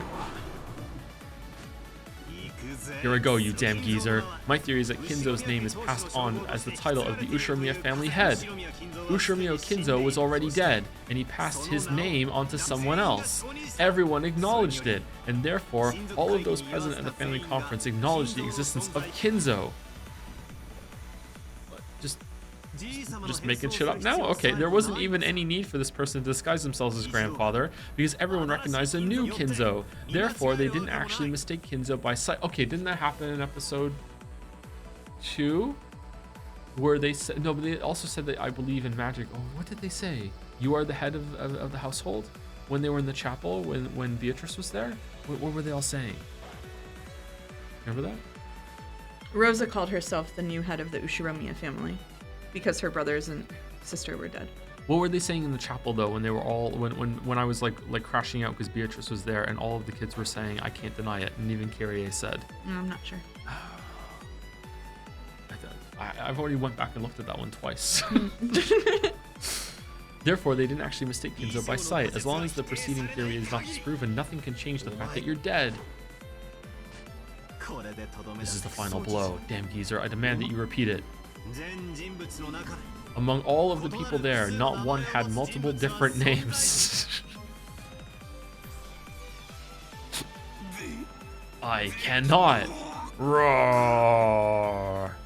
My crystal. Rest in peace, damn geezer. Thank me, you were finally able to die. This is your requiem. Take it and drop dead. My magical crystal, no.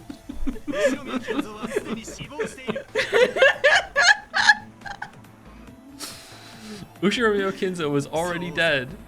Yeah, poor old you. Whenever we find your corpse, it's always completely burnt. That was a gimmick to prevent discovery of the fact that time had passed since your death, and you passed your name on to someone else. With this theory, even though you are dead, Kinzo can still appear at the family conference.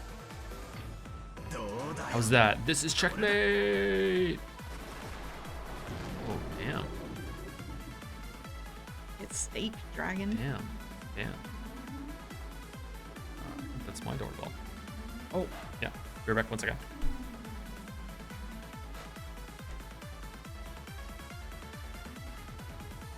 Is it muted? No. It's not muted.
All right, we're back, chat. Sorry, it was the wrong. It went to the wrong house. They were really apologetic about it. Sorry about that. Yeah. It's just hard to get out of the blanket fort. Yeah, the blanket fort collapsed. All right. Good pause screen though. Yeah, it is. You mean it wasn't your domino? No, it wasn't. It wasn't the dominoes. No. Whoa. Falling apart over here. Several dozen blue stakes bored into Kinzo's ghost. Their terrible destructive power wouldn't let the ghost recover again. Beatrice. Oh, that's cool. Kinzo, thank you for everything. Rest in peace. I will not forget my time spent with you. Huh.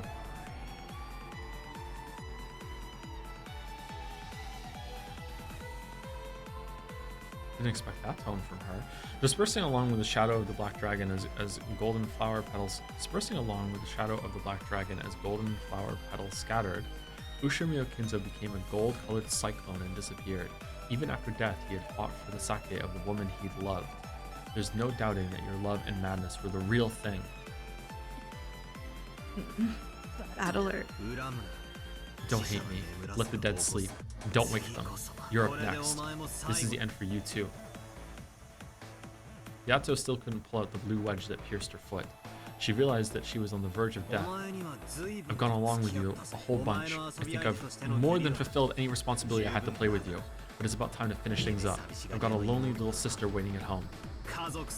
Let me take my leave with my whole family. Then kill me. In that case, try and kill me. I won't run or hide, and by now I won't even be able to avoid it.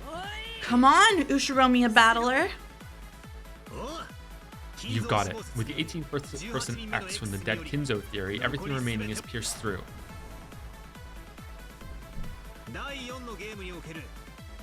George and Nikki and Jessica's deaths in the 4th game could also be explained by culprit X. And the 5 who escaped from the dungeon and were killed, and the 2 in the gardening shed, and Maria in the end. All of those can be explained with an 18th person X. There's nothing strange at all. This concludes the explanation of the culprit with humans for all games. Beatrice, this here is checkmate!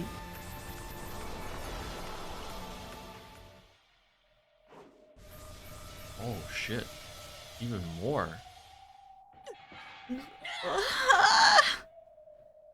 Beatrice, who couldn't dodge, had several blue stakes driven into her and was skewered. Yato grabbed at them, trying to pull them out somehow. That got me. It hurt. This will kill me, won't it? If I don't pull these out, I'll die.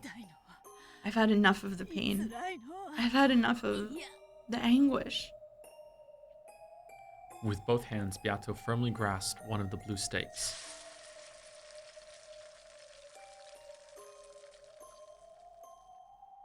Naturally, the power of the witch denying blue truth burned her hands.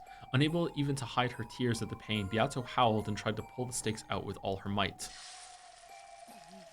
If I can't pull these out, I'll die. This is my final counterattack. Then, Battler, how do you explain my several acts of magic? The very first time those appeared was in the 2nd game, when I fixed Maria's pumpkin marshmallow. At that time, Rosa definitely witnessed that magic. Certainly, at that time, Rosa witnessed gold butterflies gathering and the fixing of a marshmallow by the miracle of magic. Rosa alone witnessing it isn't very credible, right? That's why I increased the number of witnesses to the uppermost limit later on, which is what happened in this last game. The summoning of my minions and brutal murders due to magic. All of those were witnessed by a great many people. That is itself proof that my magic exists. How do you explain that, Ushiromiya Battler? Stalemate. What? Magic exists because magic exists. Didn't the rules of our Brawn Tube trial say that you couldn't use that kind of argument? Yes, you're right. No matter who or how many people witness magic, that cannot become proof of magic's existence. Whether all the magic you've shown exists or not, I can ignore it all and explain things with humans. That's my undeniable right. Am I wrong? At those words, the blue stakes let out an even brighter light, knocking my hands away. As I feared. Pull them out after all. As Battler is now, even if I pull up a witness for each individual bit of magic and demand an explanation, he'll probably use some kind of move to deny all of them. Not just the magic with the marshmallow I showed Rosa, but all the miracles of magic. So I can no longer even claim to be a witch without questioning him about something like how a marshmallow was fixed. I'm in such an inferior position that I must fight over such trivialities. It may be impossible for me. I know that. This was to be a game without victory from the very beginning. So it was only natural that the day of my defeat would eventually come. Have I fought Battler up until today just to lose to Battler? I began the game thinking I might be able to win. Even if I wouldn't be able to win easily, I believed that in a game repeating endlessly, a miracle would eventually occur. After all, I had certain willpower on my side, an unwavering desire to win with certainty. However, I've now lost that miracle completely, and that certain willpower resides in Battler, leaving me certainly without even a 1 in a million chance at a miracle. No, perhaps I should say with no miracles or certainty. I will have no victory and no end through a tie. The only resolution permitted is to continue on resisting until defeat is given to me in this game. That's right, I am fighting only to be killed by Battler. I looked into Battler's eyes. That which was reflected inside them wasn't me. The figures of the little sister waiting for his return and the family he had to bring back were reflected in those eyes. To him, my existence is already not even that of an individual, obviously. From the very beginning, he's been trying to deny the individual that I am. Yes, that last game sure was fun. I was only tricking him a bit, but for just a short period of time, it felt like we understood each other, and that was fun. That's right. I should have made my move then. I should have continued for eternity with Battler still totally fooled. But that's just no good, right? That just wouldn't be true victory. Is this checkmate, Beatrice? Beato had been run through with several blue stakes, skewered over and over to the ground while still standing.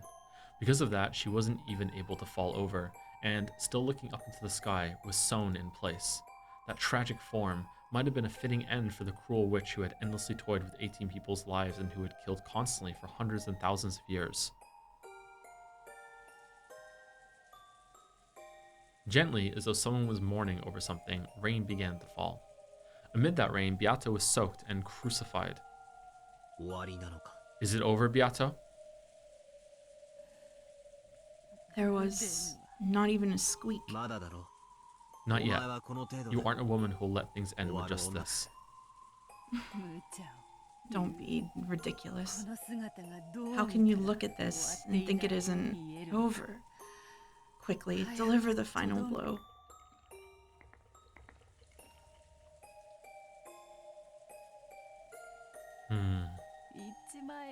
Just say it with your blue truth.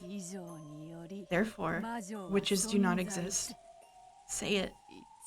Just say it.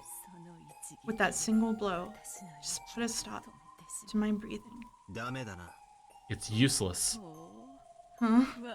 So you would expose me to even further shame? Isn't it settled already?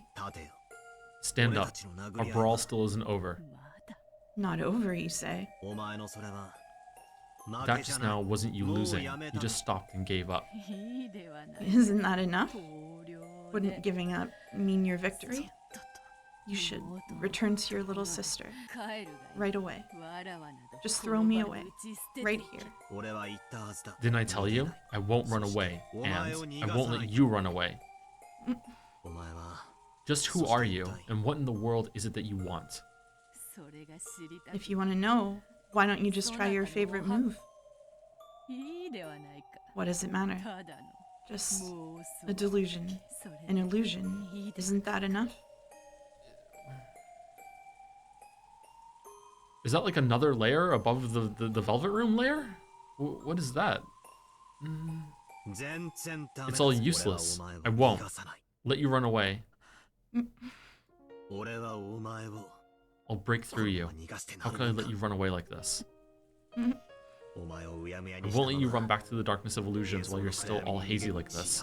I'll break through you, completely. So stand up. Don't act all frail like that. You're still hiding several moves, I can tell. Why won't you just let me escape? Dad, Mom, and Angie, all the cousins and all the relatives, and all the servants. You toyed with them so much and killed them. I definitely won't forgive that inhumanity. I can still feel Angie's arms on my shoulders. I won't forgive your inhumanity, so I won't let you get away like this. Battler's eyes burned with the flames of hatred. The time had long since passed during which pitiful behavior would have earned his compassion. After being tricked once, Battler will never sympathize with me again. Oh, sorry, this is you. No, it's okay, you can. Never sympathize with me again. Never mind the wolves and sheep puzzle. This is like the boy who cried wolf, isn't it? What am I supposed to do? What should I do? Is fighting endlessly only to avoid admitting defeat a fitting endless torture for the endless witch? Is endlessly harassing Battler to avoid giving him victory also part of being the endless witch? It's so sad. Is this what the endless magic is? I've had enough of endlessly being toyed with by witches. I've had enough. I will have no victory and no tie. In that case, there's only one result that can release me.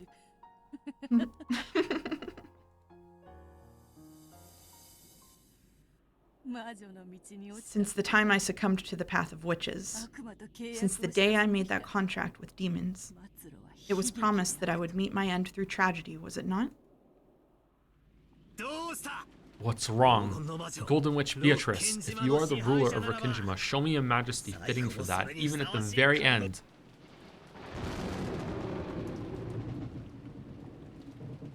Lightning. The world was smashed with white. Fitting last moments for the ruler of Rokkenjima.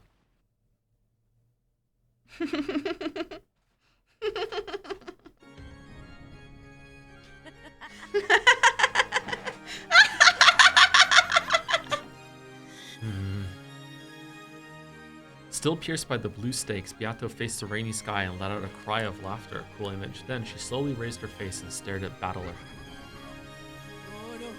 Fool. Just when I was about to praise your good fight and hand over victory, you shall regret that pride. This isn't something for you to hand over. I'm gonna take it from you. The same goes for you, right? You can never accept an easygoing victory where I just say, maybe witches existing isn't so bad. Isn't that the very reason you intentionally fell apart like that at the end of last time? That's right, last game you took pity on me just once, didn't you?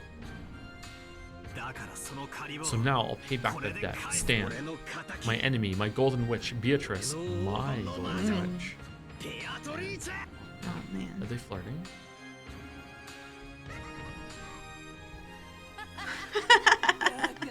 Fool. You fool! You simpleton. You think you'll get another chance?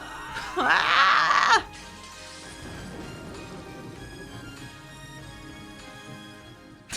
When Beato yelled, the blue stakes that had pierced her chest blew to bits and disappeared. However, the blue wedge that had pierced her foot in the very beginning did not vanish.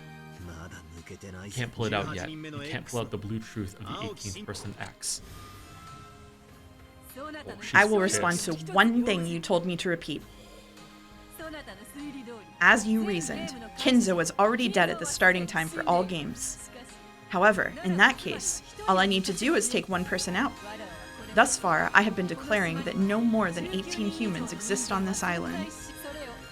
I will lower that by 1 for Kinzo. No more than 17 humans exist on this island. Oh, for fuck's sake.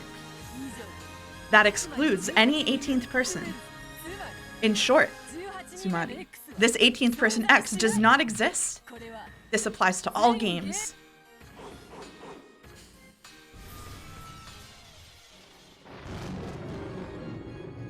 That was good.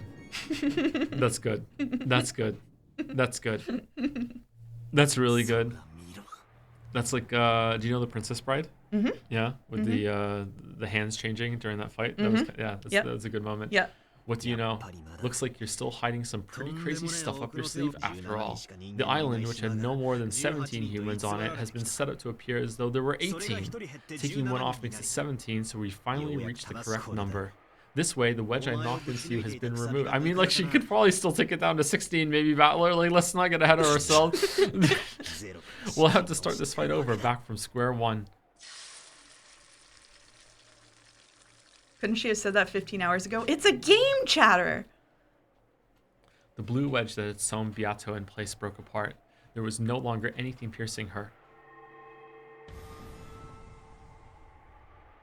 The scars on her body had disappeared completely. There stood, just as Battler had hoped for, the figure of the majestic golden witch who ruled Rikkinjima. Then come, Battler, once more from the beginning. Try and break through everything with the blue truth. For no reason, I'm hitting escape. Okay. Yeah? Okay. Yeah. Damn. I too will no longer play, run, or hide. If you are worthless, then I shall end this match right here, right now. With my grand victory, I'll make you regret your refusal to compromise for all eternity. Come, starting from the first game. Right. From the first twilight of the first game, there is nothing strange about the murder of the 6 relatives that were found in the gardening shed in the beginning. The crime was possible for any of those who didn't have an alibi. Valid. Continue. What about the next closed room murder with Eva and Hideyoshi? Even the chain was set for that closed room. Someone was hiding under the bed. I shall add to the red truth. Both deaths were homicides. It is not the case that after the construction of the locked room, one of them committed suicide after murdering the other. Furthermore, the murder was carried out with both the victim and the perpetrator in the same room. No method exists for the perpetrator to commit murder from outside the room. Suppose that the culprit was a human without an alibi. In other words, Sumari, the dead. Among the first 6 corpses, there were some made unidentifiable because their faces were smashed. One possible theory is that one was actually a fake corpse and that some culprit X killed those 2 after pretending to be a victim and hiding away. Then, after the locked room murder was constructed, the culprit hid under the bed and Sorry, 1 second. I got excited and hit the button. And waited for us all to leave. Is that what he said? And waited Yes. for us all to leave? Okay. Very well. Next. Cannon was killed in the boiler room, correct? I shall add to the red truth. All of the survivors have alibis. Let us include the dead as well. In short, Sumari, no kind of human or dead person on the island could have killed Cannon. If no one could kill him, then he might have been the one to kill. Meaning Cannon-kun might have killed himself. Repeat it. Cannon-kun did not commit suicide. Cannon did not commit suicide. Fuck. 1 more. Repeat it. Cannon-kun's death was a homicide. Ooh. I refuse to repeat it. It was an accident? But by that refusal, it may be possible to view it as a homicide, but you've already proclaimed in red that no one could have killed him. In other words, Sumari, it wasn't a homicide. This is the same as the linked closed rooms from the 3rd game. Cannon-kun died for a reason that was neither suicide nor homicide. Was I right that there was like some weird fucking like gas canister in the furnace and it blew up and killed him or something like that? I can't remember if I theorized that. That was a long time ago. That was months ago. Though the circumstances are unclear, he died from an accident. By the devil's proof, I refuse to explain what kind of blunder could have led to an accidental death where a stake was driven into his chest.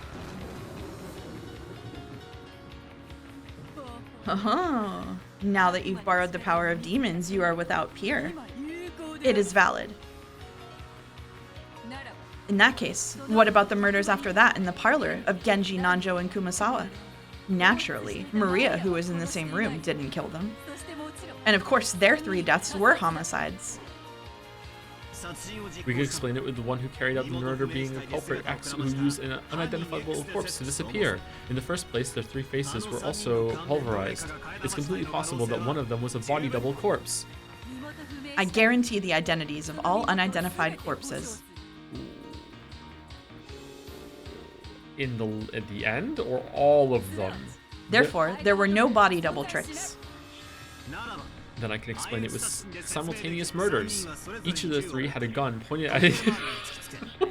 What the fuck are you doing, Baldur? This is too far even for me. What are you talking about?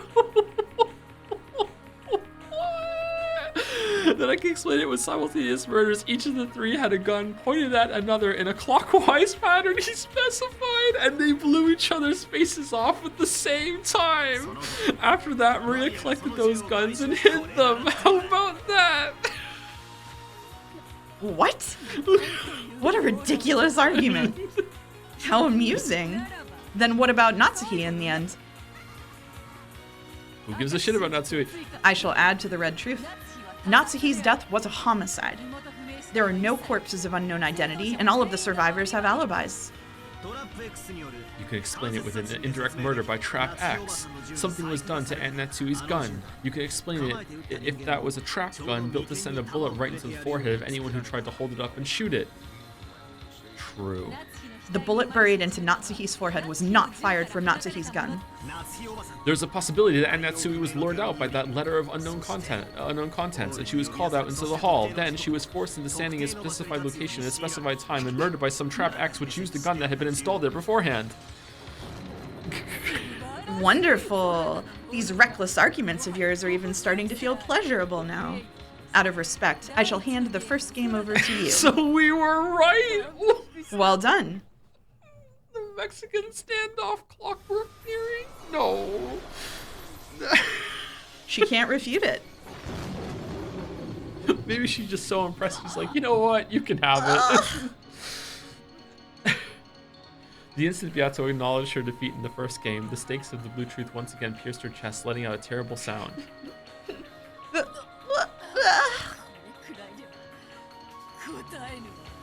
This is still hardly painful, and it's not over yet. Come, now for the second game. Beato just barely pulled out of the stakes that had pierced her chest, but even though there was no hole left behind, she still seemed to be bearing a deep wound that was letting out a massive amount of blood. And she was tormented by an equally fierce pain, but Beato grinned, grinding her teeth, and pushed for the next game to start. But I won't feel sympathy for her.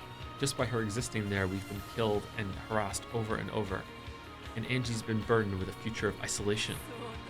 Correct. Just by my being here and laughing, this eternal hell will continue. I won't give your little sister back. Let her cry over the family that shall not return for the next 1,000 years.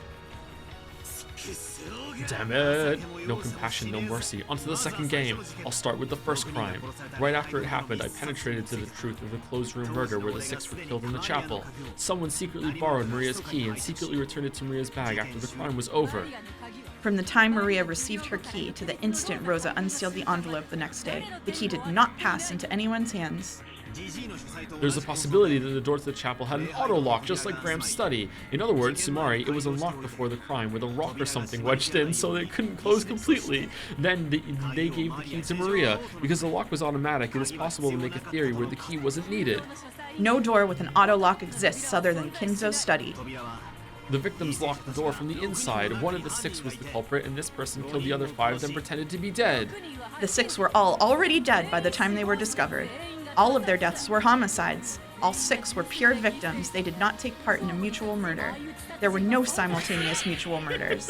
She has to specify She that does. now. She does. There existed humans with no alibi at the time, e.g. Kumasawa-san. If we assume that such a person killed the 6 and was hiding inside, then there are no problems. There was no one hiding in that chapel. Therefore, your killer hiding in the building locked room scenario does not hold. What's wrong? Is that all, Ushiromiya battler? It's not so easy once you get to the second game, right? It was a thundering exchange of red and blue truth.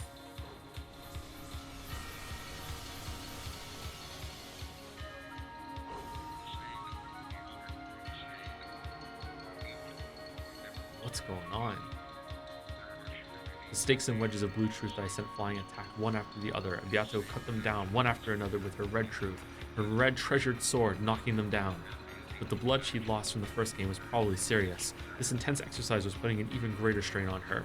I could also see her breath grow ragged. That's why I can't hold back now. I'll corner that witch. This time I'll break through her. Not yet. It's useless. It's all useless. My twisted logic isn't finished yet. Then what about this? The food they were given had small bombs in it which exploded from inside their stomachs. In other words, Sumari, the crime is possible through Trap X. The details of a bomb that they could swallow without noticing and that could blow up in their stomachs is a devil's proof. I refuse to explain. Do you remember in episode 1, Tea Party? You said it could have been small bombs. Did I really? You said it could have been tiny bombs. Did I really? I don't remember that. I don't remember that. You actually predicted this exact line 3 episodes in advance. I don't remember that at all. Holy shit. I think Iron Wrath has the clip. Show it to you later. What the hell's that? Small bombs? But Beato failed to knock down the blue wedge as it flew at an angle like a breaking pitch. So again, just to be clear, because I want to be clear for myself, just because she's not refuting it doesn't mean that's what happened. It means she can't refute it, or right? she won't. Or she won't. Yeah, it means that I don't have a way to prove that didn't happen. Okay. It let out a loud thunk and gouged itself deep into her left shoulder. I mean, why can't she just red truth there are no small bombs? Do you want to see the clip? Sure.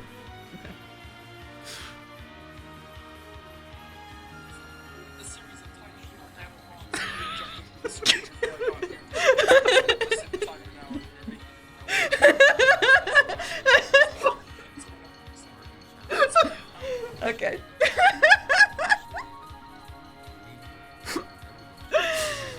Oh shit. However, even as the breaking pitch hit her, her laughter didn't seem to be stopping. Yeah, I get it. Even I think that theory's pretty screwed up. Ha, laugh as much as you want. Got a problem with that? None. Quite a pleasurable, reckless argument. Next up is the closed room with Jessica and Cannon. No problems there. If the culprit was one of the servants, they could have used the master key. It's not even a locked room. After that, there was an attack in the servant room from a mystery person who seemed to be Cannon, and Nanjo and Kumasawa were killed, right? I had already proclaimed Cannon's death in red before that time, so who was that Cannon? It was non-Cannon. If Cannon-kun's death was declared with red, there's no way he was alive. Therefore, there's a chance that it was someone else in a disguise that would make the group that was attacked mistake this person for Cannon-kun. They would never mistakenly think any other person was Cannon.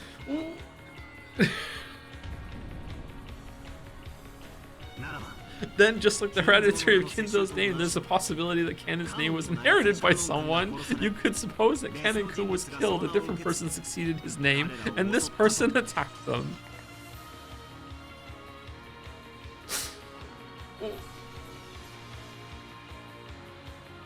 A sound like a watermelon being squashed rang out, man, and a blue wedge was buried deep into Beato's left flank. Maybe it hit in a bad place since it seemed to be really effective. After leaning over and moaning for a while, she laughed it off as though trying to make it seem like no big deal. Yeah, I get it. That must have hurt a lot. Once again, you've set up some human as the culprit as if it were nothing. You truly are gabbing on about things you'd never be able to open your mouth and say on the game board. And yet it's valid.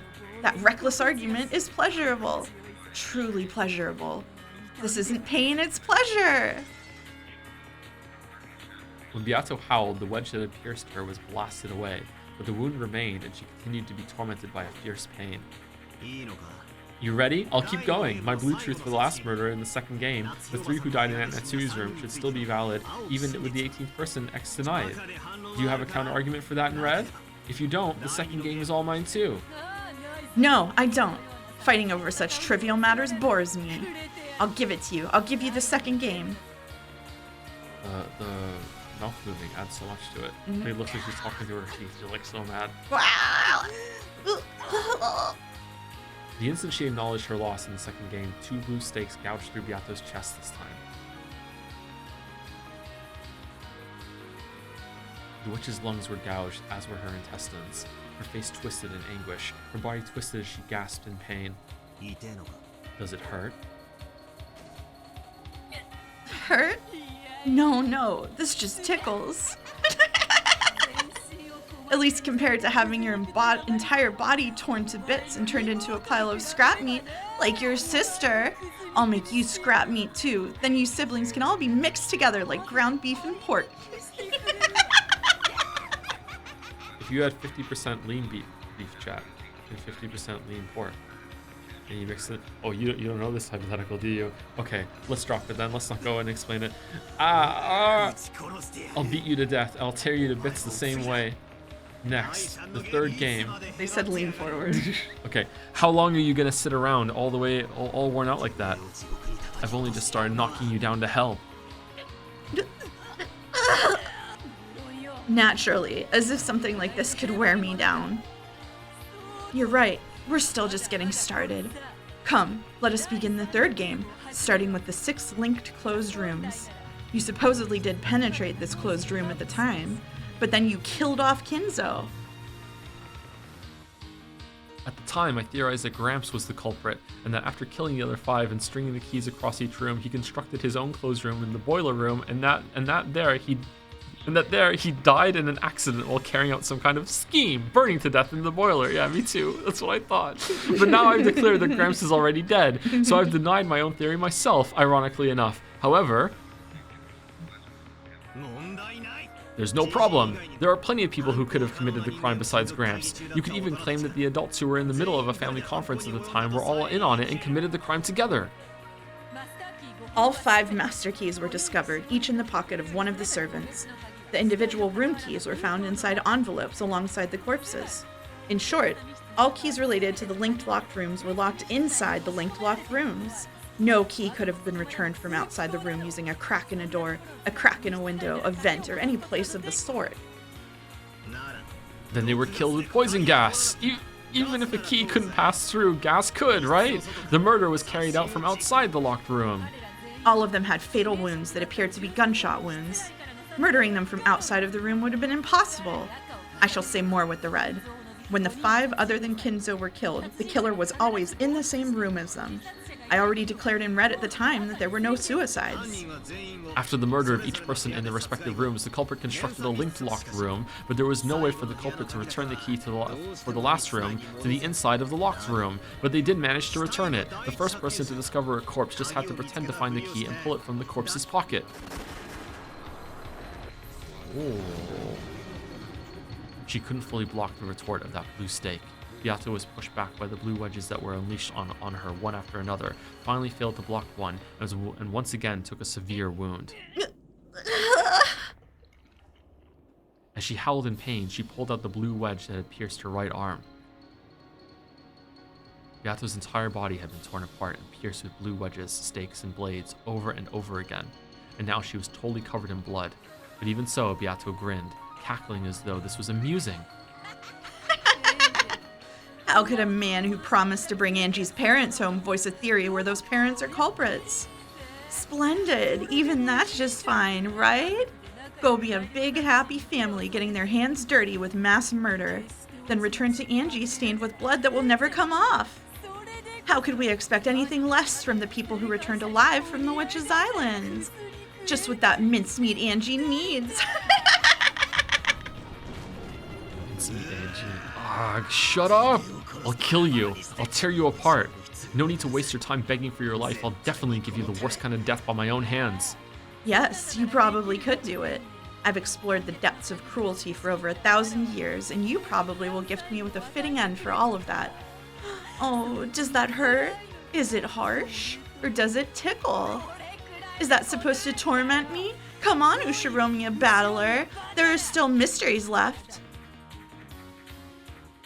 Beato had already countered my first powerful move, the 18th person X, by making the number of people on the island 17. But But just limiting the number of people to 17 didn't overturn the theory that Aunt Ava was the culprit. I can crush most of the murders in the third game this way. Blood dripped from all over the body of the Golden Witch. I cornered her, this time thoroughly without mercy. This isn't a game played to decide who wins and who loses. Yeah, we aren't playing. Even the time I spend playing and fighting like this delays my trip home. In her isolation, Angie will continue to have her heart torn apart by loneliness and sadness. I have to go back to Angie as fast as I can. You're all worn out. Standing at death's door, are you?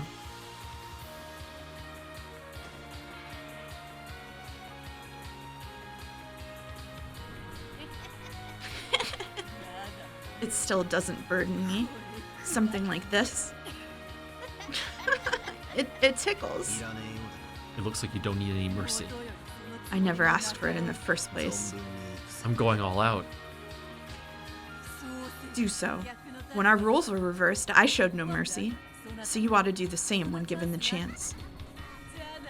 Otherwise, I'll summon another isolated Angie from a different world.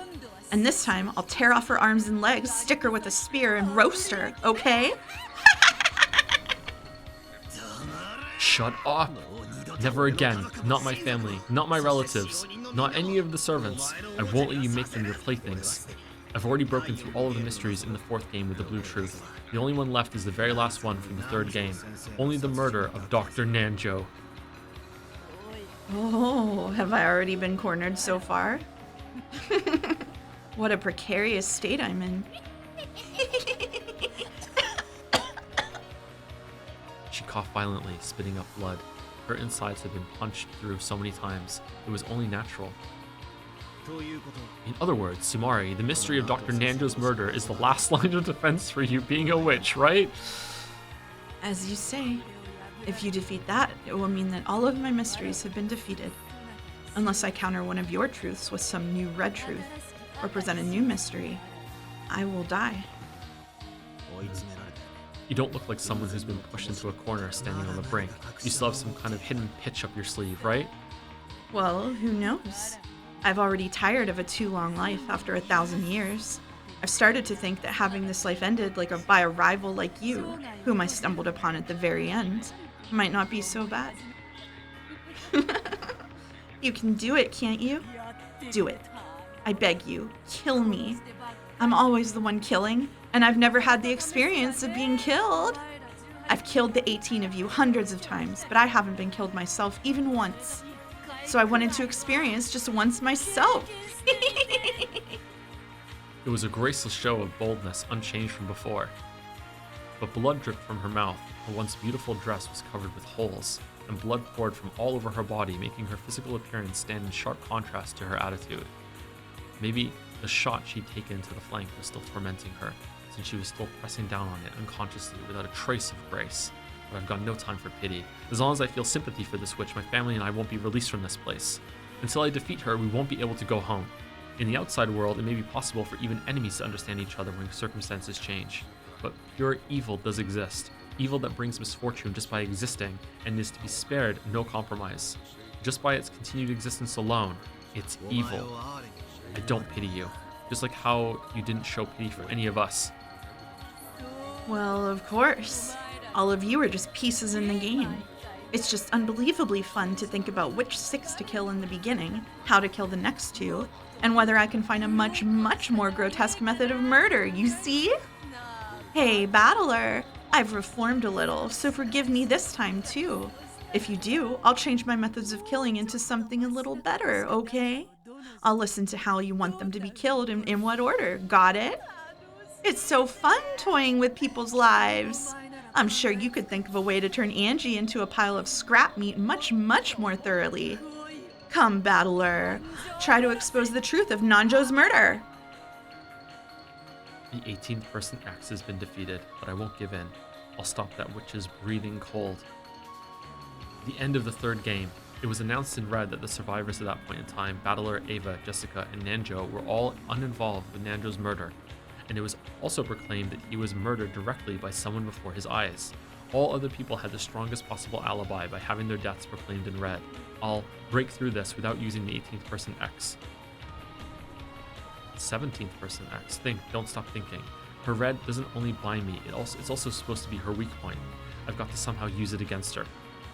That's right, there's still a gap. Was she there? Yeah, this way I can break through it. This way, Beatrice's legend of... Oh shit. Legend of the Witch is finished. Legend of the Witch is finished, okay. True, the others probably were dead. However, the time at which their deaths were declared in red was not the instant Dr. Nanjo died.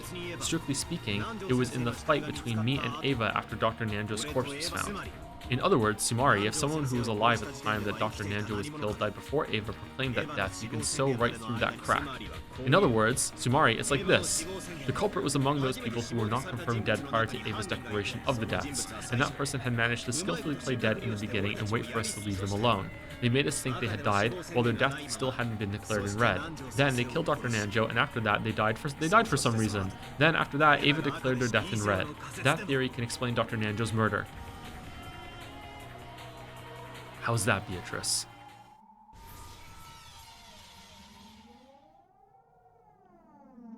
When he forcefully asked that question, there was a terrible sound that could only be likened to that of a compressor, and a blue stake that was as thick as a log appeared from under the earth and skewered the Golden Witch Beato, pulling her up into the air.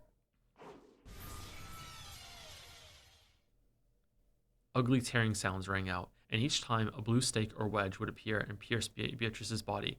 When that finally ended, her tragic form was exposed there, pincushioned by more than 10 stakes and wedges all over her body and dripping with blood, dangling and crucified. Oh shit. There was none of the dignity of the brutal witch who had sneered at the honor of the dead and toyed with and killed hundreds of the living. The rain, which had started falling at some point, quietly tormented the crucified witch.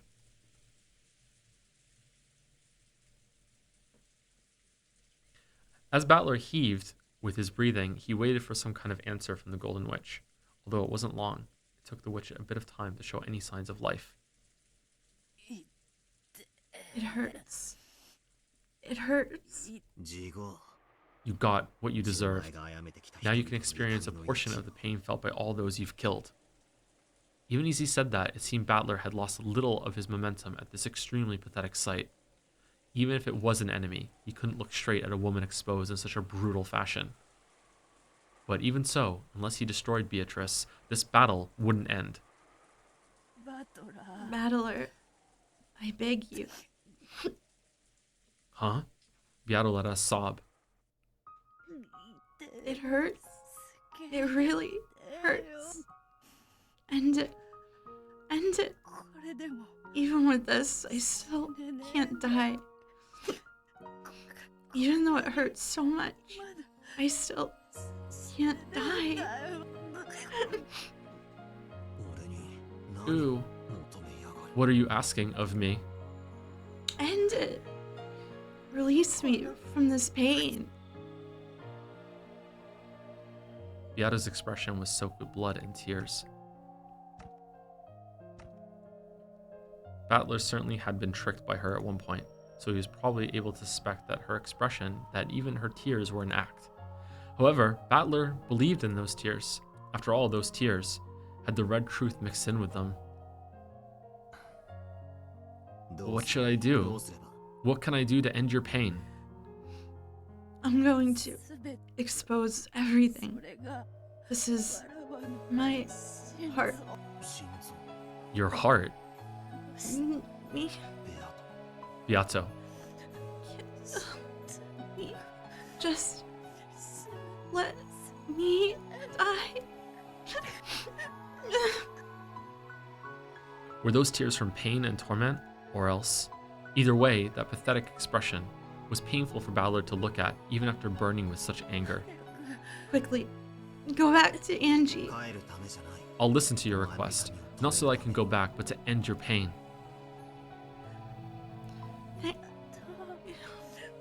Adler. In her last breaths, Beato summoned up all of her remaining strength and managed to close both of her hands into fists. A red light began to gather at those fists. Then she lifted her arms as though appealing to the heavens for something. You will be able to kill me. All of me. My heart. Crush it. Here, sit. Okay? The red light around both her arms gradually began to strengthen.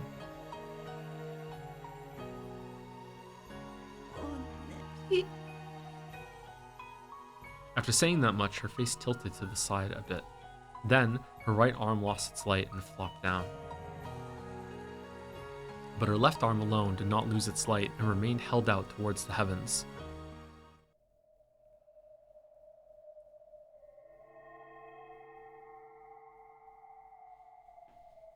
Then, before Battler's eyes, another Beato appeared with a faint form, transparent like a curtain. The crucified Beato had already lost consciousness.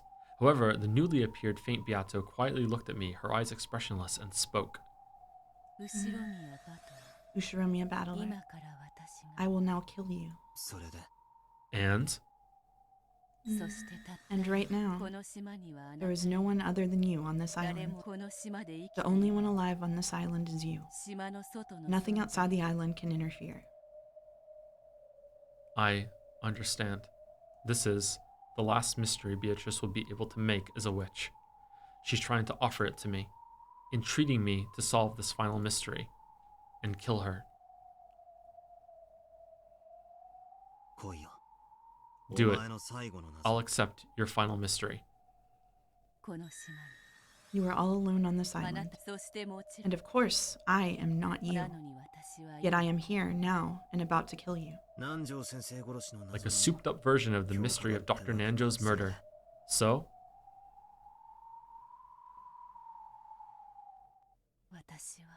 Who am I? Is that your final question?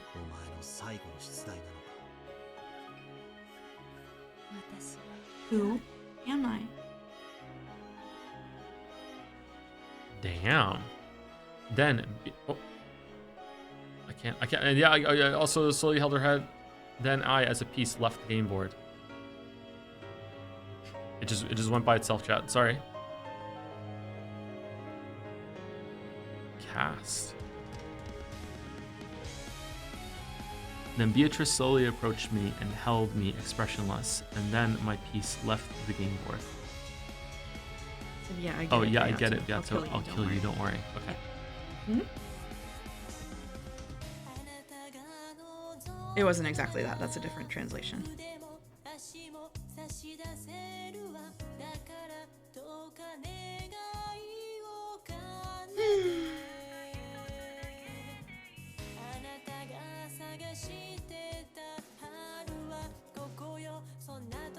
Well, It was good. I really liked the back and forth through all of the episodes. It was good.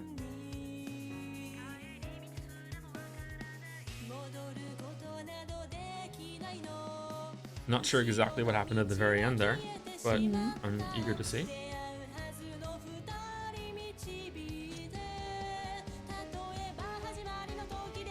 great news.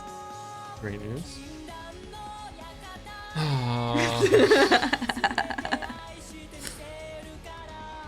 Awesome. Awesome. Awesome. Okay.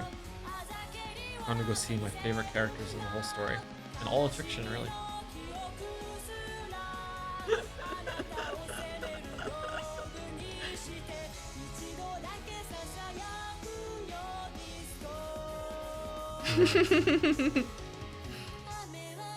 All of the goats. All of the goats, but especially that one goat. Yeah.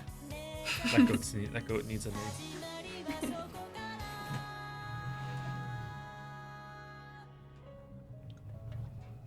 We could watch the PS3 opening after this, yep. Okay. Is it on YouTube? Retinas, if you're in the chat, can you DM it to me?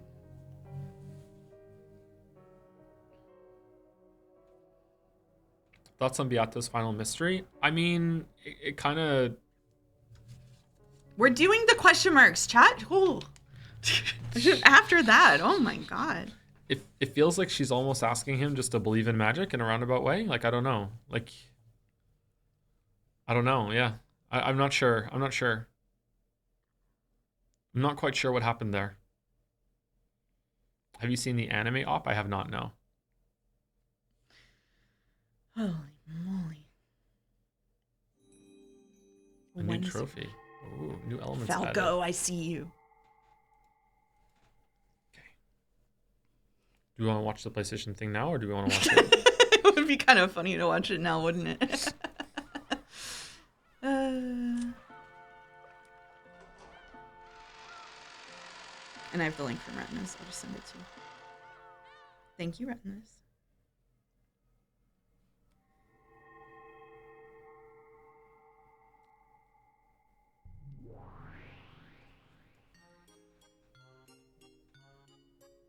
Unknown fragment.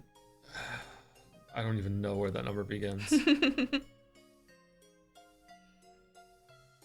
Scattered over the big bed were cute jelly beans of various colors and chocolate coins. Oh boy. A fork was stuck into a shortcake peeking out of a gift box, and there were decanters with drinks of various colors lined up on a side table.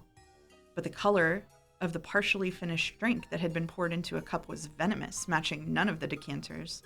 Someone had probably been playing around, mixing various things together. That can be lots of fun if you don't mind the taste. On top of the fluffy bed were several colorful big pillows like something from a dream. I gotta say, I'm so glad I'm not here for this episode. I don't know how well I'd be able to handle my pathetic sobbing behind being backseated by Baldur's audio concerns. Says Jelly. Jelly, the tears aren't being picked up very well. I need you to plus 2 decibels, okay? Can you put on an expander, Jelly? Just go. Put your mic through OBS and put on an expander.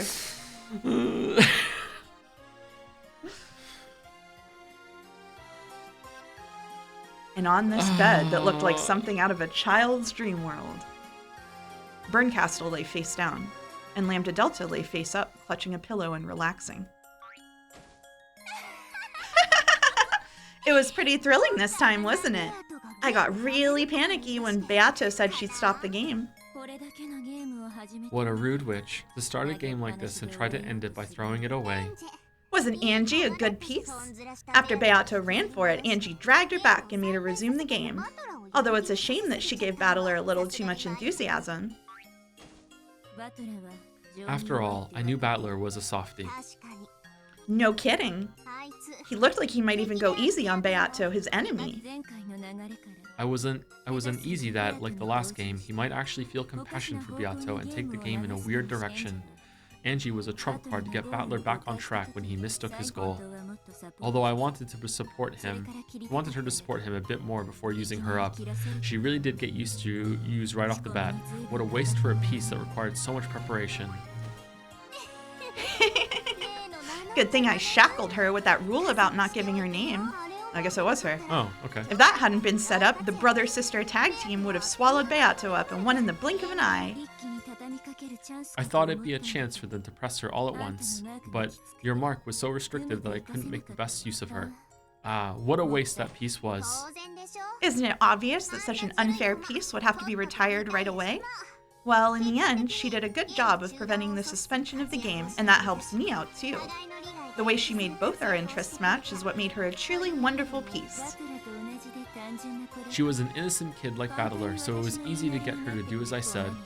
Morons and impulsive types make the best pieces. I really can't stand losing that piece. By now, that kid's minced meat. Hey, let's make hamburgers out of her later on. Oh wait, didn't you like gyoza more? I wonder what little sister tastes like. Hilarious. Is it really okay for you to be so relaxed? Thanks to Angie, Battler has gotten all fired up. I'm pretty sure he started a hot pursuit of Beato, making this game take a big turn in my favor, right? I mean, didn't Battler just solve almost all the mysteries up until now? Huh? Not even close.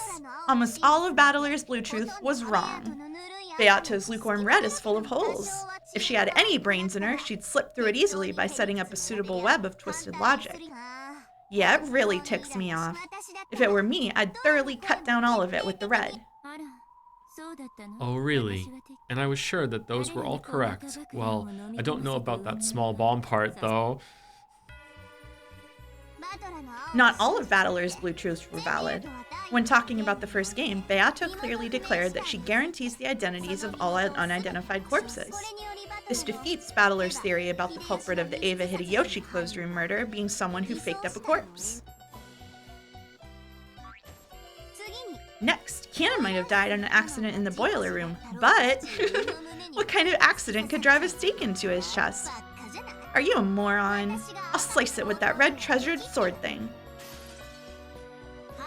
Cannon did not die in an accident. For the next one, the murders of the three, including Genji in the parlor, the thought that it was a simultaneous murder where they shot each other in a clockwise pattern at the same time is laughable. Genji, Kumasawa, and Nanjo were not killers. The final trap X to kill Natsuhi was also ridiculous. The thing that shot Natsuhi wasn't a trap, it was a real shooting murder, with a gun raised and a trigger pulled.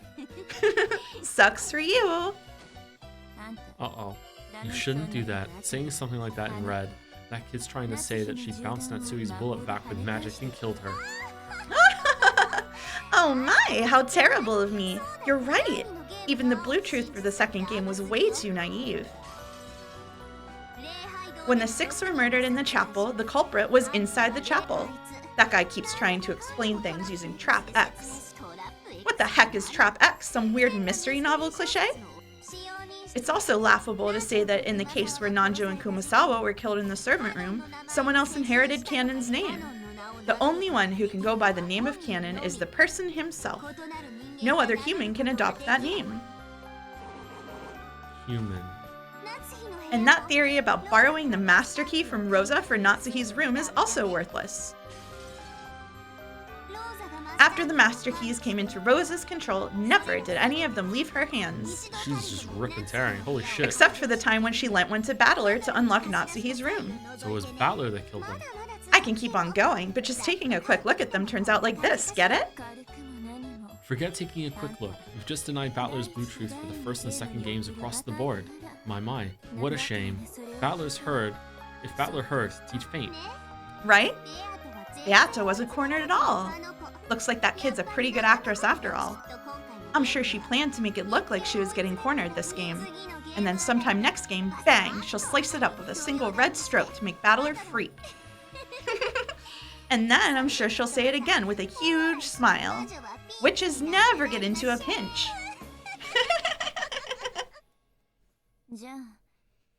Then that whole tragic atmosphere as though Beato was getting cornered was all an act. Isn't it obvious? She really is a great actress. Even though she wasn't cornered at all, it felt like an astonishing last episode climax. She's totally the winner for Best Supporting Actress this year. Oh, but of course I'm the star. You do fine too, Burn. At the end, she said something like, "Kill me," and laid out a big riddle. Wasn't that her last stand with Beato to be finished for good if that riddle was solved? Come on, were you seriously tricked too, Burn? That wasn't even close to a last stand. Beato's still holding back a killer hidden move. When she stuck out both hands to give the final riddle, did you notice how she lowered just her right hand? Yeah, now that you mention it, is that what that meant? Sure is. That kid still had plenty of hidden moves left. Oh, she crossed her fingers behind her back? Is that what she did? And none of the mysteries have been solved. That tension, like she'd been exposed and then the next episode would be the last. She truly is a genius at acting. Yeah, I want to see her knock Baldur down to the very bottom right away. That kid's been totally encouraged by her North Wind and the Sun strategy from last time, right? I'm sure Baldur will sympathize with Beato again and fall for it completely. After all, a single tear from a woman can fool a man. Totally economical and profitable. True. I wonder if Baldur will get caught by the same move again. We've got to spur him on so he never feels sympathy again. Although Angie's mincemeat seems to have done that pretty well. A power-up from an Angie-flavored hamburger? Of course, I won't lose either. Starting here, I'll thoroughly support Beato to rally her up enough to compete with Baldur. Beato won't lose. I mean, I'm threatening her with a wonderful punishment game if she loses. Your punishment games are seriously not cool, so you should go a little easy on her. I've decided what to do for your next punishment game, Burn. Wanna hear? Wanna hear? No. Come on, ask me. Guess what? Guess what? I'll lock you in a wonderful, wonderful castle. The castle will be surrounded by pure white castle walls 12 kilometers to a side with a height of 10 meters. Magic and tricks are prohibited. You really couldn't jump over that, right? 1,440,000,000 cubic meters. You can stop there. I already know what you're going to say. And that place will start getting buried with gems, one every day. I'll lock you in it until the castle walls are packed with them and you've been buried to death with gems. Isn't that a wonderful romantic punishment game? If you multiply the length of the walls by 5 and make it 1/10 its current height, I wouldn't mind if you shut me in it right now. Really? That would make it 3,600,000,000 cubic meters, right? The time period for the punishment game would more than double, right? Oh, you'll be my prisoner for such a long time. I love you, Byrne. I really love you. Lambda Delta playfully approached Byrne Castle, who yawned, looking bored, as she touched the bottom of Lambda Delta's chin as though cuddling a cat. You're betting on Battler's victory, and I'm betting on an eternal tie for the two of them. Doesn't that mean no one's betting on Beato's victory? I wouldn't. The chances of winning are 0. How truly pitiful, being told by the Witch of Miracles that there's no chance of a miracle. Although I wouldn't bet on her either, right? I can say that with certainty. It's also pretty sad when the Witch of Certainty says, "You're certainly screwed." Unusually for them, they giggled together. I wonder how this game will resolve itself. Yeah, that's the one thing we can't predict. That's why it's fun. I won't permit escaping or suspensions any longer. I'll certainly make them continue their game, and I won't let them run away. Even though I can't imagine what will happen next, I know it certainly won't end that way. At the very least, it won't end with Beato's victory. I mean, think about it. Neither of us is betting on Beato's victory. In other words, Tsumari, if it looks like Beato is going to win, she'll have us two great witches as enemies. I don't think I can do that, Jelly. Sorry. Like, it's...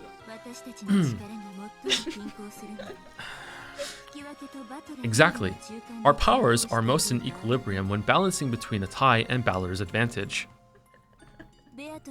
If it tips too much in Beato's favor, both of us will line up along the same vector and drag Beato back. In other words, Tsumari, the instant Beato is in a superior position, she'll have to deal with both of us as enemies. A common front with Byrne sounds fun. Thanks. But I'm not going into a Competo candy bath with you.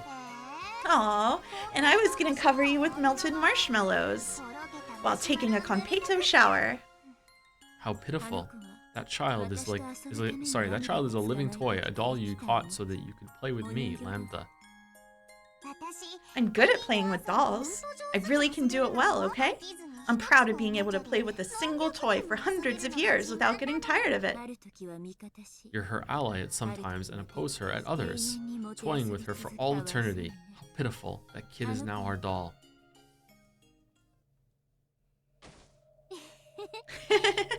That's right. That kid is our doll. No end has been prepared for that kid except the ones the two of us desire. In other words, Tsumari, I can say for sure that this can only end by repeating a tie for eternity because of me, or else with Beato losing and being destroyed because of you, Byrne. As far as this game ending with Beato's victory goes, I will proclaim it as the Witch of Miracles. Then I will proclaim it as the Witch of Certainty. All together. Ready? Beato certainly cannot win. And a miracle will certainly not occur.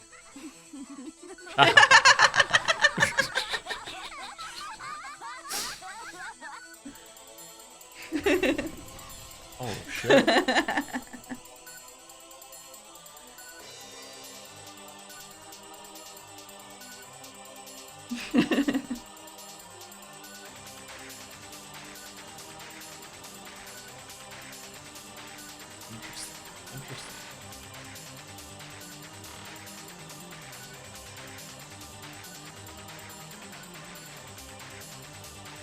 And that's it.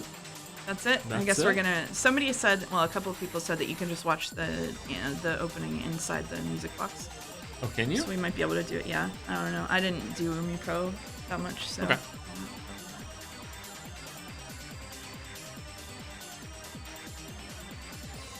I haven't said thank you in a while. Say thank you. Say thank you. Aww. Thank you, Terraflop, for the 10 gift subs. Thank you much, Terraflop. That was an hour ago. Sorry we didn't see it until now. Thank you, Terraflop. Thank you, Lamp TD, for the resub also. Finale time, Kino. Thank you, Death from Stupefaction. I think that was a music, wasn't it? Or was it just Stupefaction? Was it a track in the earlier in the stream? For 10 gift subs, thank you very much, Death from Stupefaction. Thank you, That Great Peanut, for the bits. Twice in a row. I only check in on the Umineko streams every now and then. What the hell is going on in the plot of this CN? LMAO? It's good. It's good. A lot's going on. Weren't they having an inheritance dispute a week ago? A week ago? It's been months. Thank you for the bits. Thank you, Parnik, for the bits also. Joe has been dead since the start of every Umineko stream. The one streaming all this time has been Tom. It's true. Very true. Thank you, Jumiel.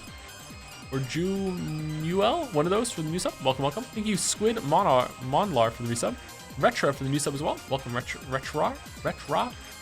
Oh man, I'm wilting. Thank you, Parnik, for the bits as well. Didn't the 30 minutes of Higurashi prepare you for this tea party? You love Burn and Lambda now, right? Best Umineko characters. I love them. Yeah, I love them. It was completely worth it to stream Higurashi for a bit. I actually really like Lambda Delt. She got a little cool there. She did a little something. The Red Truth part was fun. Okay. Yeah, it was alright. I'm clawing for my life here. Thank you, That Great Peanut, for the bits as well. No idea of any of what I just happened. What just happened? But which lady is cute? Which one? Which lady? Beatrice? Thank you, Mayo, for the bits. Congrats on finishing the question arcs. Hope the break gives you the time to think and reset before the next episode. Me too. I think it'd be a good reset for the streams as well. I think some people are like way behind and would like to join in live if they had time to catch up. Thank you, Chaotic Despair, for the resub also with ooh. So Joe, what's even gonna happen in Answer Arc? Give us your best guess. Full feed, Umi full, entertain us. Yes, I'm not sure. I don't know. I really don't know. Like, I feel like they have to be different because there's a split between them. But I don't know. This story usually surprises me.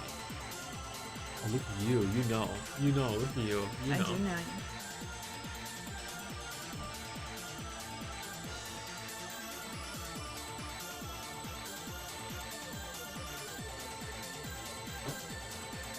I don't know if it's going to be more cycles with more killings going on. What's your favorite moment so far? Still, the first killing in the shed was just amazing. This part at the end of here was really good, though. Oh yeah, how do you rate the episodes? That's a good question. They love it when people rate the episodes. It's their favorite thing. 4 might have some of the highest highs, or even the highest high, but 4 is definitely the worst one so far. I would probably go.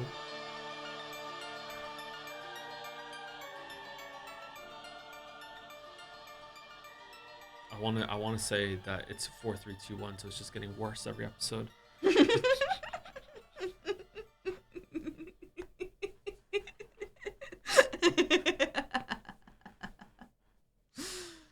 I really liked the first episode introducing the concept and all the characters. I really liked it. I thought after the beginning, once we got to the parlor scene, I thought it was quite well done. I liked too for a lot of the revelations that I had and piecing some stuff together with the meta stuff. I don't know. Maybe 3, 1, 2, 4. I think I would go with that. 3, 1, 2, 4.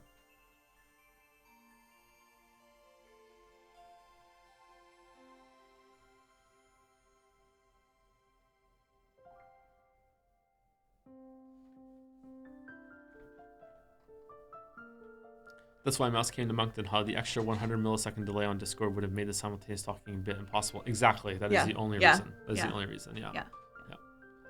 Can you rate Hypothetical Walrus for his weekly podcast post-stream Umi News segment after you're done? Yeah, we'll rate, even if Hypothetical Walrus doesn't have that, we'll still rate Hypothetical Walrus. Yeah. Got to get through the openings first, though. Yes. Yeah. I also forwarded you the anime opening, which people wanted you to watch. So. Really? We can watch two openings as a treat. I'm starving. Me too. I'm very hungry. Starving. I'm very hungry. Yeah. Starving.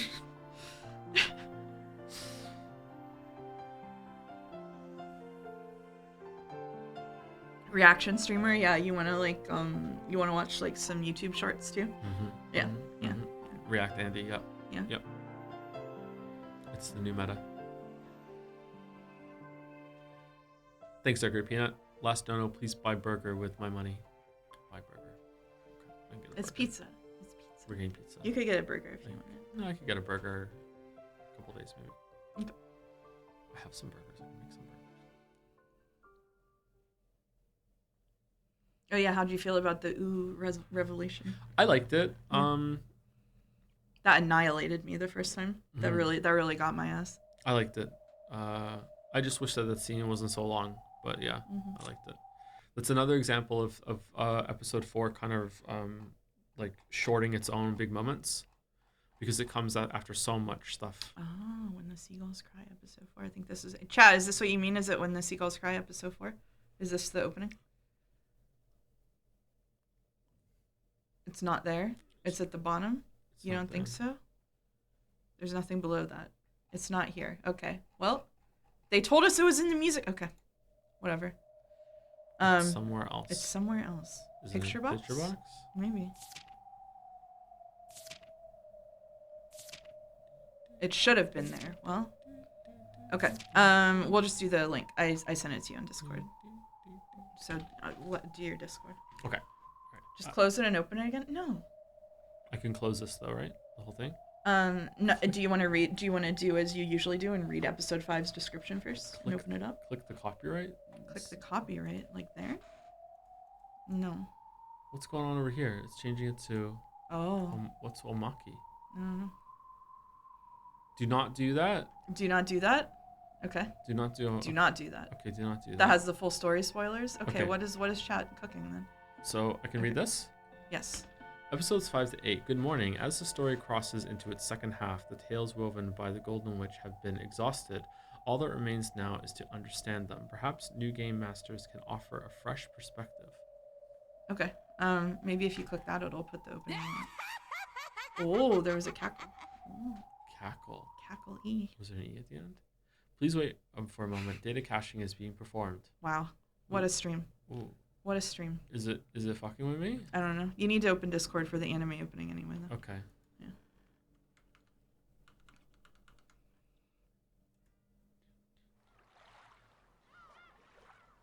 These two? Yeah, so this one might be in there, but that that one's just a Discord. Oh, it's playing. it's just playing.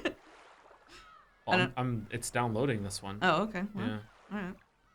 Sure. The cliff. Oh, we are on the cliff. So what if you go to music box now? Does it have it at the bottom?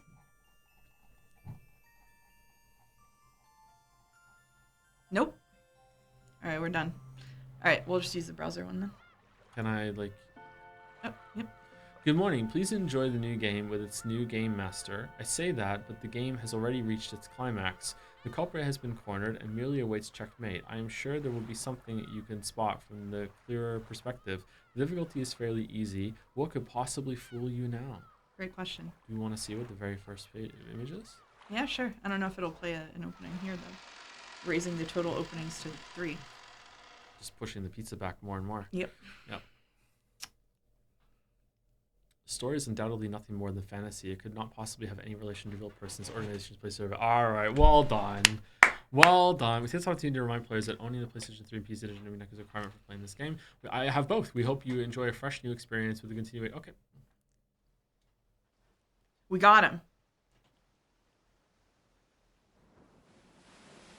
Go to the end of the prologue, please. We've been streaming for 6 hours. No. You there idiot. she is. All right, there we go. Okay, we get it. Yep. We're not doing the end of the prologue. Shush. You idiot. All right, there we go. We did it. We saw her again. All right.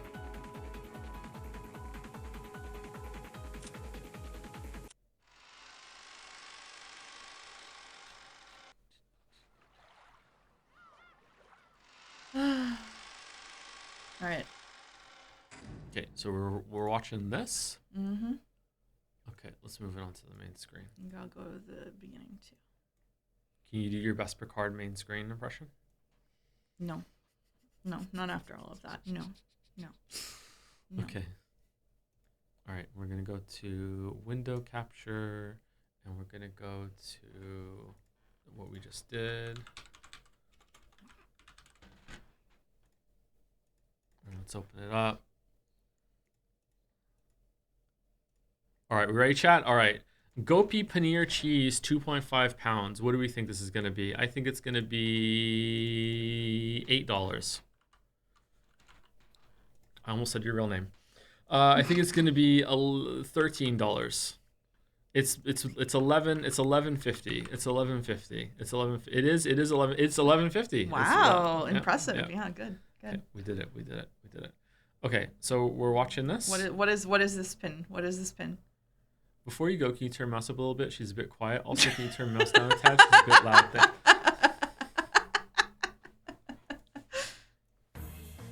Okay. This might be loud. I'm not sure how loud this is going to be. This seems okay.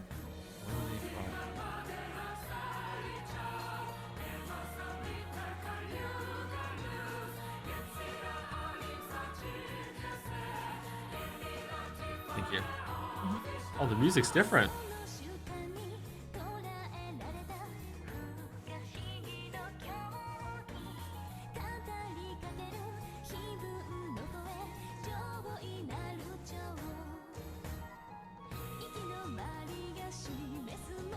Spoilers. This is a spoiler one. Big spoilers.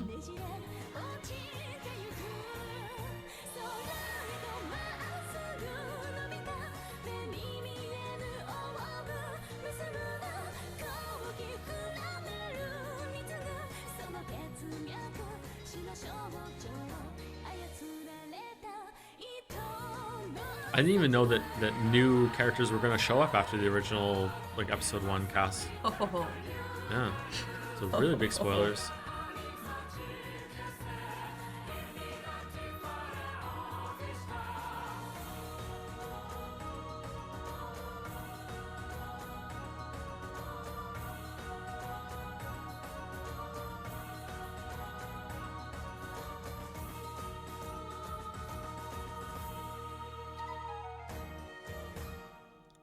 That's too many spoilers. That's too many spoilers. That's too many spoilers. Okay, too many spoilers. I would have been spoiled if I watched that. That's why it's spoilers. Yeah.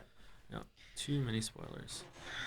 I don't think we can put the other one on because I have to download it, which means if I put in OBS right now, we're not going to be able to hear it. Can you play it in VLC or something? Do you know how VLC? I do have VLC. Okay. Where did it download? Oh, can we just watch it on Discord? If you don't mind streaming your Discord. I do mind streaming my Discord. Yeah, exactly. Okay. Right. Did it go to just the downloads folder? Yeah, I think it went.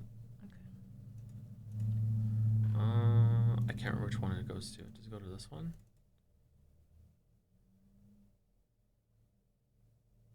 No. Try the one just downloads. Nope. No. I don't know where this goes. That's weird. Oh. There you go. Okay. Alright.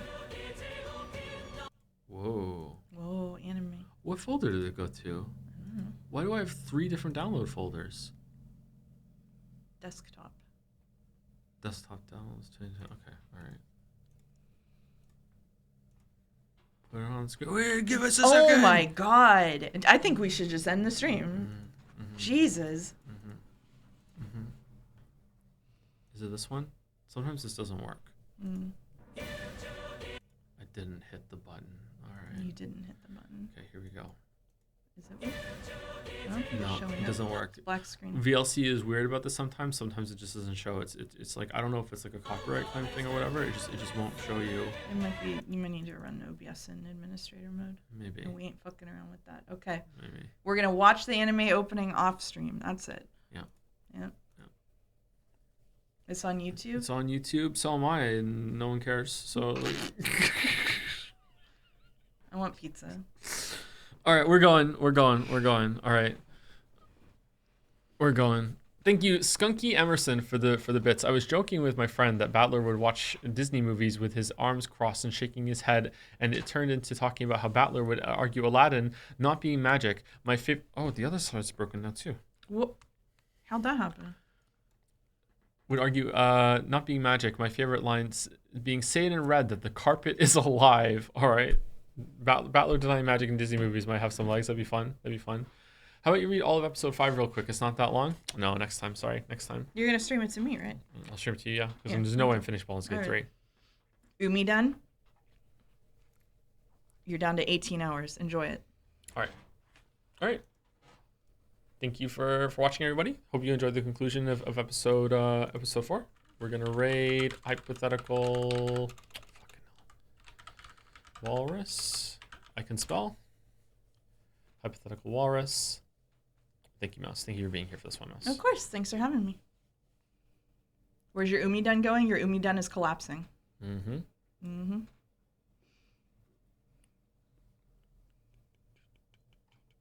Thank you for stream. See you in Baldur's Gate 3. About that. Hypothetical Walrus, I think, might have a post-stream thing planned. If you want to go see a little bit more of a recap of like some funny moments from today's stream in their stream.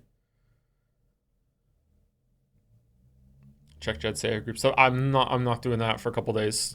You can message me again later in the week, please. Anyway, see you later, everyone. Thank you for the reminder, but I'm gonna need another one. There's no way. Damn, I just got here. Okay. Enjoy the raid, everyone.